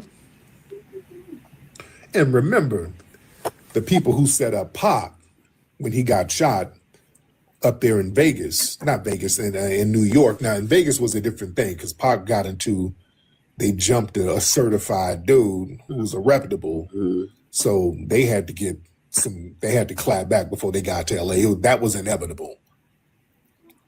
When Pac and them dudes jumped that damn reputable, that was inevitable. That was going to happen sooner or later, unfortunately. That because Tupac, he crossed over. He went from rapper to a gangbanger. Doing that, you jumping on a reputable. So yeah, it was only a matter of time, to be honest. So that was a whole different thing. But Tupac's friends, when he was in New York, his buddies, these dudes who were supposed to be his friend, the people who set him up were tethers. These were Haitians. Them Haitian dudes set him up. His Haitian friends set him up. You understand? So we got to look at where these beefs and stuff and all of this weird shit it's been coming from a lot of some of these non-FBA folks. Yeah. And we're doing signal jamming for a lot of these algorithms from the tethers. Yeah, they want to promote low frequency nonsense and black degeneracy goes viral. So us delineating, that's jamming the signal. That's why, they don't like it. That's why they don't like it. That whole blackface of the digital age, see these non-FBA content creators, they like to perform a digital form of blackface. They'll adopt FBA slang, mannerisms, aesthetics just to gain trust, to use that access to sow discord. So delineation, that sharpened the community's ability to spot these imposters. So now when these little streamers or website owners, when they are exposed as having a background that's hostile to foundational Black Americans and our interests, despite them trying to look the part, their ability to try to manipulate street politics, that gets neutralized. It's like, man, get your ass out of FBA business. Yeah. Some of the OGs, the young warriors out here, we ain't taking marching orders or no bait from these digital tethers. And let's be real, it ain't just the black ones. It ain't just the black ones. Y'all see what's going on with Adin Ross right now, right? Y'all see what's happening with Adin Ross. It is not just the black, quote unquote, or the melanated ones. Because, yeah, Adin Ross is now feeling the heat. Y'all see what's going on with him? Oh, somebody, you don't know what's happening with Adin Ross. So with Adin Ross, he had Adin Ross, he's been, running around using the N-word and just being real slick at the mouth for a long time. He was doing a recent stream, and he started dissing the sister Dolce, the rapper singer Dolce. He was just calling her, he was just being disrespectful, just calling her out of her name, and it was some low-key colonizer stuff. He felt real comfortable to sit up here and just really crap on that sister. And our good brother, my brother Glasses Malone's from out here, he had a problem with it. And, the word was some of those dudes that hang around Adin, because Adin tries to surround himself around certain guys who are street affiliated or whatever. And, the word is, man, some of these people, they going to get hollered at. These people hanging around you and enabling you. There's going to have to be a little disciplinary action to some of these cats. So there's been threats towards Adin Ross. I guess he started talking greasy about Glasses. Glasses Malone is a reputable out here. So now he's gotten a little energy from the Crips out in LA. All right. The Crips in LA kind of have a problem with Adin because of some of the things he's been saying and whoop-de-woo. So now Adin started copping pleas. He's hopped on to, I'm just a little Jewish streamer kid, and he's trying to do I'm a white boy, I don't gangbang. Then he did a stream saying something to the effect of, why don't these guys go slide on their ops? Why don't they go slide for their people? Why are you worrying about me? I'm a little Jewish streamer kid. I'm a baby, all that. I'm a white boy. I just want to be white like you and me. Yeah. Yeah, he's trying to downplay his role in the conflict. He's trying to now position himself as some kind of non-threatening outsider. some kind of young streamer rather than a street figure. He's trying to infantilize himself now so he can seem vulnerable and less deserving of aggression. Because listen, when the word comes out that LA is hostile towards you, it don't really turn out like you think it's going to turn out. It don't turn out your way. When the word is LA is hostile, yeah, you better take heed to it. Y'all gonna learn. They don't play like that out here. LA don't play at all. Y'all keep playing, and y'all know these niggas don't play like that. LA don't play games. They don't play that internet ass shit. They don't.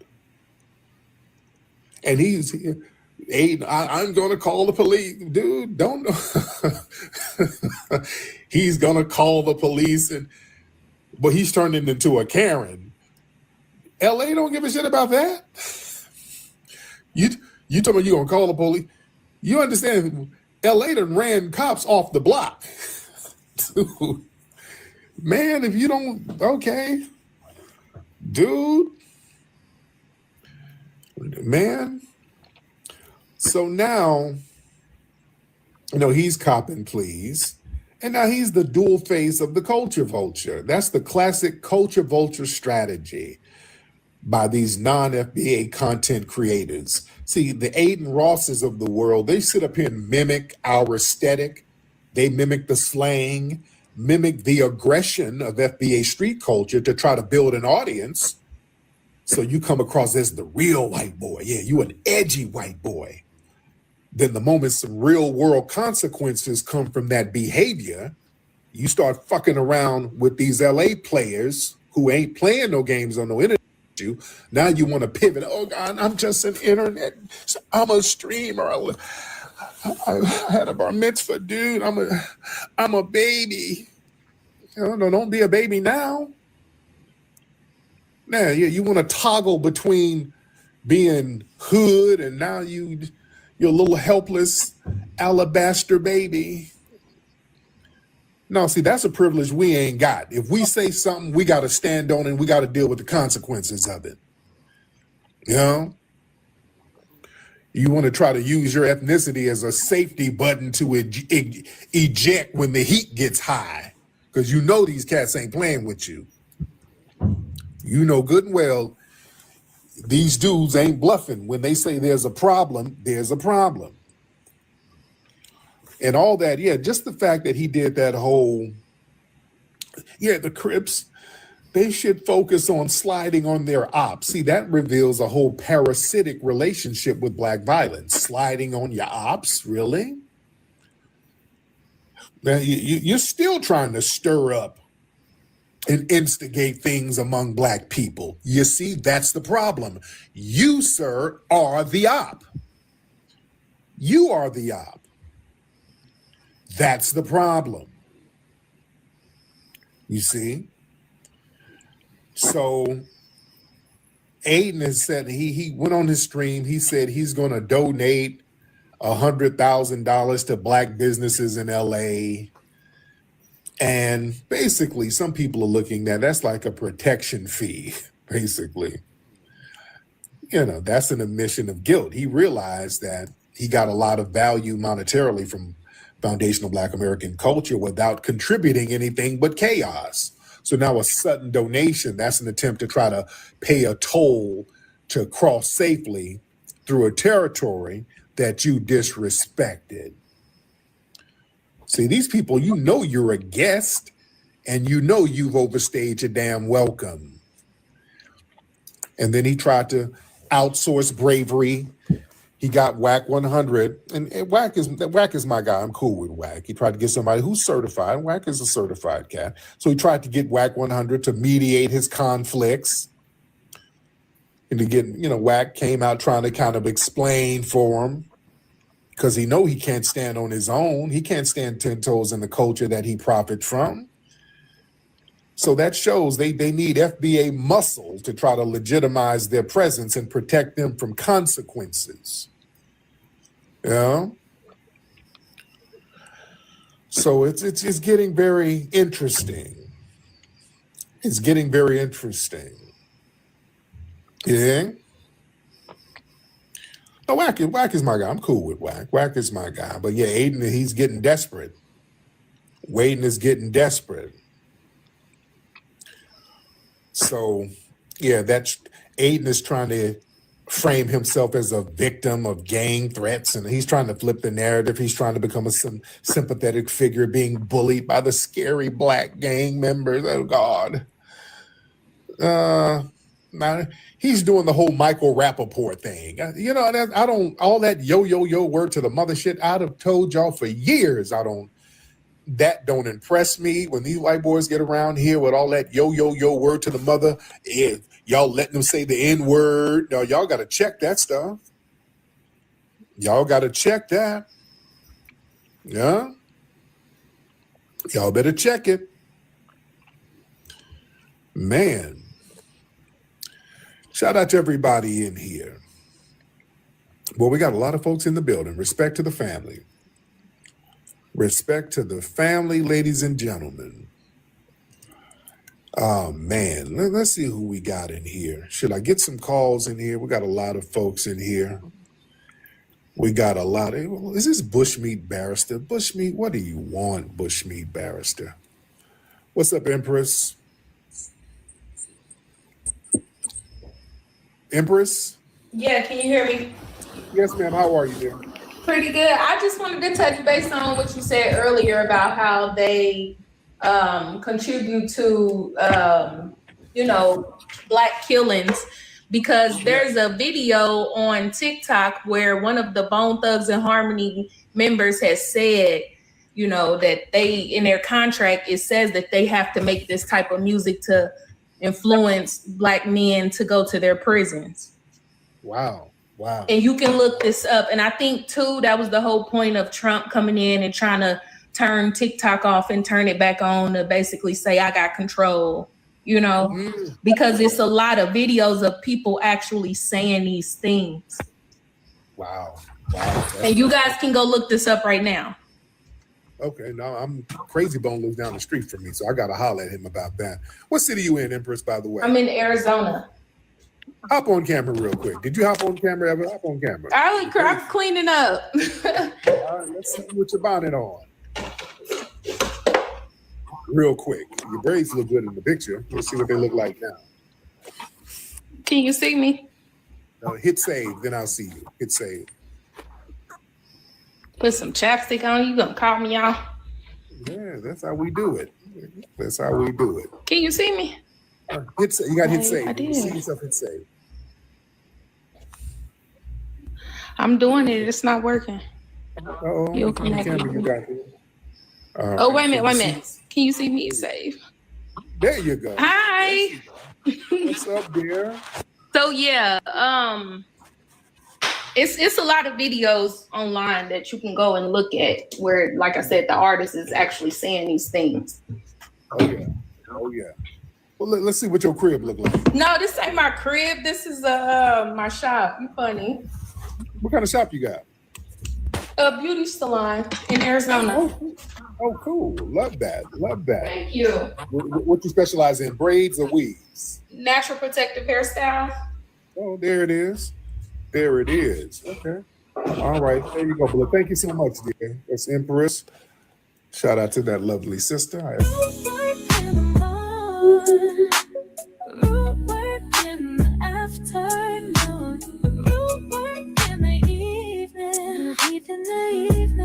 Coming back to you. Work in the morning, work in the afternoon, work in the evening. Coming back to you.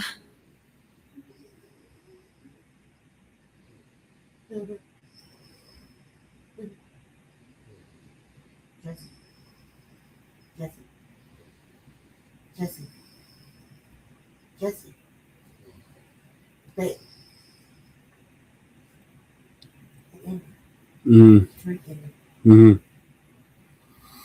Oh yeah, I'm about to wrap this up. Oh, let's see what your closing thoughts. About the Adin Rossi? Yep. I think he should get his ass put. like thoroughly. Mm-hmm. Fuck when he's trying to. He's not like that, and the money can't be accepted. Like, I mean, yeah, I guess you could take it, accept it, but accepting it means that you don't have to issue that ass whooping. Mm-hmm. I think you should issue the ass whooping, and then make him give the money to you know, Campaign. a charity or something that Dolce cares about. Mm-hmm. See what I'm saying? Because he's the one that slandered her. Mm-hmm. You know, so since he's slanderous, he should donate that money to some Black American cause that lady care about, or that lady talking about. You know what I mean? Mm-hmm. Because then that would be like, then that would be restorative. Then that would be like, you know, and on general principle, Dolce should shout out Glass Malone and do something for him, because he's the one that rode all hard for her, not even knowing, you know, not really knowing her like that. You know what I mean? Right. But he's the one that just said, I'm tired of this shit. So I'm tired of you disrespecting Black women. Mm-hmm. But she should do something for him, and then it makes it full circle. And then, you know, anytime that motherfucking Adin Ross gets out of pocket in any way, shape, or form towards Black people's condescending remarks and shit, he should get slapped in the mouth on general principle. Because he was warned, you know what I mean? Thoroughly warned. And Black people should just, you know, motherfuckers hanging around him should leave him alone before they catch the same medicine, you know? That would be the right thing to do. You know what I mean? You donate that money. You have somebody call her and ask her what she want to do. And he could personally drop that shit off to something that she, you know, some sort of you know, something she care about. Not to her pocket, but like something that's, you know, foundational Black American cause, you know, or food bank, shelter, fucking anything that's gonna benefit foundational Black American. And you can throw on women or whatever. It don't matter. You know what I mean? But something that she should give him that tall. And then she turn around and do something for Glass Malone, who stood up for her, really, and defended what he was talking about. You know what I mean? She should do something for him, because that's a nice thing to do for a man do when he don't have no real reason to for a sister. You know what I mean? That would make itself full in a perfect world. That would be a full circle fucking thing. That's how you fix it. You know what I mean? You fix it with the person you fucking wrong and slandered. You know what I mean? And you know, and maybe he should publicly you know, to apologize for being so goddamn disrespectful for no reason other than just being a hater, you know what I mean? Or other than he's annoyed. Like, that's no reason to be so disrespectful. I mean, just because you ain't feeling somebody doesn't mean you gotta be so avidly disrespectful. You know what I mean? In any case, I mean, it's kind of hypocritical, I say, because, you know, there's certain motherfuckers I just don't like. And I'd be like that, but I would think that that would be the right thing to do.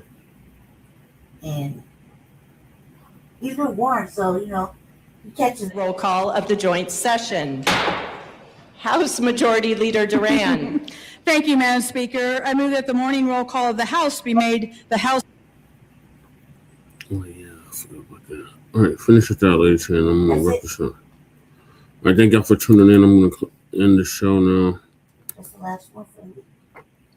Yeah, I didn't get to the Unhoused neighbor news and the Denver news and the legal migrant news, so there'll be another show. Yeah, so thank y'all for tuning in. Make sure y'all join us tomorrow now for a brand new episode. In the meantime, make sure y'all like and subscribe to all of our platforms. Front Line Blacc News on YouTube and Facebook. Revolutionaries on YouTube and Facebook, and Shabaka's Black Experience Enhanced on Facebook and Twitter. So peace, love, light, reparations, separations, and delineations of Black empowerment. Chan Kuma signing off from the Mile Chan Kuma and Lady Che signing off from the Mile High Income and Illegal Migrant for the City. Peace. Talk to everybody that tapped in too.